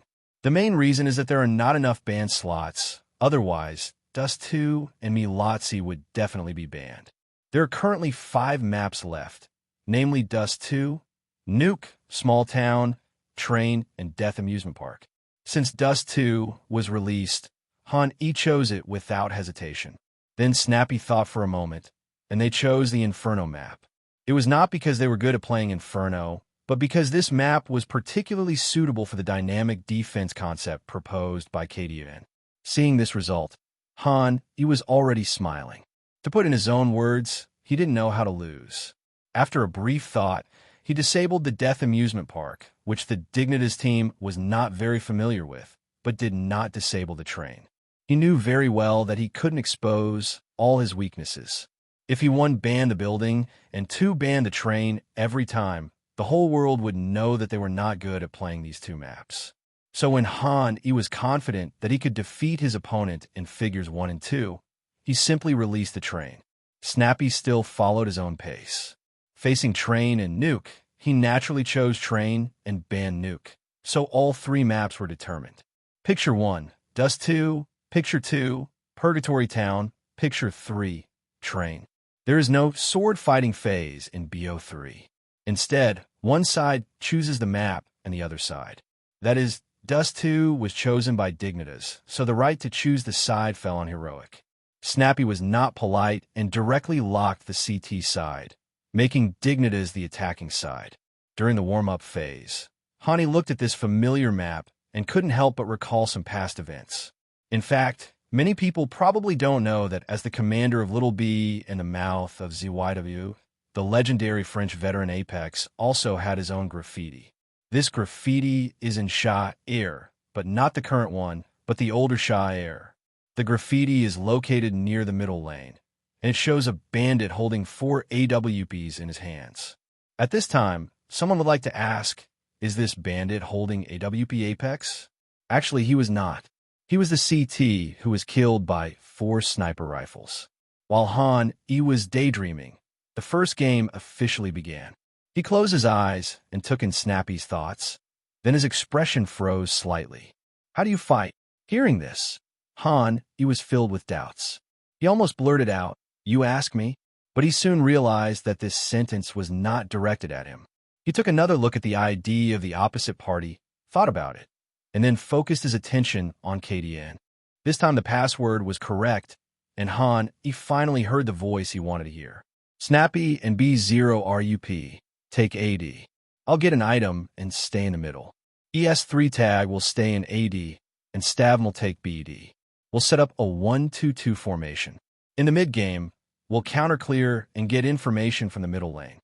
Listening to KDN's tactical deployment, Han E took another look at his own birth point. After thinking about it, he did not target the opponent tactically, but chose to use what he was best at. He asked Halzerk and Ginderskorite to buy a P250 and a smoke flash each. Then he chose the most conventional way of playing, grabbing A. However, Han E did not want to fight with his teammates from Gate A. He planned to help his teammates rush out of Gate A and then return to Zhongyuan. With his talent, he cut off the enemy's defense and prevented them from getting information about the middle lane. In this era, where it is impossible to climb up to A from the police's slopebox, as long as Han E is still near the middle and far distance, the CT basically loses the opportunity to return to defense. The game started soon, and the Dignitas players went straight to a gate. Halzerk and Doghead also came to the A gate flash position. As two flash bombs exploded, Freeberg rushed out of the A gate. He looked around and did not see any enemies. I didn't see the CT scan. Hearing this, the Dignitas players rushed out of gate A1 after another. Two smoke bombs fell near CT1 after another, blocking the possibility of CT setting up a large A point near the police house. Seeing that everything went smoothly as planned, Han E felt relieved and no longer paid attention to the situation at University A. Instead, he came to Costco alone and started his mind-reading ability. Ever since he entered the professional arena, Han E has usually used mind reading to listen to the opposing commander's thoughts. It's not that he doesn't want to listen to other people's thoughts, but apart from the commander, the voices of others are really pitifully rare. Basically, apart from the commander, everyone is concentrating on aiming. Even if they occasionally have some thoughts, they're all scattered and idle, such as where should I go to protect my gun? Will I be dodged if I set up in this position, etc.? It is difficult to judge the specific position of the enemy. Soon he sensed that another voice was coming to him, but today's voice was different from usual ones. Yesterday's plan said we'd pull out once the flash exploded. Do I have to wait for the flash? Wait for KDN's instructions. I'll work with A Shao to pull the lane and make sure there's no one in the middle lane. Hearing these sounds, Han E seemed to realize something. He quickly looked towards the sky above the middle lane and saw a small black dot rising rapidly. Without hesitation, he turned back quickly. Soon he heard the sound of a flash bomb exploding in his headphones, and then Han E turned his head to look towards the middle lane again. A CT was quickly pulled out from B1. Han E did not hesitate at all. The crosshairs drew a beautiful arc and shot Stavn in the head, causing Stavn's screen to shake. Naturally, his shooting skills were also affected, and a bullet hit the wall behind Han E. Then Han E took advantage of the Glock's fast-firing speed, and the second bullet arrived before Stavn, and he took him out smoothly with one shot to the head and one to the body. But before Han E had time to be happy, the sound of A's footsteps was heard quickly, and another CT was pulled out, but for some reason he looked extremely nervous and opened fire before he even stopped. The shot hit Han Yi's body, reducing his health to over 80 points. Han E reacted extremely quickly aimed the crosshairs of the CT where a Xiaoxin appeared, and pressed the left mouse button. After half a month of daily point addition, Han Yi's various attributes have made considerable progress. The rifle's pre-aim has reached 80 points, and the gun following has reached 55 points. The attributes of the pistol are determined by the highest attribute. So this time, even without the help of his hot hand, his shots still hit the opponent's head, leaving A's CT with only a trace of blood left. Then the CT fired a second shot, reducing his health to only 60 points. Just as he pulled the crosshairs down and prepared to fire another shot, he noticed out of the corner of his eye that another CT had pulled out from behind the middle door. Seeing this scene, he showed despair on his face. He had wanted to let Stavn experience the treatment of a ruthless person before the game and give Stavn a 3-pull, but he didn't expect that the other party would use it on him first. This time, with a gunshot from the middle door, Han Yi's good luck ran out. The bullet passed through his head, and he fell to the ground unwillingly. Then his vision became blurry, and when he came to his senses again, he was just in the middle of a gunfight with a Shao CT. He subconsciously pressed the left mouse button, and there was a headshot, and a small CT was shaken all over. Looking at the small CT, who was already at the bottom of his health, he did not think about continuing to shoot this time, but moved the crosshairs near the middle gate. He knew that if he fired another shot, he might be able to kill A's CT, but it still would not change the outcome of his death. So he planned to change his battle strategy. After making sure that the small CT could not kill him in a short time, he decisively moved the crosshairs to the vicinity of the middle gate to prevent the biggest threat from rushing out and killing him instantly. As before, the CT at the middle door is pulled out again, but this time was different from the previous one. He had enough time to aim and shot the CT at the middle door on the head, making the opponent stagger. Then he fired another shot, and the CT at the middle door fell to the ground. At this time, he still had 20 drops of blood on his body. He moved the crosshairs up and fired another shot, and A's CT also fell down. The 3 gun lines were broken by Han Yi's gun skills.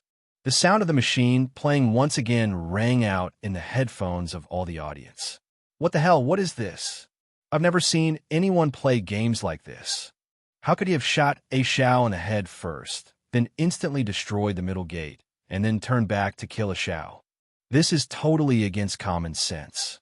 I've seen people cheating in random games, but none of them are as outrageous as him. Who taught you to kill people like this? I've been commentating for so long, but I've never seen a player like Han Yi.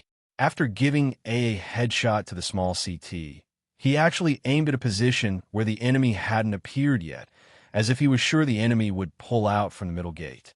It's incredible. He was talking about playing with the machine when he suddenly paused. After a long while, he said quietly, "This is simply hard to understand." The audience heard the sound of playing the machine and followed suit. It really opened. I don't even want to act anymore. This is so cool, this triple kill. CN Pistol King always produces highlights from the first round of every game. No one can stop me from killing everyone in the pistol round. This guy predicted the middle door and turned around to kill a Shao instantly. Are you so cool? It's so accurate, it's all heads. I faced 3 lines of fire against Heroic and killed 3 with 6 shots. You could try it too. While the audience and commentators were shocked by Han Yi's performance, he was also excited. Before the game, he thought he might get a triple kill like before, but he never imagined that he would get a triple kill in this way. He looked at the 3 corpses not far in front of him and laughed. A cold wind blows through the desolate valley, and the cicadas sing in spring and autumn, bringing back the youth. I won this time. Hello, everyone. As we wrap up this video, I want to share a quick note. I have a Patreon account. If you'd like to support me and enjoy on-demand audiobooks, you can become a Patreon member. Alternatively, you can check out my Google Drive link, which has 500+ novel audiobooks available through my Ko-fi or Patreon shop. I appreciate your support.